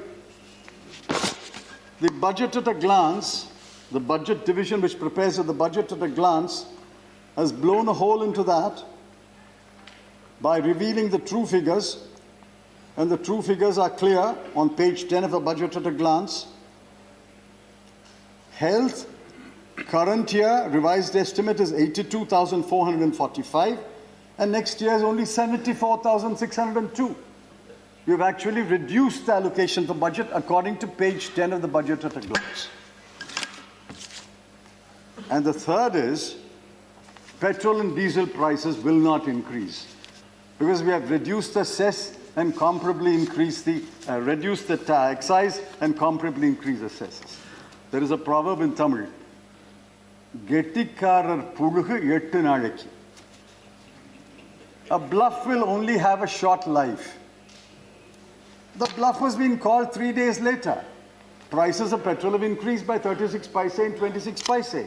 And believe me, it will rise again. It will rise again. What you have done by imposing a cess is to deny the state governments of their share. So many numbers will unravel. I don't want to alarm or disappoint the Honorable Finance Minister, but I'm afraid many numbers will unravel. Finally, sir, I want to point out what is the text of the speech. The text is prosaic, bureaucratic. What is the pretext of the speech? The pretext is we have a pandemic.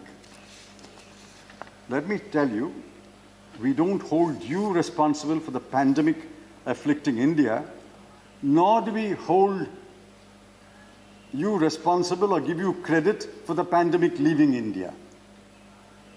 The coronavirus came to India and the coronavirus is leaving India. You don't take the blame for the coronavirus coming into India, but you don't take the credit for the coronavirus leaving India. But that's a separate debate on a separate occasion. The pretext is we have a pandemic, and the answer is supply-side measures. The context is a slowing down economy pushed into a deep recession, minus 10%, thanks to the pandemic and thanks to incompetent economic management. But more than the text, more than the pretext, more than the context, what is important is the subtext. The subtext is this is a budget prepared for the rich, of the rich, and by the rich. This budget has done nothing for the poor of India who continue to suffer. The unemployed, those who are looking for employment, those who have lost jobs, the MSMEs that are closed down, the migrant worker, those who are waiting for rations to be given to them for a few more months. All of them have been neglected in this budget. The subtext is this is a budget for the rich, of the rich, and by the rich. We must therefore record our strongest protest and dissent against the budget. Because we dissent, we will be called Andolanjeevi and Parjeevi. Who are the Parjeevis of this country? The Parjeevis of the country are those 1% who control 73% of India's wealth. And this is a budget for that 1% who already control 73% of India's wealth. We reject this budget in the name of the people. We appeal to you to amend this budget and provide cash transfers, rations, and succor to the poor. As long as the poor continue to suffer, you may get away with this kind of budget. But one day or other, the poor will wake up and in a non-violent, peaceful manner show the government what it has done and what it should have done. I don't know when that will happen, but it will happen because the poor continue to suffer before your budget and after your budget. And therefore, we reject this budget and record our strongest protest against the budget. Thank you, sir. Shri Arun Singh ji. धन्यवाद sir, आपने बोलने का मौका दिया। यह paperless budget जो पहली बार पेश किया गया पर्यावरण फ्रेंडली भी है और वास्तव में देखा जाए कि जिस प्रकार के विश्व की परिस्थिति बनी थी यह अकल्पनीय थी। किसी ने कभी सोचा भी नहीं था कि इस प्रकार का कोविड-19 के दौरान दृश्य होगा और ऐसा दृश्य बनेगा। उसके दौरान भारत सरकार का बजट बनाना एफआरबीएम को ध्यान में रख करके, फिजिकल डेफिसिट को भी ध्यान में रख करके, लेकिन देश की चुनौतियों को भी ध्यान में रख करके और देश की आवश्यकताओं को भी ध्यान में रख करके जिस प्रकार से बजट बनाया गया, जिसमें बजट में घोषणाएं की गई, 5.5 लाख करोड़ रुपए कैपिटल एक्सपेंडिचर खर्च का एलोकेशन करके, जिससे कि देश की आर्थिक जो पहिया है वह भी चलती रहे, लोगों को रोजगार भी मिलता रहे और लोगों को जो मन में आशंकाएं थी, अलग अलग प्रकार के लोग शंका लगा रहे थे कि भाई इतना बड़ा संकट आया है, कुछ न कुछ किसी न किसी प्रकार से टैक्स तो जरूर ही लगेगा। लेकिन मैं वित्त मंत्री जी का अभिनंदन करना चाहूँगा, 1 रुपए का टैक्स किसी भी प्रकार से इस बजट के माध्यम से नहीं लगाया गया। सर, मैंने सोचा था कि यूपीए के समय के बारे में मैं चर्चा नहीं करूँगा, लेकिन जब कल उधर के एक वरिष्ठ सदस्य यूपीए के समय के आर्थिक कुप्रबंधन का गौरव गाथा कर रहे थे, अभी भी कर रहे थे और अभी थोड़ी देर पहले भी गौरव गाथा उस समय का जो कुप्रबंधन था उसका कर रहे थे, तो मुझको लगा कि थोड़ा उनके समय की भी बात करना जरूरी है। किस प्रकार से चारों ओर भ्रष्टाचार था, लोग जेल जा रहे थे, डिस्प्यूट का केस बढ़ता जा रहा था, देश ही नहीं विश्व के लोग भी भारत में आने के लिए मना कर रहे थे और तो और करंट अकाउंट डेफिसिट जो हमारा 4.8% माइनस में चला गया था, इन्फ्लेशन रेट 13% 2009-13 में होता था और जो अभी माननीय सदस्य बोल रहे थे उन्होंने लगातार इन दोनों सदनों में कहे कि हम महंगाई दर को कम करेंगे, 100 दिन के अंदर कम करेंगे, लेकिन वो कम नहीं हुआ। 2009-10 का 13% इन्फ्लेशन रेट हुआ करता था, उसको संभाल नहीं पाए। भयंकर भय का वातावरण था और उनके समय कोई निर्णय होता ही नहीं था। मान्यवर, मैं जरा बताना चाहूँगा, अभी तो चले गए, निर्णय लेने के लिए कोई अधिकृत नहीं था। 30 ग्रुप्स ऑफ मिनिस्टर बने थे, 30 और एम्पावर्ड ग्रुप ऑफ मिनिस्टर, एक मंत्री तो 6-6, 27 ग्रुप के मेंबर होते थे, लेकिन फिर भी उनको निर्णय लेने का अधिकार नहीं था। निर्णय कोई अदृश्य शक्ति लेती थी, बाहर से कोई व्यक्ति उसका निर्णय लेता था, यही स्थिति थी। और उसका नतीजा मान्यवर क्या हुआ? उसका नतीजा यह हुआ कि झगड़े बढ़ते रहे, डिस्प्यूट बढ़ते रहे। 301 सेंट्रल सेक्टर के जो गवर्नमेंट के प्रोजेक्ट्स थे, सेंट्रल सेक्टर के जो 150 करोड़ रुपए से अधिक के प्रोजेक्ट से, वो इतना डिले हुए कि उस समय के ministry of statistical and programme implementation जो उसकी रिपोर्ट है, 1,74,000 इतना रुपए की उसमें भारी भरकम बढ़ोतरी हुई। 1,74,000 करोड़ रुपए की उसमें बढ़ोतरी हुई। इस प्रकार से उस समय की स्थिति थी। विवाद, कोर्ट में केस उलझते चले जा रहे थे। उस समय 2011 के समय जब यूपीए के समय थी, उस समय इतने झगड़े उसमें होते थे कि 4.5 ट्रिलियन रुपीस के केस कोर्ट में पेंडिंग थे, और यही देख करके यहाँ के उद्योगपति तो उद्योग लगाते नहीं थे, बाहर के लोग उद्योग लगाने के लिए, इन्वेस्टमेंट करने के लिए नहीं आते थे।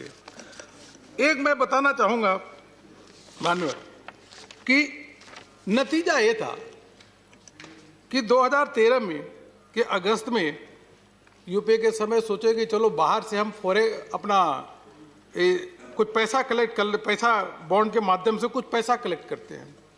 पैसा रेजिंग का उन्होंने व्यवस्था बनाई और उन्होंने टारगेट जो रखा कॉर्पोरेट बॉन्ड के माध्यम से कि $25 बिलियन हम फॉरेन से पैसा कलेक्ट करेंगे।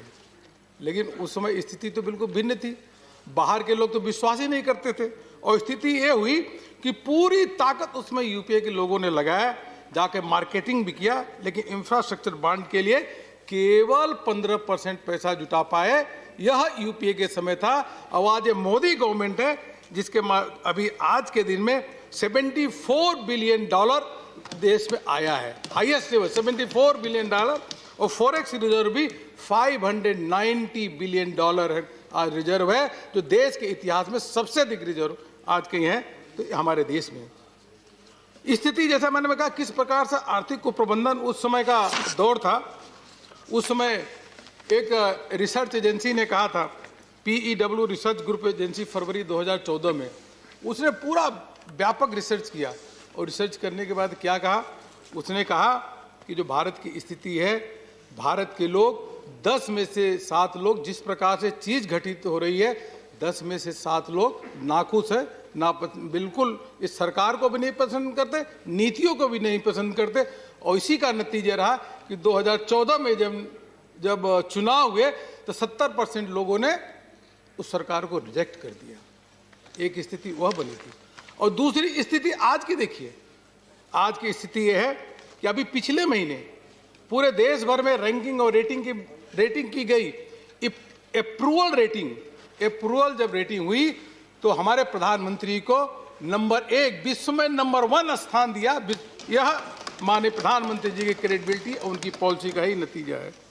इस प्रकार से स्थितियां अभी माननीय, एक चीज मैं और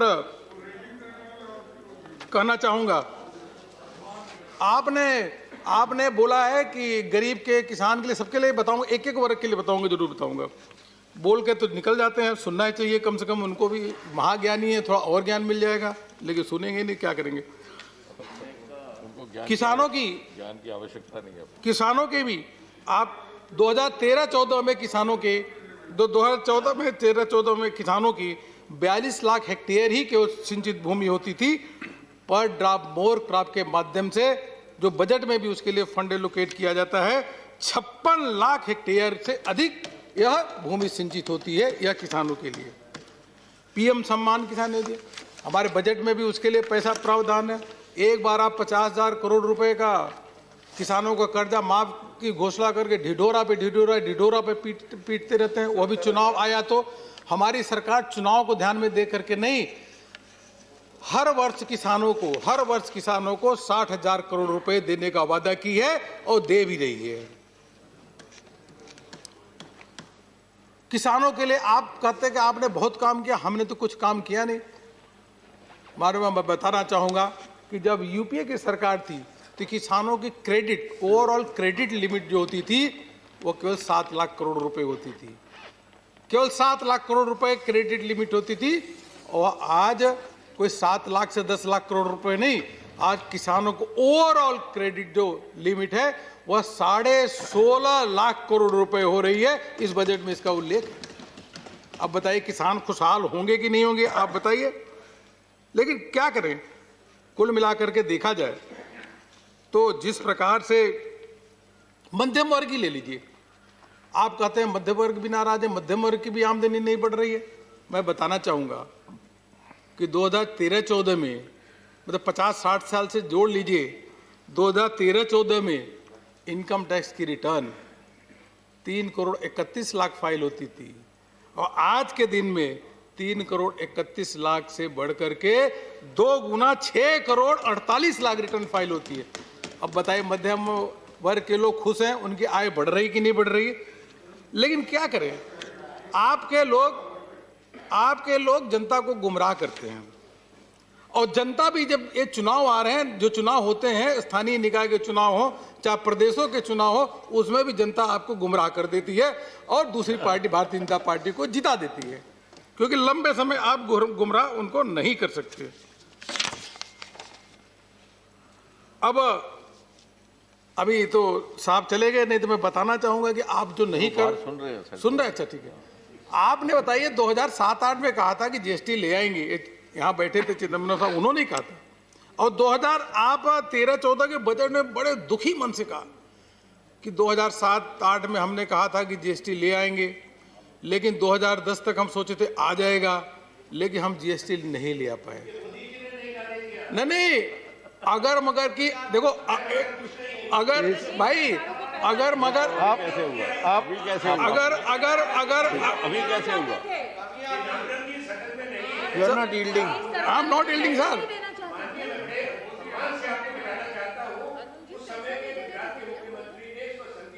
सर मैं आप सुन लो तो कृपया आपस में बात ना करें। आप अरुण जी, अगर मगर में कुछ नहीं सर, कारवा लुट गया आपका। अगर कंपनसेशन देने के लिए तैयार नहीं थे, अगर आप लोग कंपनसेशन देने के लिए तैयार नहीं थे, कृपया आपस में बात ना करें प्लीज। अरुण जी, मैंने बैठ करके बात ना करें। माननीय चेयरमैन ने कहा कुछ नहीं, इनका कारवा लुट गया, ये अगर मगर करते रहेंगे तो कुछ नहीं होगा। लेकिन इतना मैं बताना चाहूंगा कि सरकार ने, हमारी सरकार ने, मोदी सरकार ने वो जीएसटी ले भी आया, और जीएसटी में जीएसटी का ही नतीजा है कि मानव लोग ईमानदारी से रिटर्न फाइल कर रहे हैं। और इस कोविड संक्रमण के बाद भी पिछले महीने 1,20,000 करोड़ रुपए का यह जीएसटी कलेक्शन हुआ है, जिसे आपके प्रदेशों को भी पैसा उसमें थोड़ा बहुत मिलेगा। लेकिन क्या है कि और तो और मैं बताऊं आपका सपना क्या था? आपके 2013-14 में बजट में क्या कहते कि हम 10वीं लार्जेस्ट इकोनॉमी है, हम 7वीं या 8वीं पे जाना चाहते हैं, यही कहते। और तो और ये कहते 2013-14 के बजट में आपकी सरकार थी कि 2025 तक हम 5वीं जाने का सपना देख रहे। अरे 2025 ने, ये मोदी जी ने तो 2 साल पहले ही 5वीं अर्थव्यवस्था भारत को बना दिया।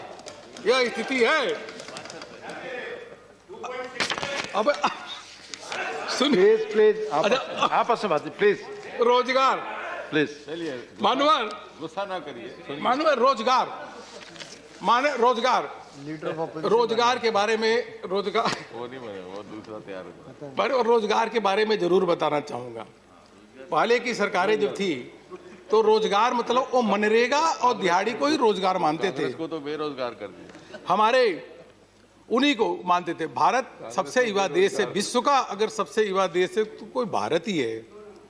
और भारत में रोजगार के अवसर उपलब्ध होने चाहिए, और केवल मजदूरी के रोजगार नहीं, बल्कि ऐसे रोजगार जिसमें वो उसको स्वरोजगार भी हो, वो दूसरों को रोजगार भी दे सके, रोजगार के अवसर उत्पन्न करे, यह आवश्यक है। और इस बात को कोई महसूस किया तो हमारे प्रधानमंत्री नरेंद्र मोदी जी ने, जब उन्होंने मुद्रा योजना की शुरुआत की। मुद्रा योजना के माध्यम से मैं बताना चाहूंगा 25 करोड़ लोगों को आज मुद्रा योजना के अंतर्गत लोन दिया गया है। अब जब 25 करोड़ लोगों को मुद्रा योजना के अंतर्गत लोन दिया गया है तो कहीं न कहीं वो 2, 4, 6 लोगों को रोजगार तो देते ही देते होंगे। रोजगार उत्पन्न हुआ कि नहीं हुआ, जरा आप सोचिए। 66 lakh self help group, 66 lakh self help group जिसमें 7 करोड़ महिलाएं जुड़ी हुई हैं। 3,40,000 करोड़ रुपए सेल्फ हेल्प ग्रुप को दिया गया है। 7 करोड़ महिलाओं को लाभ मिला है। कुछ न कुछ तो रोजगार कर ही रहे होंगे। क्या केवल मजदूरी ही केवल करना, कोई लेबर को ही आप रोजगार मानते हैं क्या? वो कांग्रेस की रोजगार इसी के साथ साथ स्किल डेवलपमेंट, माननीय प्रधानमंत्री जी ने शुरू में कहा कि स्किल डेवलपमेंट को बढ़ावा देना चाहिए, क्योंकि भारत में जिस प्रकार से लोग प्रतिभावान है, टैलेंट है, वह विश्व में जाकर के छा सकते हैं। आज बताते हुए हर्ष हो रहा है कि आज हम जो स्किल डेवलपमेंट के क्षेत्र, स्टार्टअप के क्षेत्र में आज हम थर्ड इकोसिस्टम अगर कोई है तो भारत है स्टार्टअप के क्षेत्र में। और 27,000 नए स्टार्टअप भारत में लगे हैं, क्योंकि जब स्टार्टअप होगा तो लोगों को रोजगार मिलेगा। और औरों को रोजगार भी दे सकेंगे। वित्त मंत्री जी को इसलिए भी मैं बधाई देना चाहूँगा कि जो स्टार्टअप में जो पैसा जो लगाते हैं उन पे कैपिटल गेन को एग्जेम्प्ट भी करने की घोषणा की है और उसके साथ साथ स्टार्टअप का टैक्स एग्जेम्पशन भी 1 साल के लिए बढ़ाया है। इसलिए मैं आपका अभिनंदन करता हूं, माननीय प्रधानमंत्री जी का अभिनंदन करता हूं। भारत की तस्वीर तो जरा देखिए, भारत की तस्वीर।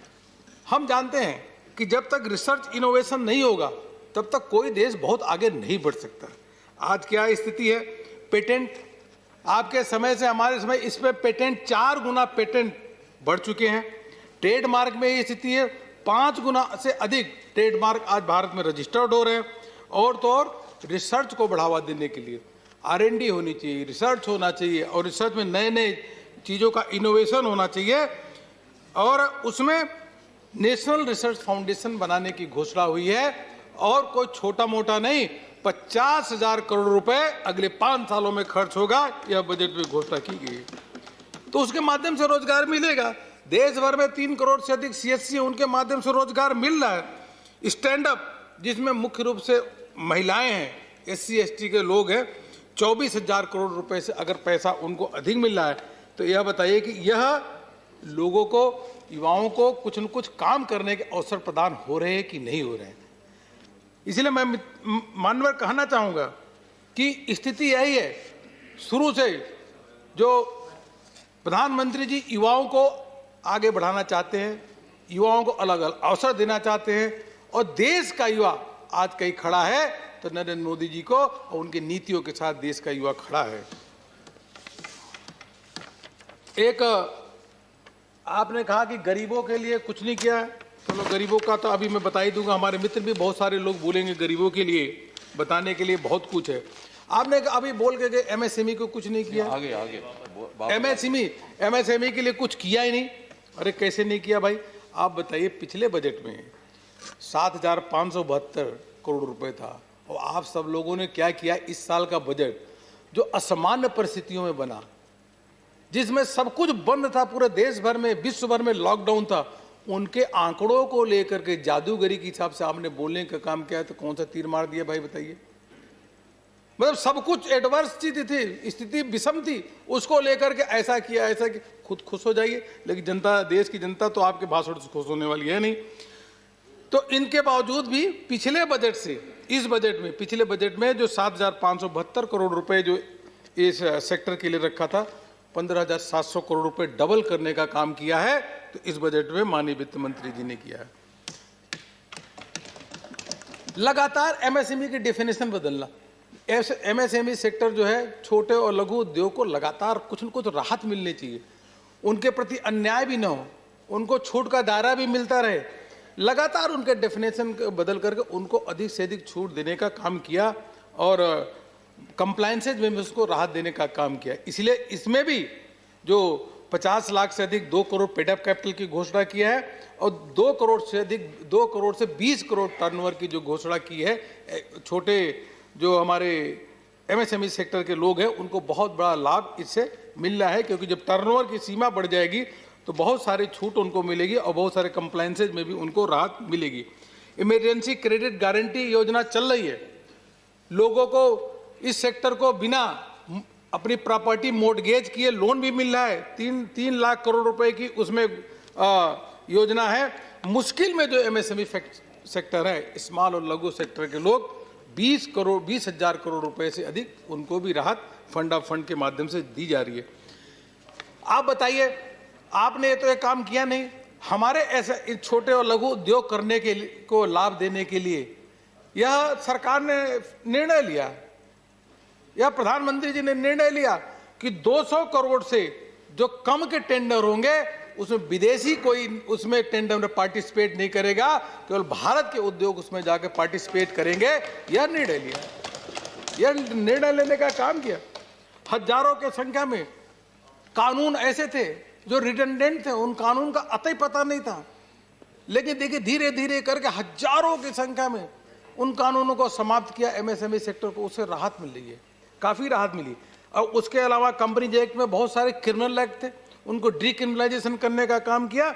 और इस बजट में जो बचे कुचे थे उसमें भी कहा गया है कि LLP जो है लिमिटेड लाइबिलिटी पार्टनरशिप 2008 का एक्ट 2008 है, उसमें भी जो क्रिमिनल जो प्रोसीजर क्रिमिनल जो हमारे सेक्शंस है उसको भी डीक्रिमिनलाइजेशन करने का काम हम करेंगे। उद्देश्य ये है, और प्रधानमंत्री जी ने लाल किला के प्राचीर से भी बोला था कि हमें वेल्थ क्रिएटर का सम्मान करना चाहिए। वेल्थ क्रिएटर लोगों को नौकरी देता है, देश के एसेट में अपना योगदान। और माननीय अरुण जी, आपका समय खत्म हो रहा है, पार्टी ने जो दिया है आप खत्म करें।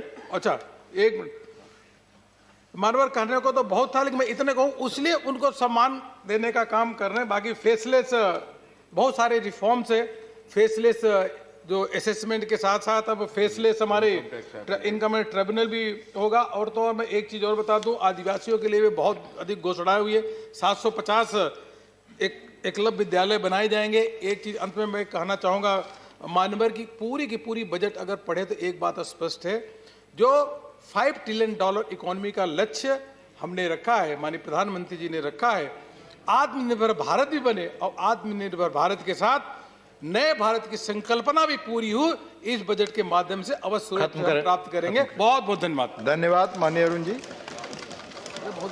ऑनरेबल सुखेंद्र शेखर राय जी। आपका बहुत बढ़िया के वो वापस आ गए। Sir, according to me, this budget reflects the bankruptcy in the state of economy of our country. Sir, लोगों की मन में अच्छी सपना जगाने के लिए इस बजट में कुछ ऐसी बात कहा गया जो कि इकोनॉमिक सर्वे भी नहीं बताया गया। इकोनॉमिक सर्वे में 11% ग्रोथ रेट बताया गया है तो 2021-22 अर्थवर्ष में, लेकिन बजट में उससे भी आगे, इस बजट में उससे भी आगे बढ़ गए।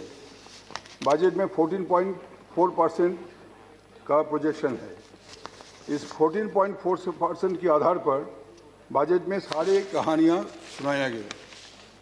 तो हमको एक पुराना गीत याद आ रहा है, लता जी और मुकेश जी अलग अलग से गाए थे। मैं 2-4 लफ्ज़ बोलना चाहता हूँ उस गीत का।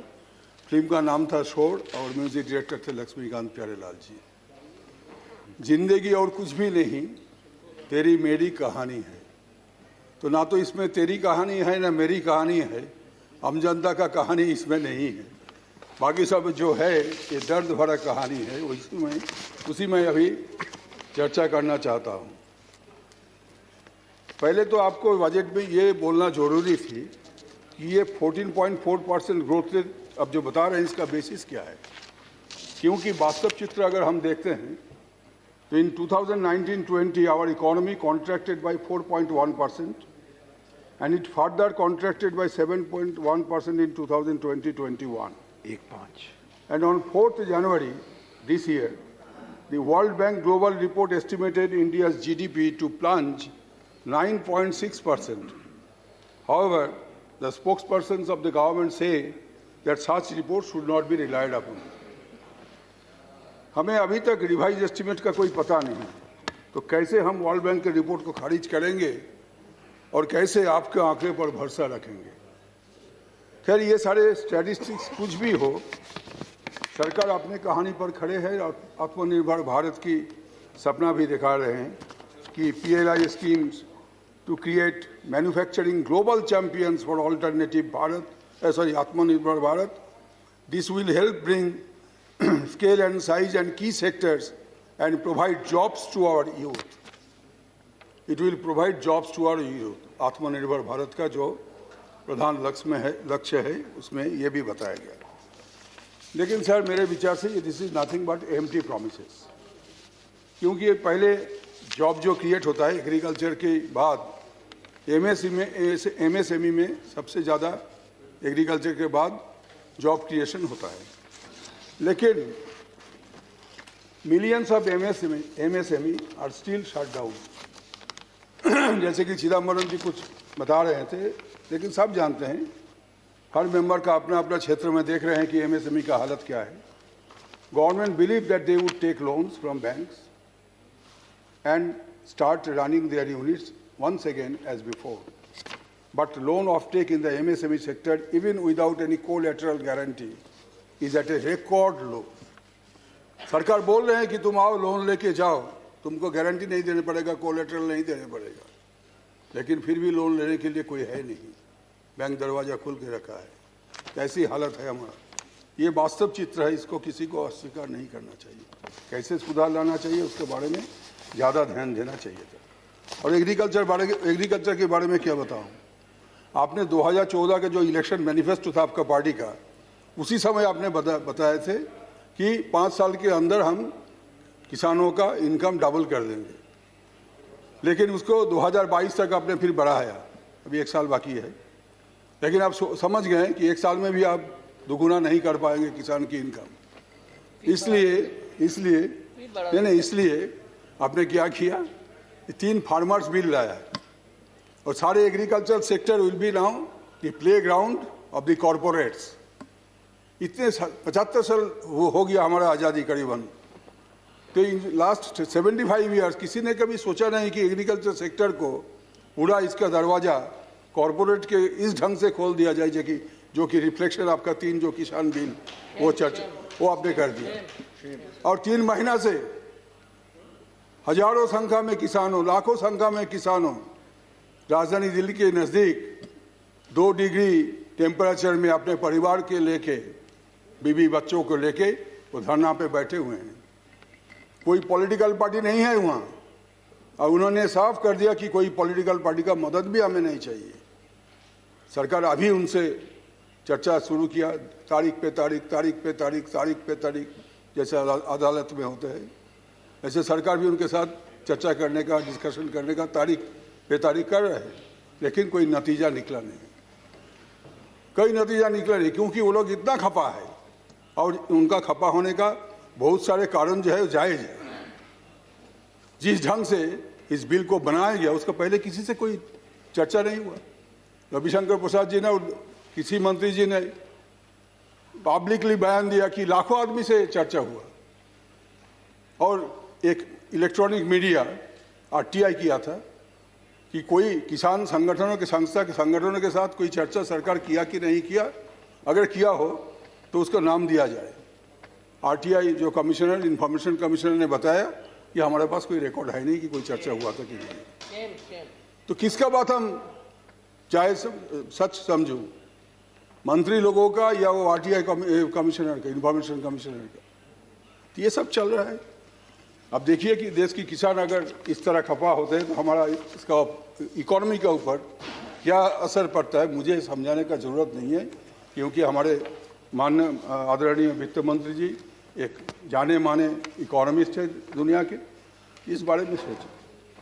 MNREGA in this budget rupees 73,000 crores has been allocated, which is 34.52% below the revised estimate of rupees 1,11,500 crore for 2020-21। पिछले साल से 1,11,500 करोड़ घटा दिया गया मनरेगा के लिए, बोले जॉब क्रिएशन होगा। लेबर लॉ को इस तरह अमेंड किया गया, वो लेबर लॉ जो 6 लेबर लॉ अमेंड किया गया, वो भी एंटी लेबर स्टेपिंग है on the part of the government, क्योंकि the labor laws have been amended to the benefit of the corporates, and the policy of hire and fire shall prevail upon the working condition of the workers. Even the 8-hour duty in the working place shall be extended to 12 hours at the dictates of the corporates. This is going to happen when this labor law will be implemented. वो बोलेगा कि नहीं तो consent लेके होगा, labour का consent, वो consent कौन नहीं देगा? कॉन्सेंट नहीं देगा तो उसको नौकरी से हटा दिया जाएगा। अमेंडमेंट टू लेबर लॉस हो गया। तो अनएम्प्लॉयमेंट बताया गया था कि साल में 2 करोड़ हम जॉब क्रिएशन करेंगे, बेरोजगार लोगों को रोजगार मिलेगा, 2 करोड़ हर साल। 6 साल तो बीत चुका, अब 7 साल होने वाला है। इस मार्च महीने अर्थ वर्ष 7 साल होगा कंप्लीट। तो इस बीच 14 करोड़ रोजगार होना चाहिए था। अभी चिदम्बरम जी जो आंकड़े दिया था वो सब जानते हैं। इन अप्रैल 2020 12 crore people lost their jobs due to pandemic.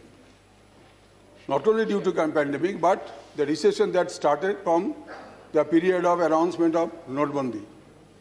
So started from there, and pandemic actually added salt to the injury. And we are having this situation that jobless people are roaming around, the vast army of unemployed. हर जगह कोई शहर में जाइए, गांव में जाइए, महल्ला में बैठे हुए हैं, उनका हताशा सारा हिंदुस्तान की ये जो हमारा स्थिति है इसको कहाँ तक ले जा रहे हैं. लॉ एंड ऑर्डर प्रॉब्लम भी हो सकता है अगले दिन. Roads and highways infrastructure development के बारे में बताया गया, रोड्स एंड हाईवेज के बारे में बताया गया. Some people say that whatever has been announced in regard to allocation of roads and highways infrastructure is essentially meant for the assembly poll bound of Assam, Kerala, Tamil Nadu and West Bengal. ये जो चुनाव होने वाला है इसको मद्देनजर रखते हुए ये रोड्स एंड हाईवेज का कुछ अनाउंसमेंट किया गया इस बजट में. And West Bengal is as usual is the lowest allocation, the 25,000 crores for 675 kilometers of highway works. Although the central government failed to widen and maintain the national highway 31 and 34 for the past 1 decade. They could not do anything, and now they say they will spend 25,000 crores for 675 kilometers of highway. Anyway, but what Bengal government has done? Bengal government has successfully constructed 88,841 kilometers rural roads and 5,111 kilometers state highways in the past 10 years. जबकि 10 साल में सिर्फ Calcutta to Siliguri का जो highway है उसको ठीक से मेंटेन नहीं कर पाया, वाइडन नहीं कर पाया केंद्र सरकार ने. उसी 10 साल में हमारे राज्य सरकार ने 88,841 रूरल रोड बनाया और 5,111 किलोमीटर स्टेट हाईवे बनाया. और अभी चुनाव आ रहा है तो centre is offering a lollipop of 675 kilometre highway work for West Bengal. Now sir, Bengal के खिलाफ ये जो स्टेप मदरली एटीट्यूड है, हम बांग्ला में कहते हैं कि विमातृ सुलभ आचरण, यानी कि स्टेप मदरली एटीट्यूड. और ये reach large on the pages of this budget. The central government, the devolution of funds till December last year, so far West Bengal is concerned, had been rupees 10,000 crore less, and there is no reflection about this in the budget. Why there is less devolution of rupees 10,000 crore? There should be some justification. No, nothing has been murmured. Sir, पिछले साल जबकि corona pandemic में हम फंसे हुए थे, उसी समय अम्फान का तूफान आया, सब जानते हैं. उड़ीसा भी पार्टली डैमेज्ड, वेस्ट बंगाल की एकदम बर्बादी हो गया 4 जिले में. प्रधानमंत्री जी, आदरणीय प्रधानमंत्री जी भी गए देखने के लिए, खुद देखा उन्होंने. He visited the affected aerial visit. और उस समय 1,000 करोड़ इंटरिम रिलीफ अनाउंस किया गया था, इंटरिम रिलीफ. और उसके बाद आज तक 1 पैसा भी केंद्र सरकार ने दिया नहीं अम्फान रिलीफ के लिए. हालांकि जो असेसमेंट हुआ था कि वहाँ क्षति पहुँचा है 1,02,000 करोड़, है ना. 1,02,000 करोड़ का क्षति एसेस किया गया था. उनमें से अम्फान में उसमें सिर्फ 1,000 को जो इंटरिम रिलीफ मिला था बस यही. उसके बाद 1 पैसा भी अभी तक नहीं आया. No government in free India had ever shown such cruelty to any state on the issue of natural calamity. Very most unfortunate part. Sir, इसके अलावा 85,700 crore is due to West Bengal on account of GST, 100-day work, infrastructural projects and ICTC etc. इसके बारे में एक शब्द भी यहाँ पे नहीं बताया गया. Sir, at page 14, para 16, the Honorable Finance Minister has said about natural gas. The heading is natural petroleum and natural gas. But I don't know why not a single word has been mentioned about petroleum. Not a single word. लेकिन हमारे इस सभा की एक पुराने नेता उन्होंने एक ट्वीट किया, उन्होंने ट्वीट करके बताया और सबने देखा। सोशल साइट पे तो उसमें बहुत मजाक ले रहे हैं लोग, लेकिन ये मजाक का बात नहीं। लेकिन उन्होंने किस ढंग से बोला मैं थोड़ा मेंशन करना चाहता हूँ। राम की भारत में पेट्रोल 93 रुपया, सीता की नेपाल में पेट्रोल 53 रुपया और रावण की लंका में पेट्रोल 51 रुपया। तो ये हकीकत है, लेकिन किस ढंग से पेश किया गया देखिए। Our neighbouring countries they are having rupees 53 और 51 for petrol price, and we are having 93 or 91, whatever. However, किसी खुशी की बात यह है, संतोष की बात यह है कि कोई रूलिंग पार्टी का लीडर ने अभी तक उस नेता का जिन्होंने ये राम रावण वाला ये कहानी सुनाया, उसको अभी तक वहाँ जाके बसने के लिए नहीं बोला। जबकि पहले किसी ने कुछ बोला था तो उसको बोला जाओ जाके पाकिस्तान में तुम बस जाओ, तभी तक उनको बोला नहीं कि तुम नेपाल में जाओ या श्रीलंका में जाओ। ये खुशी का बात है। सर, अभी बैंकों के बारे में बहुत चर्चा हुआ, बैंकों के बारे में बहुत चर्चा हुआ। 14 बैंक नेशनलाइज हुआ था, सब जानते हैं। अभी 12 है शायद। तो अभी उसको nationalise bank honourable finance minister ने जैसे उन्होंने बजट स्पीच में बताया, तो वो घटते घटते 2 नेशनलाइज बैंक में जाएगा। उन्होंने बताया नहीं 2 की 4, लेकिन जो चीफ इकोनॉमिक एडवाइज़र है उन्होंने एक न्यूज़ पेपर ब्लूमबर्ग उसमें एक इंटरव्यू दिया 2 फरवरी को, बजट जिस दिन पेश हुआ पर दिन। वहाँ उन्होंने बताया कि banking will be a strategic sector where there will be 4 or less PSBs, but the rest will slowly be unwound and put into the private sector. So 12 से घट के उसको 2 बनाया जाएगा। यहाँ पे बताया गया 2 public sector banks would be privatized in the upcoming financial years। उसका बाद घटाते घटाते उसको 2 या 4 में ले जाएगा और बाकी सबको प्राइवेट सेक्टर को दे देगा, बेच देगा। ये चीफ इकोनॉमिक एडवाइजर ने बोला है, मेरा कहना नहीं है। तो अगर ये होता है, और उसके अलावा वो जो एनपीए के बारे में हम लोग चर्चा करते हैं, वहाँ वो बोलता है कि प्राइवेट एक तो बैड बैंक बनाया जाएगा। हमने ज़िंदगी में कभी सुना नहीं कि बैड बैंक क्या होता है। मैं तो इकोनॉमिस्ट नहीं हूँ, लेकिन आजकल बैड बैंक जो पैसा लेके भाग गया, सब लोग बाहर इधर उधर कर दिया, वो सारे एनपीए अकाउंट को भेज दिया जाएगा उस बैड बैंक को, और वो लोग ठीक करेगा, तय करेगा किस तरह उसको वसूल किया जाएगा नहीं जाएगा, और वो भी जाएगा प्राइवेट के पास। सरकार का कोई नियंत्रण नहीं रहेगा, सरकार वो बैड बैंक नहीं बनाएगा, वो बैड बैंक भी प्राइवेट के हाथों में रहेगा और वो तय करेगा कि एनपीए का वसूल कैसे किया जाएगा। ये क्या हो रहा है इस देश में, मुझे कुछ समझ में नहीं आ रहा है। और वो बोला कि डीक्रिमिनलाइजेशन किया हमने कंपनी एक्ट में।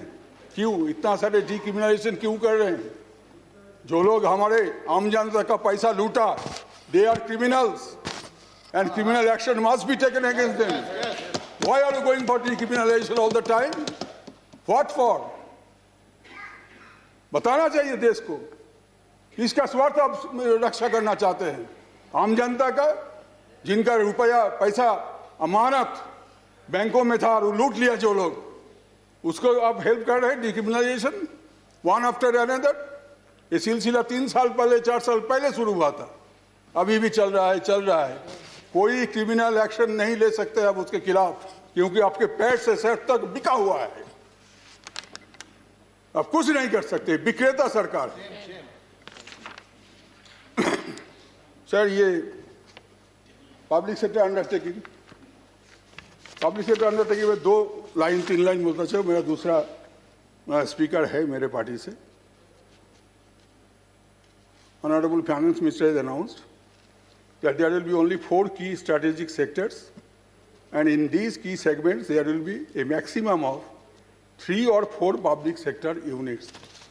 There are more than 400 public sector units, and it will be reduced to 3 to 4 public sector units only. 1900 साल में जब बंगाल में एंटी पार्टीशन मूवमेंट शुरू हुआ था ब्रिटिश लोगों के खिलाफ, उस समय एक साइंटिस्ट, एक प्रोफेसर ऑफ केमिस्ट्री आचार्य प्रफुल्ल चंद्र राय, उनकी अपनी रोजगार से बंगाल फार्मास्यूटिकल्स एंड केमिकल्स बनाए थे। 100 साल से पुराना वो कंपनी, वो लॉस मेकिंग कंपनी नहीं है। 4 करोड़, 5 करोड़, 6 करोड़ हर साल वो प्रॉफिट कर रहा है, लेकिन उसको भी बेचने के लिए सरकार निर्णय ले चुका है। इसी साल उसको बेच दिया जाएगा, वो लिस्ट में उनका नाम है। देश की पहला स्वदेशी कंपनी, उसको भी उन्होंने छोड़ा नहीं। क्यों? क्योंकि इस कंपनी का मुंबई का प्रभा देवी में, उत्तर प्रदेश का कानपुर में और बंगाल की 2 जगह में इनका बहुत सारे प्रॉपर्टी है। वो प्रॉपर्टी को बेचना है और उसमें 45,000 करोड़ का प्रॉपर्टी है। उस 45,000 करोड़ प्रॉपर्टी को लूटने के लिए प्राइवेट कंपनी ने जो नक्शा तैयार किया है, सरकार उसको मदद देने के लिए ये ऐलान किया। अब चुनाव आया है, वो कुछ नहीं बोल रहे हैं। मैं चाहता हूं कि ऑनरेबल फाइनेंस मिनिस्टर इसके ऊपर कुछ हमें सुनाए। In all other areas, I mean other than the 4 key strategic sectors, where there are PSUs, union government will move out. वहाँ यूनियन गवर्नमेंट नहीं रहेगा नॉन स्ट्रैटेजिक एरिया में। ये टाइम्स ऑफ इंडिया का न्यूज़ है, जो कि वो गवर्नमेंट सोर्स का बताया हुआ। तो मैं समाप्त करना चाहता हूँ अभी, इसलिए मेरा दूसरा स्पीकर है मेरे छोटे भाई जैसा। तो फाइनेंस मिनिस्टर जी ने एक रविन्द्रनाथ टैगोर जी का उल्लेख किया, कोट किया, कलेक्शन ऑफ एप्रोहिंसी, रविन्द्रनाथ टैगोर जी से, फायरफ्लाइज कविता से। तो मैं भी टैगोर जी से, गीतांजलि से, जो गीतांजलि उसको नोबेल मिला था लिख के, तो उनमें से 2-4 लाइन मैं बोलना चाहता हूँ। हे मोर दुर्भागा देश, যাদের করেছো অপমান, অপমানে তাহাদের সকলের সবার হতে হবে সবার সমান। মানুষের অধিকারে বঞ্চিত করেছো যারে, সম্মুখে দাঁড়ায় রেখে কোলে দাও নাই স্থান, অপমানে হতে হবে তাহাদের সবার সমান। যারে তুমি নিচে ফেলো সে তোমারে বাঁধিবে যে নিচে, পশ্চাতে রেখেছো যারে সে তোমারে পশ্চাতে টানিছে। इसका मतलब है कि O my wretched country, you will be humiliated in the same way you humiliated others for so long. You ostracized and cornered them with your own strength. You labeled them with your disdain. You trampled them under your feet. You will have to come down to their status one day for salvation. There is no other way out. You too will have to experience their humiliation one day. Thank you, sir. Thank you. Thank you, Mani Sukhendu Shekhar Rai ji. Dr. M. Thambi Durai ji. Sir, I am the Lok Sabha chamber, sir. Please. You can sit and speak well. No, sir, problem, no problem. Okay. Mr. Deputy Chairman, sir, I am very happy to participate in the discussion on the general budget presented by Honorable Finance Minister. Sir, everybody, when we are starting the budget, we have to mention about the COVID issue. That is there, because it's a very pandemic thing we have to mention. To begin with, I would say that it is a budget considering that the entire world had been in the grip of COVID pandemic, and every country in the map had been taking measures to deal with the situation. It had already affected the world economy, so India as well. As far as vacancy is concerned, to find this, India's vaccine is much sought throughout the world, and appreciate the scientists of the community for having come out with a vaccine with a very short time. Sir, in this connection, I want to appreciate our Honorable Prime Minister. He's taken a lot of effort visiting vaccine producing all the labs, taking the risk for the nation. Our Honorable Prime Minister has taken so much steps to see that we can get the vaccine quickly, made in India. That is, his Prime Minister aim is made in India, make in India, we have to buy in India. That is his slogan. On that basis, to solve this pandemic, he has taken a lot of effort and visited the labs at a risk, at life risk, to save the nation. Not only Indian nation, sir, now we are proud. Most of the international countries are sought the Indian vaccine. That is the contribution India made now. Because of Honorable Prime Minister, this has been achieved, we have achieved. 74.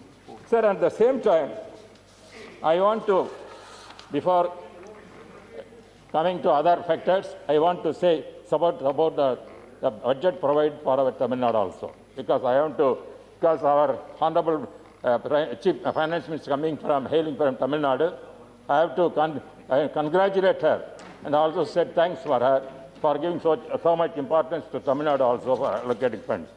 The Union Government has announced a package of 35,000 crore for nationwide vaccination program to combat COVID-19. This will definitely help all the states, including Tamil Nadu, to recover from the pandemic. In this connection, I would request the Centre to enhance the finance assistance provided to Tamil Nadu to continue our efforts to save the lives of the people. There is an announcement in the Union budget stating that 3,500 kilometers of national highways will be laid in Tamil Nadu.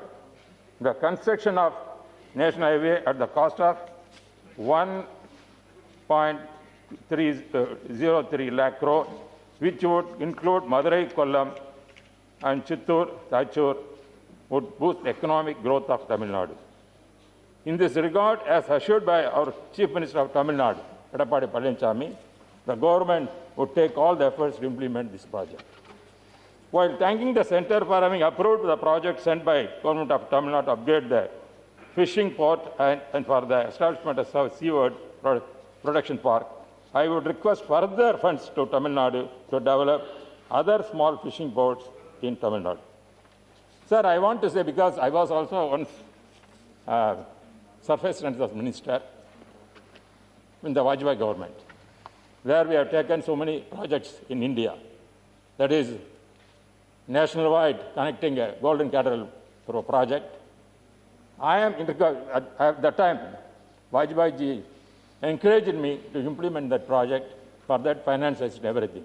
But at the same time, I request the Honorable Finance Minister now to take up one more project, that is connecting Coimbatore to Tiruchirappalli via Karur. She studied, our Honorable Finance Minister studied in Tiruchirappalli. She knows the importance of Tiruchirappalli and Coimbatore.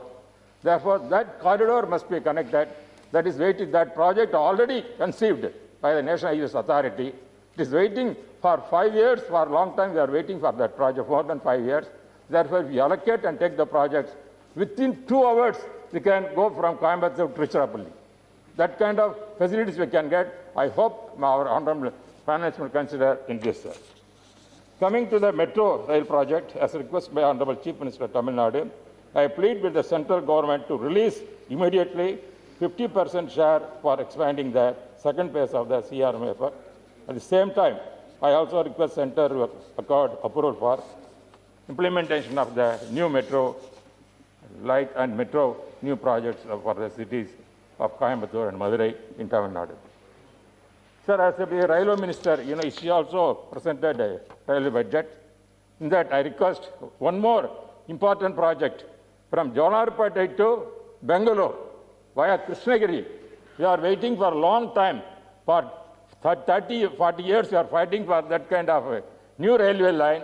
I request Honorable Finance Minister, with the consultation of Railway Minister, to take up this project connecting Jollarpet to Bangalore via Krishnagiri Hosur, because the Hosur is a corridor now. Therefore, we require that kind of project. I request them to take up. Sir, the finance announced a planned revamp of the public transport sector and allocated amount of 18,000 crores to purchase 20,000 new buses. This is a welcome step. In Tamil Nadu, you would be very happy to know that the public transport facilities reach people at the far-flung areas of the state and request the center to provide financial assistance to the Tamil Nadu Transport Corporation. I am thankful for the union government for making adequate financial allocation in the current budget for scholarship for the scheduled caste and scheduled tribe students. I am also thankful for having favorably considered the request of Tamil Nadu made changes schemes to that get higher education. Sir, one more thing I want to say. Very, very important thing. The government of Tamil Nadu, headed by Honorable Chief Minister Panichami, has already waived the loans taken by the farmers from cooperative banks to the extent of about 12,500 crores, benefiting lakhs of farmers of Tamil Nadu. I make the second request in that in a similar way, the central may also waive the loans taken by the farmers from nationalized banks, which will be a great boon for the farmers who are hard hit by the COVID pandemic, due to which they are pushed to the lowest steps. Sir, another thing, now I am come to the point, certain policies, what our Honorable Finance Minister said regarding the budget, proposed budget for 2021-22 rests on 6 pillars. 6 pillars, she said very nicely. I appreciate that. One is health and well-being.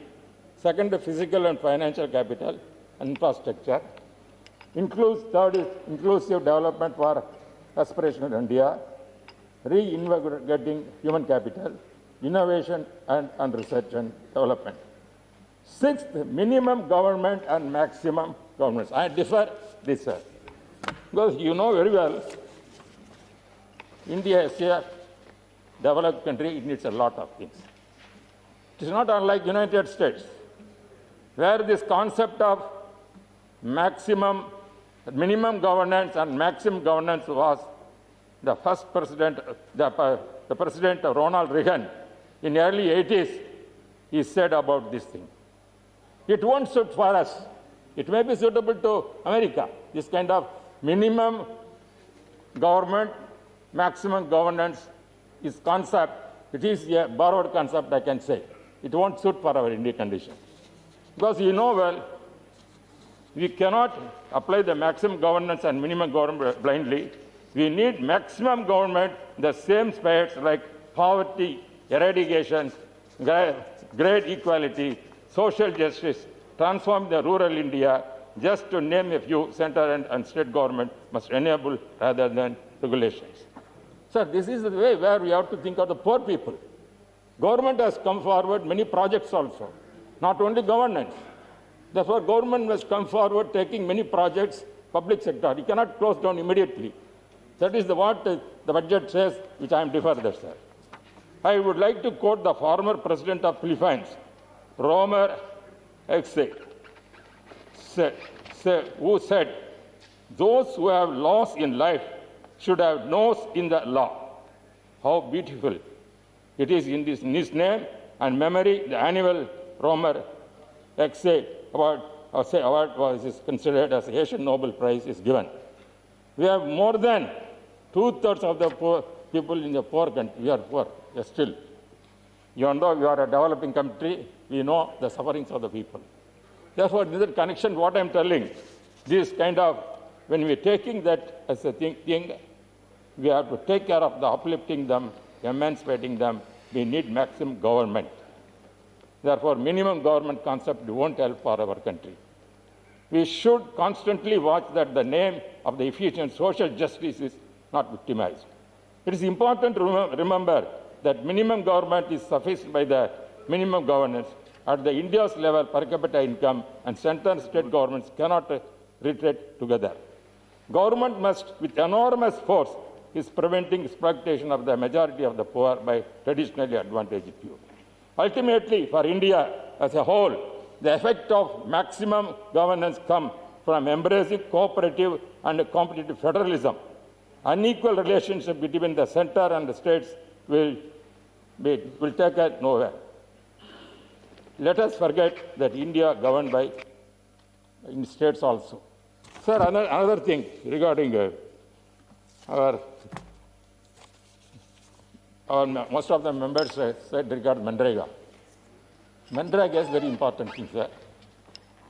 This project will give a lot of money flow to the rural area, and the poor will get the money, the purchasing power will get.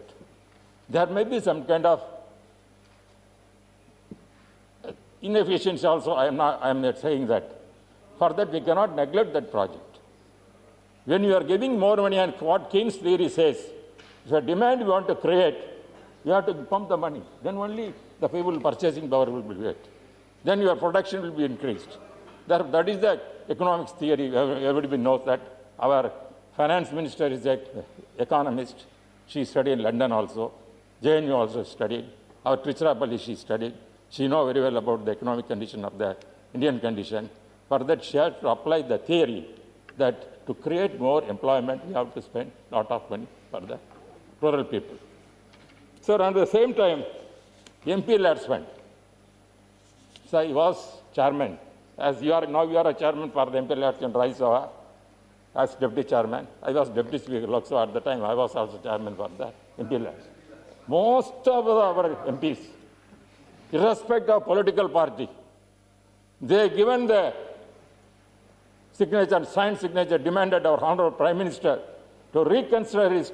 Instead of 5 crores, it has to go 25 crores to increase the MP lad funds. Sir, why I am telling is, MP lad fund is not used by MPs. Only projects, you give the projects. In Tamil Nadu, for example, each MLA is getting 5 crores, 5 MLA fund. Here, Kerala, 30 crores they are giving for MLAs.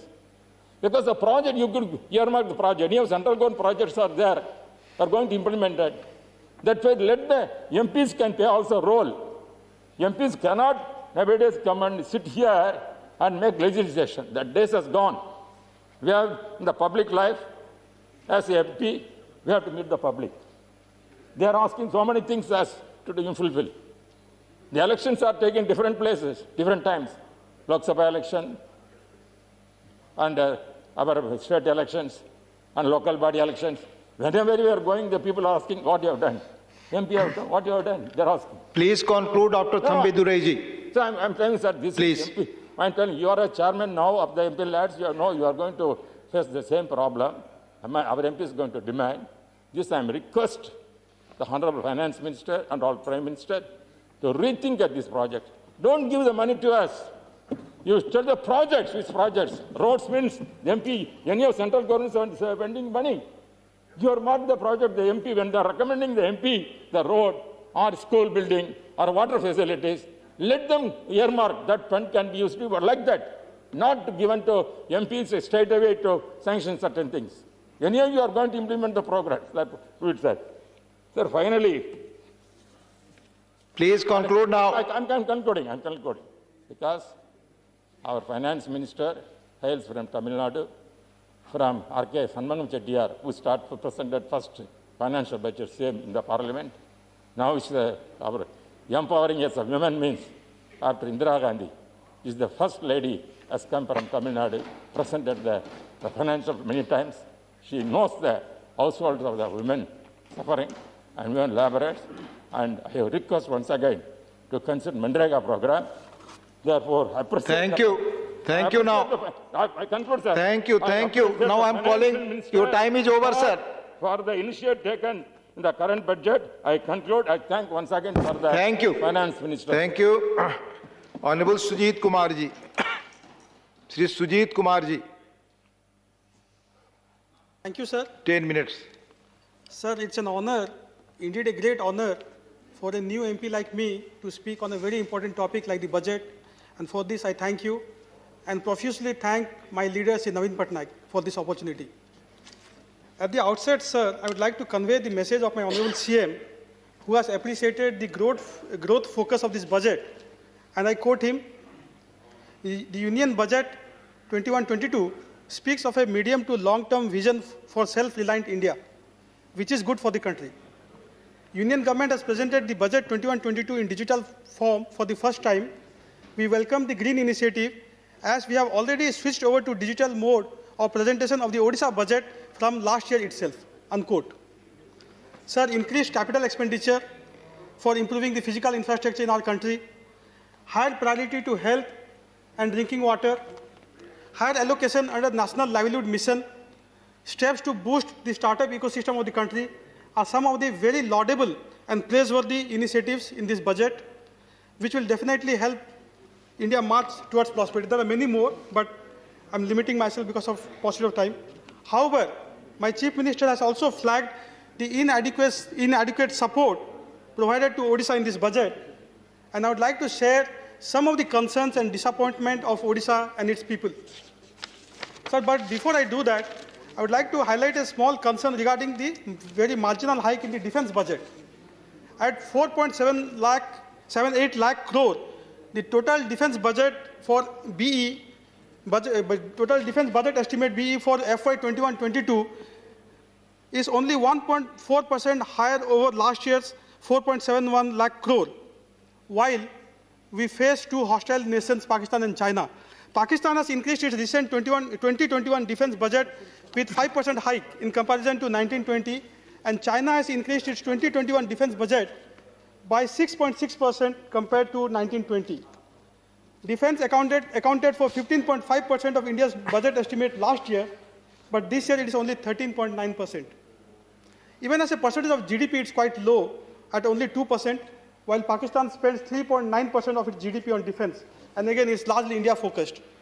And China's declared defense budget in 2020 was $179 billion, which is 3 times ours in absolute numbers. Independent sources like Stockholm Peace Research Institute put this number even higher at $240 billion, which is 4 times our defense budget. Honorable Defense Minister Rajnath Singh ji also this morning spoke about the behavior of China, which we know is very aggressive, expansionist, and hostile, which is trying to bully us. I'm aware that a large allocation to defense will minimize investments in social sector. This is a tricky balance, sir, to achieve between the gun and the bullet, between the missiles and the midday meals. I'm sure while increasing the defense budget only modestly, the government has adequately applied its mind and thought it through well enough. I just wanted to flag it. As a regional party, Biju Janata Dal, and our honorable party president, Sri Naveen Patnaik, have always stood with successive governments in matters of national security, unity and integrity of our country. Sir, I will now share my concern about the reduced allocation for the education sector, because it's an area which is of extreme interest and passion to me. Honorable Member Manoj Jha ji also flagged it off. Sir, we all know how COVID pandemic has severely affected and challenged the education ecosystem of our country, because schools and colleges were closed for more than a year, or have been closed for almost a year. There is a real risk of increase in school dropout, particularly in rural India. Gap between children with access to digital learning aids and those without online learning opportunities cannot be starker. In this context, it is very surprising and saddening to note that education allocation has been decreased in this budget. Is it not ironical, sir? Especially in a year when the new education policy NEP is to be rolled out.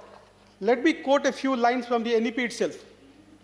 The aim must be for India to have an education system by 2040 that is second to none, with equitable access to the highest quality education for all learners, regardless of their socio-economic background, unquote. Very lofty goal, sir, but does it match with the allocation? The Kothari Commission in 1964 had recommended allocation of 6% of GDP on education. It has never happened so far. In this very first year of NEP and in the post-COVID scenario, the education budget has been reduced by 6% over last year. Sir, I feel the journey to 2040 has started with a fractured leg, and I'm afraid instead of galloping to 2040, we'll all limp there. The saddest part, sir, is that of the 6,000 odd crore reduction over last year in education, 5,000 crores have been deducted for school education. And sir, we all know school education is the foundation of the education system. In fact, it's the foundation of a nation. What message are we giving, sir? Sir, does it not give the wrong signaling that the government is not serious about education and not serious about the implementation of NEP? Now, sir, let me come to my home state, Odisha. My Chief Minister has time and again raised issues of negligence with the past and present central governments in areas of teledensity, banking, highways, coal royalty, drinking water and irrigation, and cutting of funds for scheduled areas like the KBK scheme. So funds meant for repair and renewal of national highways are routinely delayed. Because of paucity of time, sir, I will not have the opportunity to delve into all these areas, so I will restrict myself to just one aspect, the railways. Sir, some facts I would like to place.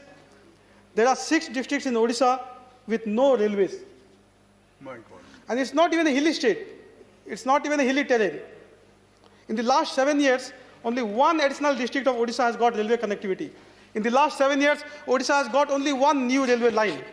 East Coast Railway does 70% of its loading and unloading in Odisha, making it one of the most profitable railway zones in the country.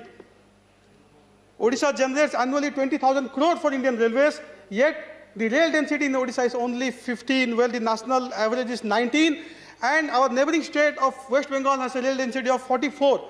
We don't grumble our neighbors having a better railway density. Indeed, we are happy for them. But should we not also be given fair treatment, sir? Yes. Odisha government had requested 7,200 crore in this year's budget for railways with a detailed analysis and breakup and justification. But we got only 5,528 crores, sir. Shame. Sir, I could go on and on, but I'm constrained by time. So all I will say is I request the government that there is an urgent need for expanding rail network in the state to improve our rail density. Government of Odisha is committed to extend all help to Railway Ministry for implementation of railway projects in the state, including filling the viability gap, offering free land, forming special purpose vehicles if required, SPVs, and so on. Sir, now I would like to talk about my favorite place on earth, a place called Kalahandi, because it's my home district and I hail from Kalahandi. Many honorable members here may have heard of Kalahandi. Let me take you to pre-2000. Kalahandi had shaken the nation's conscience because of absolute poverty, famine, starvation, inaccessibility, and some of the worst socio-economic indicators in the country. Please conclude now. Sir, give me, sir, 2-3 minutes more, sir. Not 3 minutes, just 1 minute. Sir, Please, you were told 10 minutes, sir. 1 Sir, minute. Sir, it had become famous as the hunger capital of India. People compared Kalahandi with sub-Saharan Africa, and the term Kalahandi syndrome was made popular in developmental studies. It was called Bhokora Bhugora, meaning the geography of hunger. Come year 2021. So you'll be happy to note that today Kalahandi has emerged as a remarkable development success story. The other day, Honorable Member Rakesh Sinha was mentioning about Kalahandi. I'm not sure if he has been there. But through you, I urge and invite all honorable members to visit Kalahandi and see for yourself. Please sir. conclude now. Sir, give me 1 minute. No, sir. Time is over. Already I have given 1 Sir, minute. 10 Please. minutes, nahi hua, sir. Please conclude. Sir, I beg you, Concluding. sir. Sir, why I'm talking about Kalahandi in budget discussion? It's because of 2 reasons, sir. Because the world must, and particularly our nation must and should know about the Kalahandi model of development. This amazing transformational story of the last 20 years. And because how, despite this remarkable journey, we are still not getting our due. Instead Thank you, acknowledging Sujit our success and rewarding Thank us, you. we have to struggle and fight for budgetary support, sir. Sir, just 30 seconds more, sir. Thank you. Sir, 30 seconds more. Sir, we are people of Kalahandi and the wider KBK region, of which Kalahandi is a part, Kalahandi, Bolangir and Koraput, a cluster of 8 districts in western and southern Odisha. People of KBK and Kalahandi are not stupid, they are not lazy, sir. We have been deprived of opportunities by successive governments, both central and state. Thank you, Sujit. And now, sir, when we are trying to increase our infrastructure, we are not getting adequate Thank support you. from I'll state be government. calling other speaker. Thank you. Last line, sir, last line, before I conclude. Sir, before I conclude, sir, last line.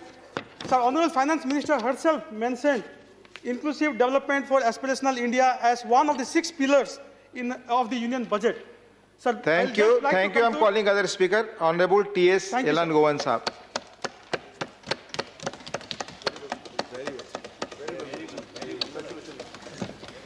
Thank you. you, Honorable Deputy Chairman, for allowing me to speak on the budget.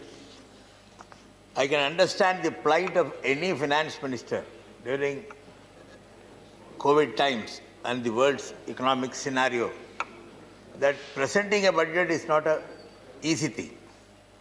She had tried to present a budget which will do good to the nation.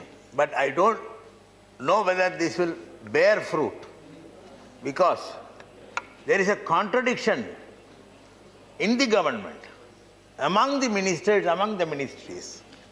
I can see yesterday a minister, while talking about the ports, he was telling that this government could not provide pension to the employees. So this government has many difficulties. With these difficulties, I don't know how a budget is going to help the people. Sir, the frontline workers of this country, the doctors, the nurses, they have done a tremendous job during this pandemic. And I join the Honorable Finance Minister in praising their work, because they laid their life for the sake of to save the citizens of India. But who are the most affected? Who are the most affected because of this pandemic? This government has not cared about them. It is the daily wagers who constitute about more than 60% of our population. They are the most affected. All the government could do, the state governments, individuals, MPs, political parties, what they could do is that they could feed them. They could give them rice. They could give them something to eat for a day. Eating is the whole life. They have education. Their children have to be educated. They have to attend health care. There are many things. What did the government do? Even in this budget, these daily wages were not cared for. There is no program at all in this budget to take care of the daily wages who had been suffering for the last 1.5 years and who will still continue to suffer. 60% plus population. The budget should address the country's population. He was talking, my dear colleague Mr. Thambidore also spoke about minimum government and maximum governance. He failed to tell one thing which I wanted to add. Minimum government by the elected government, maximum governance by the rich people of this country. That he had not added. That is the USA model. An eagle can fly high because it is an eagle. A peacock can only dance on the streets. It will look nice. We are peacock and they are eagle. Don't see the eagle that it is flying, so we must also fly high. This country needs care. The people of this country needs care. The USA has an area of 3 times that of India, with a population 1/3 of that of India. So in this condition, what the government should do is to take care of the people of our country. Minimum government and maximum governance. And who governs? The maximum governance by whom is the question. For everything the government says that we cannot do. One minister said that this is not our duty. To run petroleum companies is not our duty. The other minister said that insurance, it's not our duty. It was our duty. Without all these things, India would have been gone elsewhere. India would not have been a country like this. The government protected these people. You are selling most of the things today, which was created 50 years, 60 years back during the Congress government. They created wealth by which this government is gaining. So, the budget will not deliver what the government expects, because the government's attitude is different from what is present in this budget. Sir, a few things which I wanted to point out. The increase in electronic gadgets, the Prime Minister wants that the Prime Minister's slogan is Make in India. There are companies coming from outside, and most of the companies are electronic companies. When please बैठ करके when they want to, there are certain products which has to come from outside. If they have to pay more customs duty, the cost will be more. In China, the product costs very less, and if in India the product costs more, these companies will once again go out of India. So make in India you cannot achieve. Secondly, green energy. The Prime Minister's slogan, assurance is that by 2022 there will be 120 gigawatt of green energy. But you have increased tax, customs duty on solar panels, solar inverters, which means by 2022 we cannot achieve that 120 gigawatt of green energy, solar energy or hydel energy, you cannot. So what the finance minister says is not agreeable to even to the other ministers and other departments. There is no coordination between various ministries in the government. That is the problem here. Sir, air pollution, already the pollution amount allocated for pollution has decreased. There is one area where we have to take, we were keeping social distancing and all. Most of the hospital wastes were put in the dustbin on the streets. There is no proper system of disposal of hospital waste. There is the Environment Ministry had certain rules as to how to dispose hospital waste, but hospitals are not doing that. They are just throwing it out in the dustbin, which is bound to spread disease. So that also the government should take steps to ensure that hospital waste is, something is done to hospital waste disposal. Sir, last year, the National Sample Survey Organization had stated that domestic consumption has come down. It is a government agency. National Sample Survey Organization is a government agency. They have stated that the domestic consumption has come down. Now, for Manrega, you have reduced the expenditure by around 50,000 crores. 50 crores. What happens? The domestic consumption will further go down. How will it help people? Daily wages are suffering, and this will increase the suffering of the number of daily wagers who are suffering. The reduction in the Manrega allocation will further increase the sufferings of the daily wagers. What is the use in giving money to the rich when the people could not purchase? Their purchasing capacity has come down. So there is still a misunderstanding between this ministry and that ministry. Your plan should be targeted towards people, not a few. Your plan should be targeted to suffering people who have no money. You must help them. You must provide them employment, or somehow they should be made to live. There are certain things which I think is the makeup, like putting powder and all. This is 75th year of independence. So we are helping the pensioners, people who are aged 75 years, that they need not file return. Those who are getting pension and interest need not file returns. But the tax will be deducted by the bank itself. If there is a concession in tax rate, that is a help. That will make them celebrate. Already there is a scheme, faceless filing of IT returns. Now you say that they need not come to the IT office and file their return. So these are all something like there are 2 or 3 things which I wanted to list. They are 5-year plans. 64,000 crores for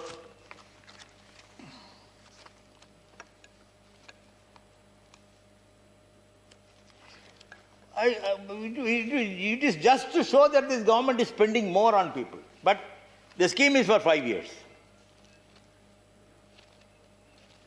Likewise, 2 or 3 things which I had seen.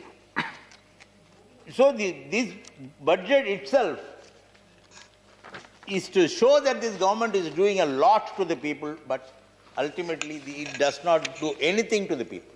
It is not helping the people at all.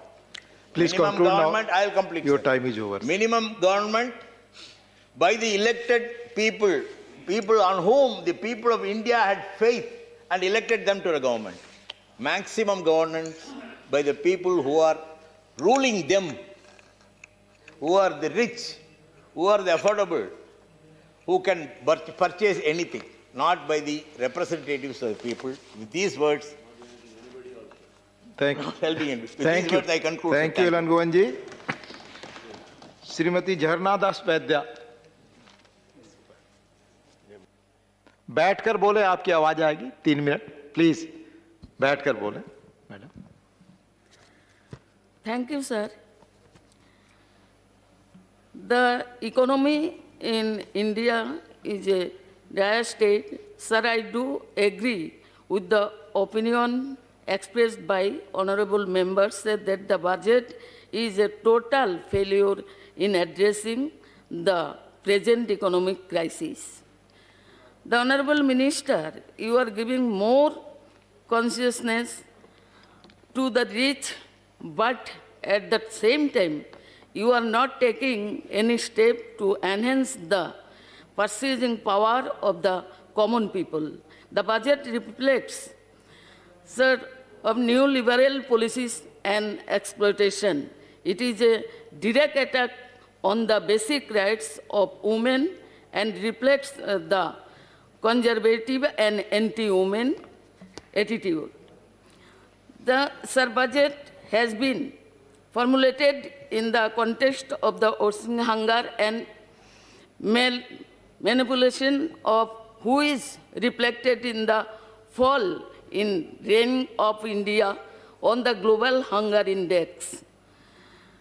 Budget allocation for umbrella ICDS and ASHA worker, midday meal worker, who are the grassroots level workers delivering the essential service to the people. The budget, which was full of rhetoric about the Atmanirbhar Bharat and the 5 trillion economy, has cut down the budget allocation for the midday meal scheme by rupees 14,000 crores. The allocation for the Manrega 41% from the last year revised budget. There is only a nominal increase in the allocation for the National Health Mission. Sir, considering the unemployment scenario in rural India, which was 9%. Please conclude, madam. Please conclude. Sir, your time is over. Please conclude. Only, conclude. Sir, 2 minutes, yes, 5 minutes. 1 minute, please. 1 minute, please conclude. Yeah. Sir, in order to strengthen the situation of the people of state, it is humbly requested to provide extra budget to Tripura Tribal Areas Autonomous District Council so that the state will witness maximum development throughout and to introduce special scheme for Tripura state tea workers as there are 48 tea gardens in Tripura. Altogether, there is no increase in other welfare scheme in the budget. Their only objective is to help to the corporate. Sir, to sum up, this budget clearly upholds the interest of the market. It has no place for women. It is once again a blatant attack on the poor and the oppressed. This is a budget to appeal to the rich. Thank you. Time is over. Please, thank you. Honorable Sri Anil Desai ji. Thank you. Thank you from Lok Sabha. Thank you, Deputy Chairman, sir. The people of India had great hopes on Honorable Finance Minister Shri Nirmala Sitharaman ji when she presented the Union Budget for the year 21-22. Sir, to put India back on a recovery path following a deep recession induced by COVID-19 and the consequent lockdowns, the budget this year had to be one like never before, as was promised by Honorable Finance Minister. But the budget has belied the expectations of people of India. The budget was presented in a new format with 6 pillars to create Atmanirbhar Bharat. Huge outlay of expenditure has been made under these 6 pillars. Sir, my state of Maharashtra was the worst hit state, and Mumbai had the highest number of COVID-afflicted cases as the pandemic had attacked India. But the way and the deft hands, Honorable Chief Minister Uddhav Thackeray ji had handled the situation and controlled the pandemic from spreading further. It has been acclaimed by WHO, and Washington Post also took note of it. And later on, the surveys which were conducted all over the country, my chief minister happened to figure in first 5 chief ministers of the country. Sir, now 35,000 crores have been provided in this budget for COVID-19 vaccines. It is expected by the states that they will be provided COVID-19 vaccines free of cost by the central government, as most of the states are cash-strapped due to the onslaught of pandemic. I hope Finance Minister assures the House on this count in a reply. Sir, under the head Financial Capital, all-out support for the development of world-class fintech hub at GIFT IFFC has been declared under the budget. Sir, initially Mumbai was declared and is still an international financial services center, as Mumbai is financial capital of the country and also globally known as India's financial center. With great regret, I would mention here that it looks like, with an objective to sideline Mumbai and deprive its pride of place, the government seems to have accelerated the pace of developing IFFC at Ahmedabad, which is reflected in this budget. Further, sir, the push to create new infrastructure is appreciable, but certainly not at the cost of doing away with our national assets, that is by selling or privatizing profit-making public sector companies. It is shocking that the monetization project included sale of valuable land held by the public sector companies. The increase in FDI in insurance from 49% to 74% is highly objectionable.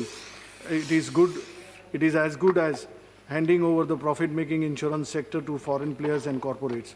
This step has resulted into widespread anger and resentment among the insurance employees. I would urge upon the government to review this decision in the interest of the insurance industry and the people of India.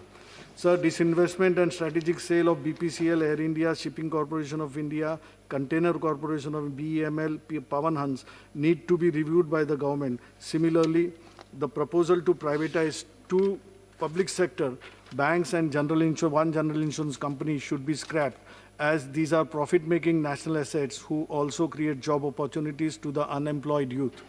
LIC is the richest corporation which has huge profit base and serves the interests of crores of Indian policyholders.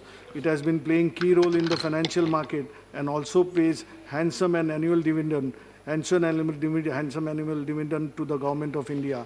The proposal to bring IPO in LIC would be an unwelcome step, as it would lose its glory to the utter disappointment of lakhs of Indians. Sir, under inclusive development for aspirational India, agriculture credit has been enhanced to 16.5 lakh crores, but this huge outlay is far from satisfying the expectations of farmers.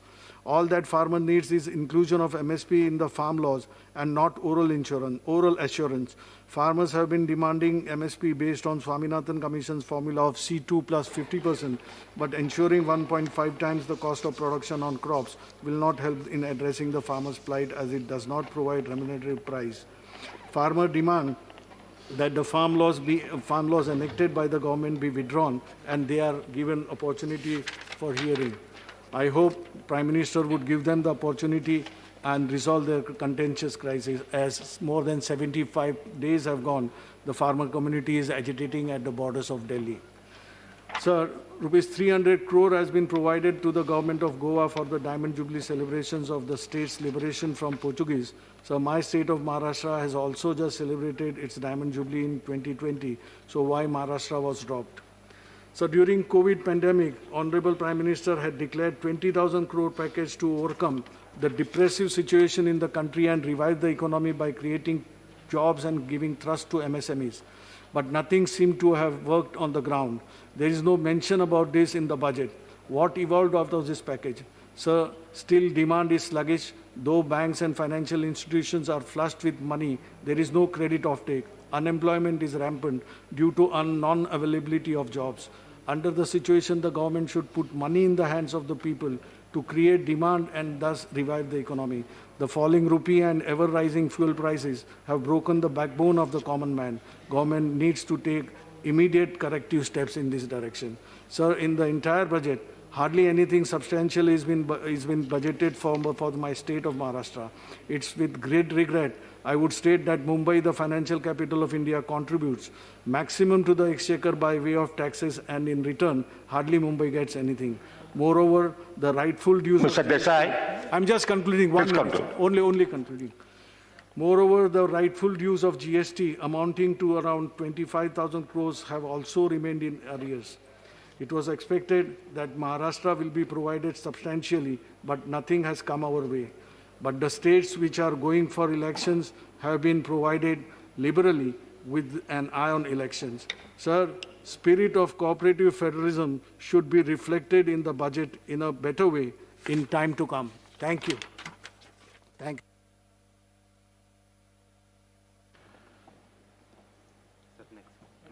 Next speaker is Sri Naresh Gujralji. You have 7 minutes. Sir, last time you gave me 2. Please be a little indulgent. Sir,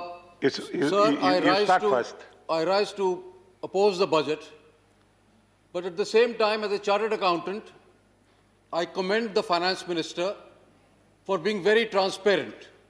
I've been in this house 14 years, and for the first time at least, the figures are honest. However, sir, the problem is with the fiscal deficit. The pandemic played havoc with our economy. We have a huge fiscal deficit this year and next year. And my worry is, sir, that with this huge fiscal deficit, the prices will go out of hand. There will be huge inflation. We saw once before, after the Lehman crisis, when the government relaxed the fiscal policies, how prices went up, and especially food prices. And sir, this is going to be a double whammy for the poor person of this country who has also lost his jobs. Sir, I would like to say that this government talks always of federalism and cooperative federalism. But at the same time, if you see, in all the states which are going to the polls, lakhs of crores are being spent, except the state of Punjab, perhaps because I think they feel they will not get any seats there. But I think it's extremely unfair.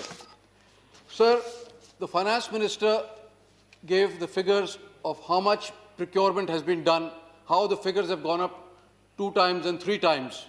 And I commend this government for that, that it's a fact that the MSP was raised.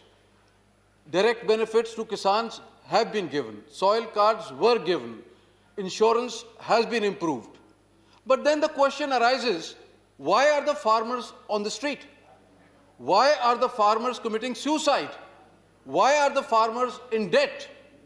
I think this government needs to look at that issue, because the main reason is this government is not thinking out of the box. Sir, this is the Council of States, and I talk of my state of Punjab. My farmer is on the street because he feels that the market is going to be snatched away from him. And for that, one will have to go into the history a little bit. Punjab, the state of Punjab, which included Haryana at that time, they came to the country's rescue when we were begging for food from America, PL 480, etc. As a result, when the window opens both for wheat and paddy, FCI was procuring everything that the farmer had to offer. So the farmer had a market at his doorstep. Sir, the small farmer, and Prime Minister himself said 80% are those farmers who have less than a hectare of land. These farmers have a market at the doorstep today. And that is why they are stuck in this wheat-rice cycle. They can take the production risk, but they cannot take the marketing risk. Now they fear that with the opening up, with these 3 black laws, private sector will come in. They will have to go to the private mandis with their surplus stocks, and they will not get MSP. The Prime Minister said yesterday, both in the Lok Sabha and before that in this House, MSP was there, MSP will be there, MSP is there. But sir, who is procuring at MSP? Only the state agencies. The private sector is not procuring at MSP. And that is what the farmer wants. He wants MSP to be enshrined in law. You do that, the farmer will go home tomorrow morning. But you are reluctant to do that. Now the question arises, what are you going to do to create a market at the doorstep for the farmer? The Prime Minister said, look at the milk farmer, he is doing so well. Yesterday he said, strawberry farmers are doing so well. Sir, look at Gujarat. The farmer there, the milk farmer is doing well because he has a market at his doorstep. Whatever he produces, the next day Amul picks it up, Mother Dairy picks it up, some private cooperatives will pick it up. Our farmers lack that. And that is why they are stuck, at least I speak for Punjab and Haryana, in the wheat-rice cycle. Now, this government, and I commend them, they have now said that 20,000 crores will be given to create a new institution which will fund long-term infra, which is required because short-term funds were being used for financing long-term requirements or infrastructure projects. But sir, why could they not think of something for the farm sector on similar lines? Why should an institution, a banking institution be created which will fund these cooperatives, the food processing plants and such things so that the farmer finds a market at his doorstep? Until such time that you provide a market at the doorstep, please do not take away what they have already. Sir, in an answer to my question in this House, the Minister had said 90,000 crores of fruit and vegetables are wasted post-harvest. Why? Because there's no market at the doorstep. And that is why you can tell a farmer, please grow strawberries, but if the strawberries are going to rot on his farm, what does he do with them? He needs to live. And sir, I have... With this you conclude. Sorry? Please conclude now. Sir, give me 5 minutes at least. I've just spoken 3 minutes. Sir, no. You are going to speak another 1 or 2 minutes. A wheat board? Why can't they create a rice board? Why can't they create a vegetable board, fruit boards? Sir, one more thing I want to say. I will end in just give me 2-3 minutes. One is defense expenditure has gone up, which is good. We are faced with serious threat. But sir, buying most modern aircraft or guns is not enough. You have to ensure that your soldiers are motivated. Their morale is there. And the way their spokespeople are abusing the farmers whose children are on the borders, this demotivates them. I don't know what they're trying to do. Sometimes they're called anti-national, sometimes Khalistanis, sometimes terrorists. And I hope that this will percolate down and all their spokespersons will now stop this nonsense which has been going on for so long. Sir, one more thing I would say. Please do not use force with these farmers who are agitating. Please give, I have just a minute, please, don't interrupt. Please, sir, then you must give me extra time if they're going to interrupt. No, please carry on. Sir, your time is I have over. one thing to say, that lathis, the water cannons, barbed fences, these are not going to do anything because those farmers are inspired by our gurus. They are inspired by Shahid Bhagat Singh.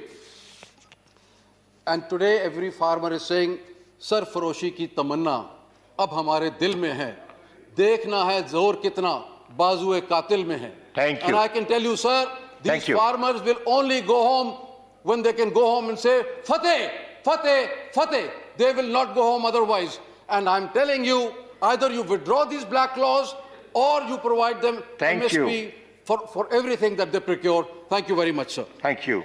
The next speaker is Kanakandala Ravindra Kumar, K. Ravindra Kumar.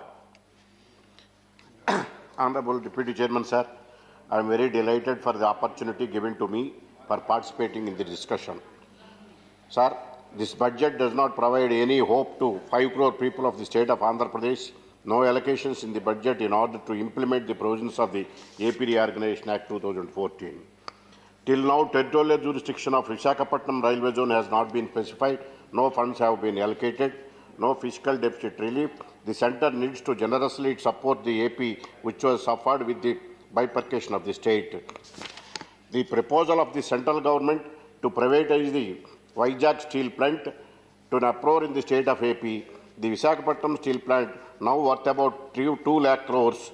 It was the steel plant bagged National Emergency Leader Award for winning the Excellency Emergency Efficient Unit, awarded consequently for 3 years till 2020. It is going to employment generated 1 lakh. The interesting development is that POXO has evinced interest to set up a steel plant in Visakhapatnam in RINL lands. A joint team of RINL and POXO visited the RINL Visakhapatnam and participated in a meeting with their representatives. Subsequently, the team also officials visited 9/7/2019, 2020 in connection with the setting up the plant. In the same connection, they met the Honorable Chief Minister of AP, but till now that issue was kept in dark. The same was, I don't know whether the people of Andhra Pradesh were not intimated about this for the reasons best known to them. It appears that the government initiated the process of much earlier. Now the state government is also shielding crocodile tears about the proposal. This has come to light through an answer given to a question 1109 raised by one of my colleagues belongs to ruling party. It created further doubts. However, we request the Honourable Minister to adopt the proposal of disinvestment. It is reported that the Honourable CM AP has visited Delhi and requested the Honourable PM and HM for funds and resolving the bifurcation issues. It yielded no fruits. We do not know whether the Delhi trips of an Honourable CM for that purpose or any other known purposes, since there is no reflection in the budget. It's a fact remains. After June 2019, in AP, about 140 temples were attacked. The state-sponsored religious conversion are going on. YSRCP honourable member in this speech earlier referred our party TDP made allegations against us. In fact, no action on Antarvedi burning of Radham. Recently, Ram was attacked in Ramatirthan temple. Instead of taking action against the culprits, the state government registered false cases against opposition leaders, against the TDP leaders, and made a statement, BJP also involved in it. There is no proper investigation since the state itself encouraging this type of attacks. However, we demand CBI probe into these attacks. There is a total lawlessness in the state. Political victimization is going on. The government machinery and the police has been misusing and abusing the power by the present state government. The present government AP came to power by campaigning, made a request to the people of Andhra Pradesh to give 25 MPs that he will get special status. Though they have given 22 seats, nothing has happened so far for the reasons known to the public. But the state of AP is not ever turning a single stone for the upliftment of the state. All the canons of democracy are floated. Even the print and electronic media is not spared. Media also became victim in the state of AP. Construction of Amravati, which is the capital of a newborn state, nothing was allocated to that fund. No funds were allocated. During the Honourable Prime Minister laid the foundation stone and granted 1,500 crores, and already 10,000 crores are already invested. Now the construction abruptly stopped by the present government. Since their assembly is there, secretariat is there, high court is there, the respective institutions have been functioning since last several years. But present AP government decided to take 3 capitals, contrary to the provisions of the AP Reorganization Act. The Honorable Chief Minister, the present Chief Minister, made a statement in the office assembly earlier that he will support the Amaravati, and contrary to he has taken a decision, and the farmers of Amaravati has been agitating for the last 422 days. It is the decision of the present government is contrary to the provisions of the AP Reorganization Act. Polavaram project expenditure also estimated 55,548 crores. No funds have been allocated. For getting the funds, the honorable government present government did not take any steps. It was no surprise to me, being aware of the manner in which the YSRCP and the government of AP have been attacking the constitutional institutions like Legislative Council, State Election Commission, High Court, etc. All canons of democracy are being brazenly flouted with the state government and brazenly representing the people please conclude, by filing a false cases against the culprits to suppress the dissent.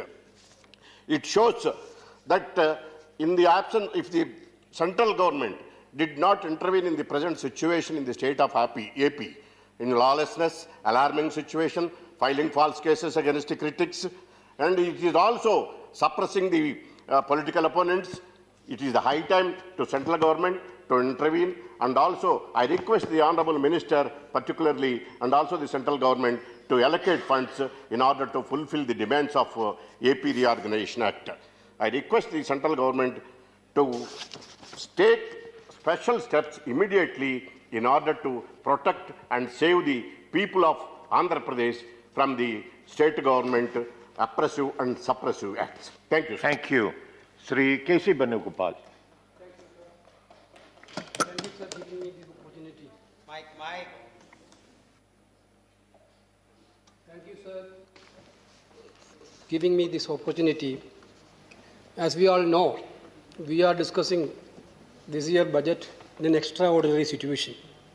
On one side, COVID pandemic and its impact, and on the other side, our Annadada are in a historical fight against the anti-farmer law passed by the central government. Since last 75 days, they are in the street. Without considering the cold weather, they are in the street. Around 70 farmers have lost their lives during this agitation. I salute their uncompromising historic struggle to save their present and future. I extend my solidarity to them in their peaceful and non-violent struggle. I pay my homage to our Kisan brothers who lost their lives during this agitation. Coming to the budget, so many our colleagues has already been discussed about the various factors which are reflecting through this year budget. Unemployment is a major issue. Now we are remembering the words of our Honorable Prime Minister. It is very shame. The same Prime Minister who declared creation of 2 crore jobs every year is totally silent on the high rise of unemployment in our country now. As per according to the Center for Monitoring Indian Economy, CMI, about 21 million salaries employees lost their job during April, August. There were 86 million salary jobs in India during 2019-20. In August 2020, it is only 65 million. Rural employment remains at worrying levels, that is 9.15% in December 2020 as CMI data. As per the information provided by the Ministry of Tourism in the Standing Committee itself, it is terrible, sir. The pandemic led to projected loss of around 1 lakh crore revenue in the tourism industry alone, and in the case of employment, around 2 to 5.5 crore job loss in the industry alone. Where is the way forward to address this concern, Honorable FM? Where we are going to compensate this unemployment issue? To make the situation worse, now the banks are very much reluctant to give loans to the tourism sector also. This is also stated by the Tourism Secretary himself in the Tourism Standing Committee. even the measures the government has announced in the budget to meet these extraordinary challenges, if there is there. Unfortunately, there is nothing to revive the sector or generate employment. The youth in the countries are asking, where is the job? In the budget speech or in the budget documents, there are no roadmaps to create more employment for the youth in the country. Budget is totally silent on creating new employment opportunities. Coming to the per capita income, at least now we are behind even to Bangladesh in terms of per capita income. SBI EcoRap June 23, 2020 has projected that per capita income in India will fall in severe manner post-COVID. It is estimated that the per capita income will decline by 5.4% in February 21 to rupees 1.43 lakh. Sir, the economic survey itself has pointed out that GDP registered a shocking 23.9% collapse between April-June 2020, the first contraction in 40 years. The daily wage earners, street vendors, migrant laborers, unorganized workers are still in an unexplainable crisis. What is the roadmap this government is providing for them? As you all know, this type of extraordinary situation need extraordinary measures. The people in this country had a great hope and expectation from the first budget after the COVID-19 pandemic outbreak. They were eagerly waiting to get relief to revive their livelihood, revive their business, and revive their economic activities. It is very sad to state that the budget unfortunately failed to give confidence to the people of this country, sir. It is not the effect of pandemic alone. Before the COVID, the GDP projections for 2020 were already bad. The pandemic has only deepened the pre-existing economic crisis. GDP growth had already hit an 11-year low in 2019-20. Even now, the government is arguing that economic is on V-shaped recovery. But how that recovery is possible is not answered in the budget, sir. Curiously, one mantra is behind you, that we are all agreeing, we are all seeing.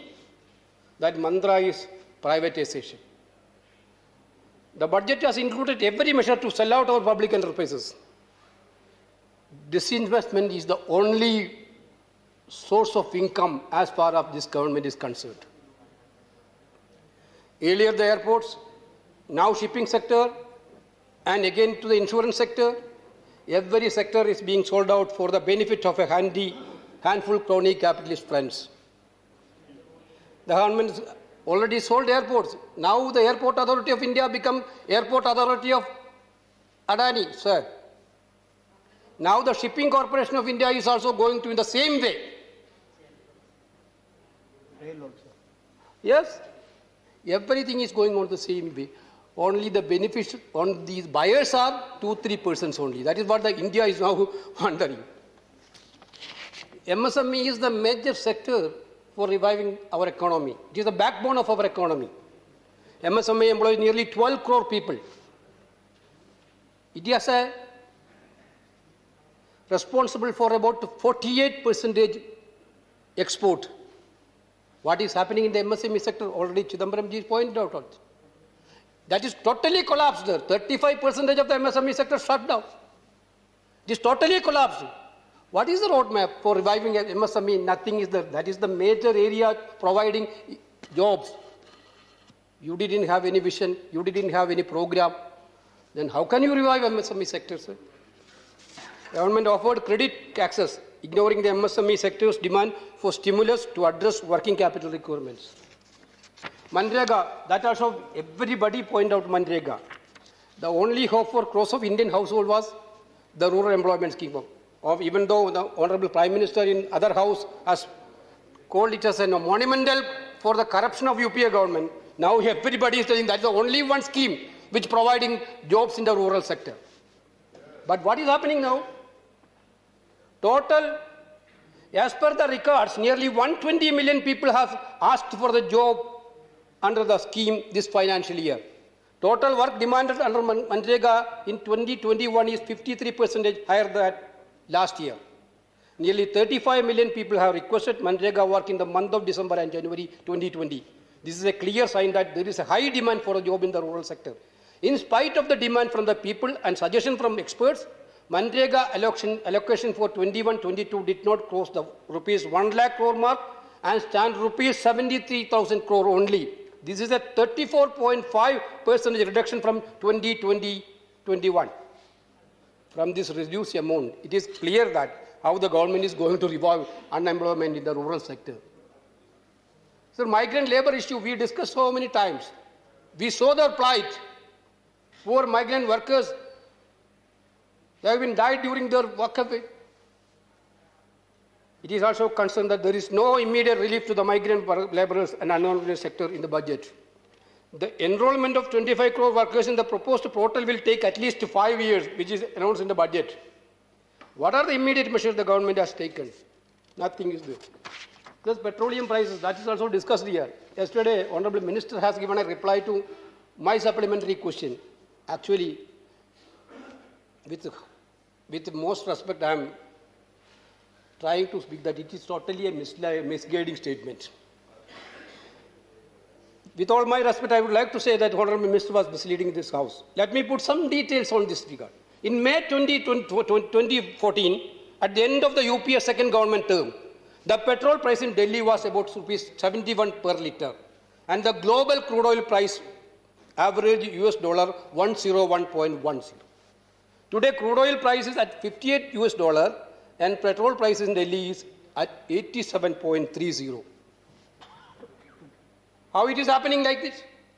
On April 21, 2020, the crude oil price fell to its lowest level since 1999. It was the lowest price in 21 years. The price was at 16.38 US dollar. Then what did the government do? What did the government do? Whether the benefit of the lowest price passed to the people, common people of the country? No.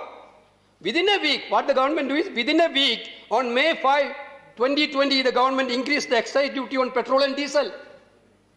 Excise duty was increased by rupees 10 per litre on petrol and rupees 13 per litre on diesel, a record hike. It has to be remembered that the hike was happening during the COVID period. And since June 7, 2020, petrol and diesel prices were increased for 22 consecutive days. It didn't stop there. Since November 19, 2020, the government has increased the petrol and diesel 60 to 15 times. Excise duty on petrol in May 2014, excise duty on petrol was rupees 9.20 when UPA was in power. And diesel was rupees 3.46 per litre. The last 6 years, you have increased excise duty on petrol by additional rupees 23.78 per litre and on diesel by an additional of rupees 28.37 litre. You have hiked excise duty in 13 times and also earned rupees 19 lakh crore in last 6.5 years by increasing excise duty on petrol and diesel alone. What you have done is 90 lakh crore with that 90 lakh crores. People are suffering again and again. They are in very much pain. Nothing is happening. In addition to this, now you have decided to impose an agricultural infrastructure development cess also. Therefore, this is what the situation in the petrol. Therefore, I think the entire minister has totally misled the House while saying that this is only because of the crude oil price in the international market. That is a totally irresponsible statement, sir. I would like to tell that. Sir, then regarding the defense, today we discussed about that also.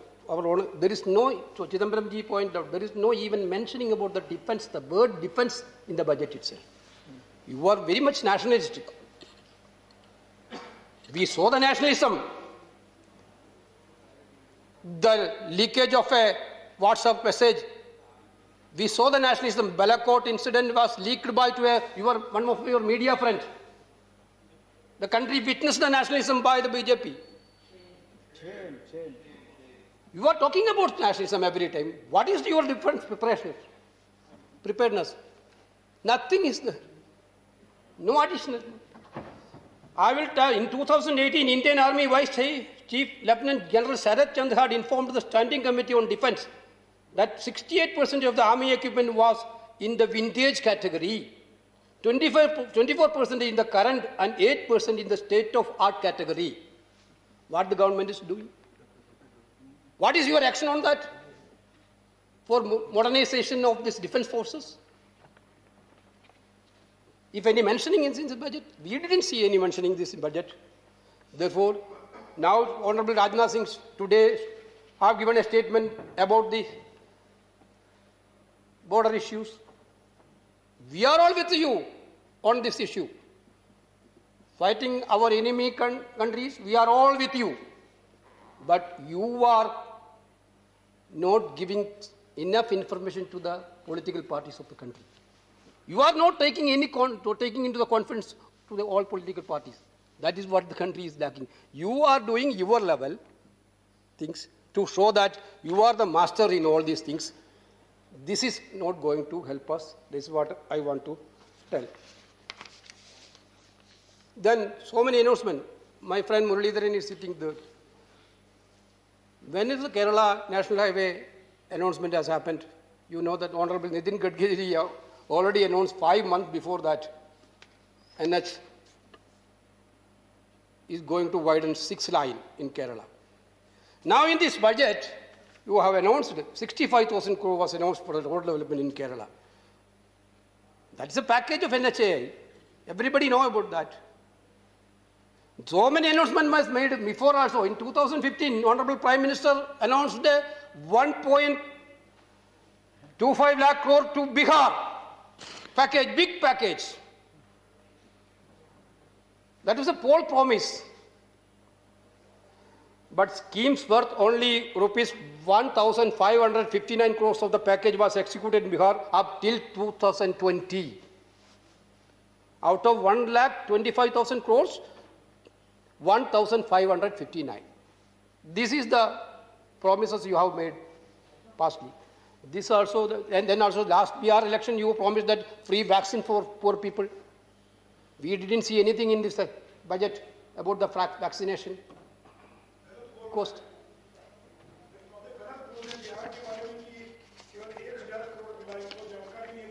Okay, you speak, brother. Sir, farmers are protesting. Our Annadadas are Please don't. Let him speak. Our Annadadas are in a historical struggle. They are fighting day by day. Our Prime Minister is telling Andolan Jeevis.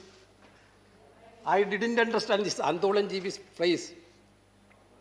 We saw some Andolan in 2014 also. Whether they are also Andolan Jeevis promoted agitation? Before coming to the power, Delhi witnessed so much Andolans. Our national capital witnessed. My humble question to the Honorable Prime Minister, whether that also proposed by or instigated by Andolan Jeevis? This is a real. Yes, brother, Andolan will be there. If there is the political system in the country, system in the country Mr. itself. You don't have to reply. I'm replying. You address the chair. The political system in the country is like that. What do you mean by Andolan? India got freedom through Andolan. That's right. Mahatma Gandhi is the most important, biggest Andolan Jeevi in that sense. Because of he done an Andolan for getting freedom from British Raj. Yeah, Indian National Congress also. Now this is Gandhi as leader of the Indian National Congress.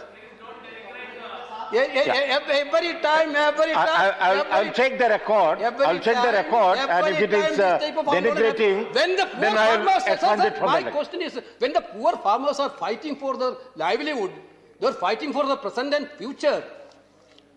How can you abuse like this? How can abuse like this, sir? Sir, how can you abuse like this?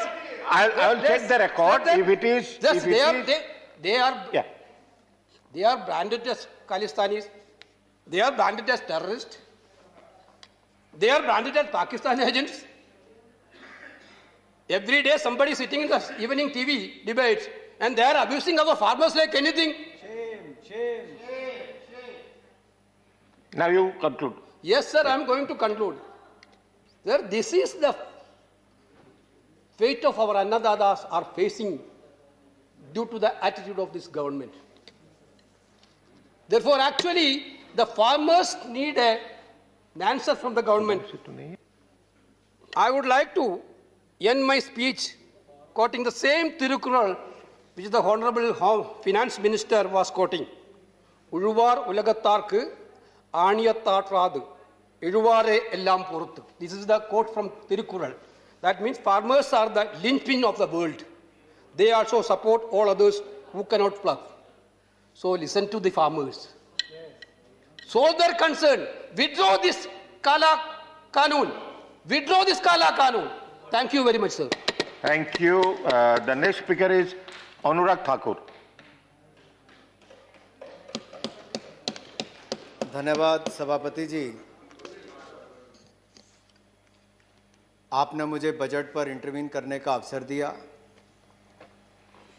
मैं कल से लगातार विपक्षी दलों के सांसदों के तर्क भी सुन रहा हूं, लेकिन इस बात की जो मुझे सबसे ज़्यादा पीड़ा हुई, देखिए बजट पे कोई आलोचना करे इनका हक है, कोई सुझाव दे तो बहुत अच्छी बात है, लेकिन मैंने कभी ये उम्मीद नहीं की थी कि कांग्रेस का सांसद और उनके पदाधिकारी महात्मा गांधी जी को षड्यंत्रकारी कहेंगे। इससे बड़ा दुर्भाग्यपूर्ण बात है। सर, महात्मा गांधी जी को आंदोलन जीवियों से जोड़ देना, Something is wrong. इसमें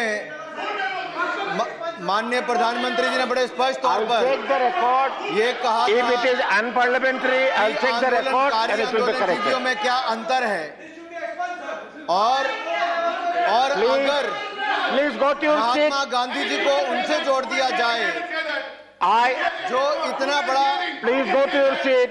Please go to your seat. Please go to your seat. If anything is unparliamentary, I'll look into it. Please go to your seat. Sir देखिए, जो कल से Please go to your seat. देखिए sir, दो बातें बड़ी स्पष्ट है इस बजट में। सर ये बजट जो है एक आशा है, इस बजट में आशा की किरण दिखती है। Please go to your seat. आशा है नए भारत के निर्माण की, आशा है आत्मनिर्भर भारत की। Please go to your seat. और मैं धन्यवाद देना चाहता हूं माननीय वित्त मंत्री निर्मला सीतारमण जी को। I have said if everything is unparliamentary, it will be looked into. देश ने भूरी भूरी प्रशंसा की है, समाज के सभी वर्गों ने सर इस बजट की प्रशंसा की है। और सर मैं ये भी कहना चाहता हूं, और सर मैं ये भी कहना चाहता हूं, इस बजट के बाद सर जिस तरह लगातार मार्केट में पॉजिटिव रिस्पांस आया और 51,000 पॉइंट से ज्यादा सेंसेक्स में उछाल आया, ये भी अपने आप में दिखाता है कि पूरे देश और दुनिया में जिस तरह से इस बजट की प्रशंसा की गई है, ये मोदी जी की वो सोच है कि भारत को सशक्त भारत भी बनाना है और आत्मनिर्भर भारत बनाने का काम भी इस बजट के माध्यम से करना है। सर ये बजट, और इसलिए खुशी की बात यह है सर कि जब विपक्ष के नेता भी कहते हैं कि पहली बार 70 वर्षों में इतना पारदर्शी बजट आया है, तो इसके लिए भी मैं उनका बहुत बहुत धन्यवाद करता हूं। सर हमने एक्स्ट्रा बजटरी रिसोर्सेज की बात अगर की जाए, sir extra budgetary resources zero हैं, इतनी पारदर्शिता सर इसमें लाई गई। और सर बजट भी डिजिटल बजट रखा गया, सर डिजिटल बजट लाए और वो भी मेक इन इंडिया टेबलेट पर इसको किया गया। सर वही भारत जहां केवल 2 मोबाइल मैन्युफैक्चरिंग यूनिट थे, आज मोदी जी की नीतियों के कारण आज दुनिया के सबसे बड़े 2 मोबाइल मैन्युफैक्चरिंग निर्माताओं में हमारा हिंदुस्तान आया है। सर ये हिंदुस्तान की एक बहुत बड़ी उपलब्धि है, ये भारत की उपलब्धि है, ये नरेंद्र मोदी जी के नेतृत्व की उपलब्धि। सर यहाँ पर कुछ विपक्ष के सांसदों ने कहा ये आम बजट नहीं, ये खास बजट है। सर मैं कहना चाहता हूँ, ये जो नारा लगाते थे आप you go to your seat, sir ये लोग जो नारा लगाते थे, ये जो कहते थे कि गरीबी मिटाएंगे, इनके समय सर गरीबी नहीं मिटी, गरीब मिटने पर मजबूर हो गया था। लेकिन सर पिछले 6 वर्षों में मोदी सरकार की नीतियों के कारण ये हिंदुस्तान के इतिहास में पहली बार हुआ कि हिंदुस्तान में सबसे ज्यादा गरीबों को गरीबी रेखा से I have allowed Mr. K.C. Venugopal. He has already spoken. So you can go to your seat. सबसे ज्यादा गरीबों को गरीबी रेखा से बाहर निकलने When your turn will come, you can Narendra Modi की सरकार ने दिया।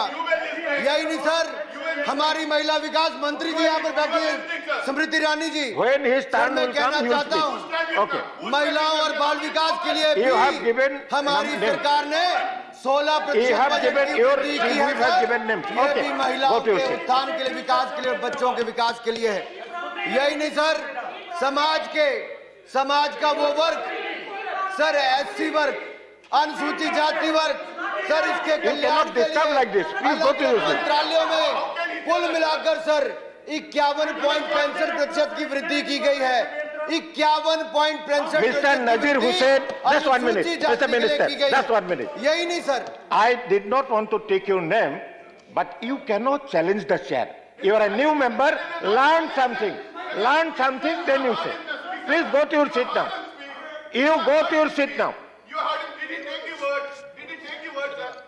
सर माननीय, You cannot challenge the chair, Mr. Nazir Hussain. Go and learn something from your senior member.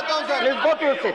जो आम बजट और खास बजट की बात करते थे, आम बजट यही होता है कि महिलाओं और बाल विकास के लिए 16% ज्यादा दिया। हमने अनुसूचित जाति के लिए 51.65% की बजट की वृद्धि की है सर। और यही नहीं, सोशल जस्टिस एंड एम्पावरमेंट मंत्रालय में 28% की वृद्धि की तो नरेंद्र मोदी की सरकार ने की है सर। सामाजिक न्याय अधिकारिता के लिए भी 28% की वृद्धि की सर। यही नहीं, मैं आपके सामने कुछ बातें और रखना चाहता हूं सर। क्या होता है सर, आम वो गरीब जिसको आप कहते थे गरीबी हटाओ, ना आप उसको पक्का मकान दे पाए, ना बिजली गांव-गांव तक पहुंचा पाए। देश के हर गांव और हर परिवार को बिजली देने का काम किया तो नरेंद्र मोदी जी की सरकार ने किया है सर। हर परिवार को Please conclude now because we'll have to. It is going to be 3 o'clock now. Sir 5 minute में तो नहीं हो पाएगा सर, जब तक मेरा पूरा ना हो तब तक आप इसको एक्सटेंड कर दीजिए सर। सर दूसरी बात मैं कहना चाहता हूं sir, I'll have to take the sense of the house in that case. जी sir, so please try to conclude before 3. Sir, I'm not going into the details of the scheme sir. Sir यही नहीं sir, before 3 o'clock. Sir यही नहीं, आप देखिए हिंदुस्तान के गरीब से गरीब परिवार को शौचालय बनाने का काम, गांव-गांव में बिजली, हर घर को बिजली देने का काम, 4-4 LED बल्ब देने का काम, पक्का मकान देने का काम, बैंक खाते खोलने का काम, बैंक खातों में पैसे डालने का काम, और यही नहीं, अब हर घर को नल। Please sit down now, please. Thank you. We will take up the special mention now. Mr. Anil Desai. Left out.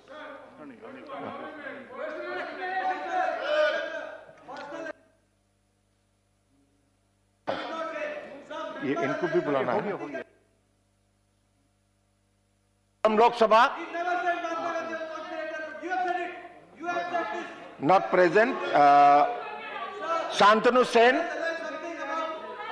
Is Mr. Shantanu Sen there? Absent. So the House is adjourned till 9 a.m. on Friday, 12 February 2021.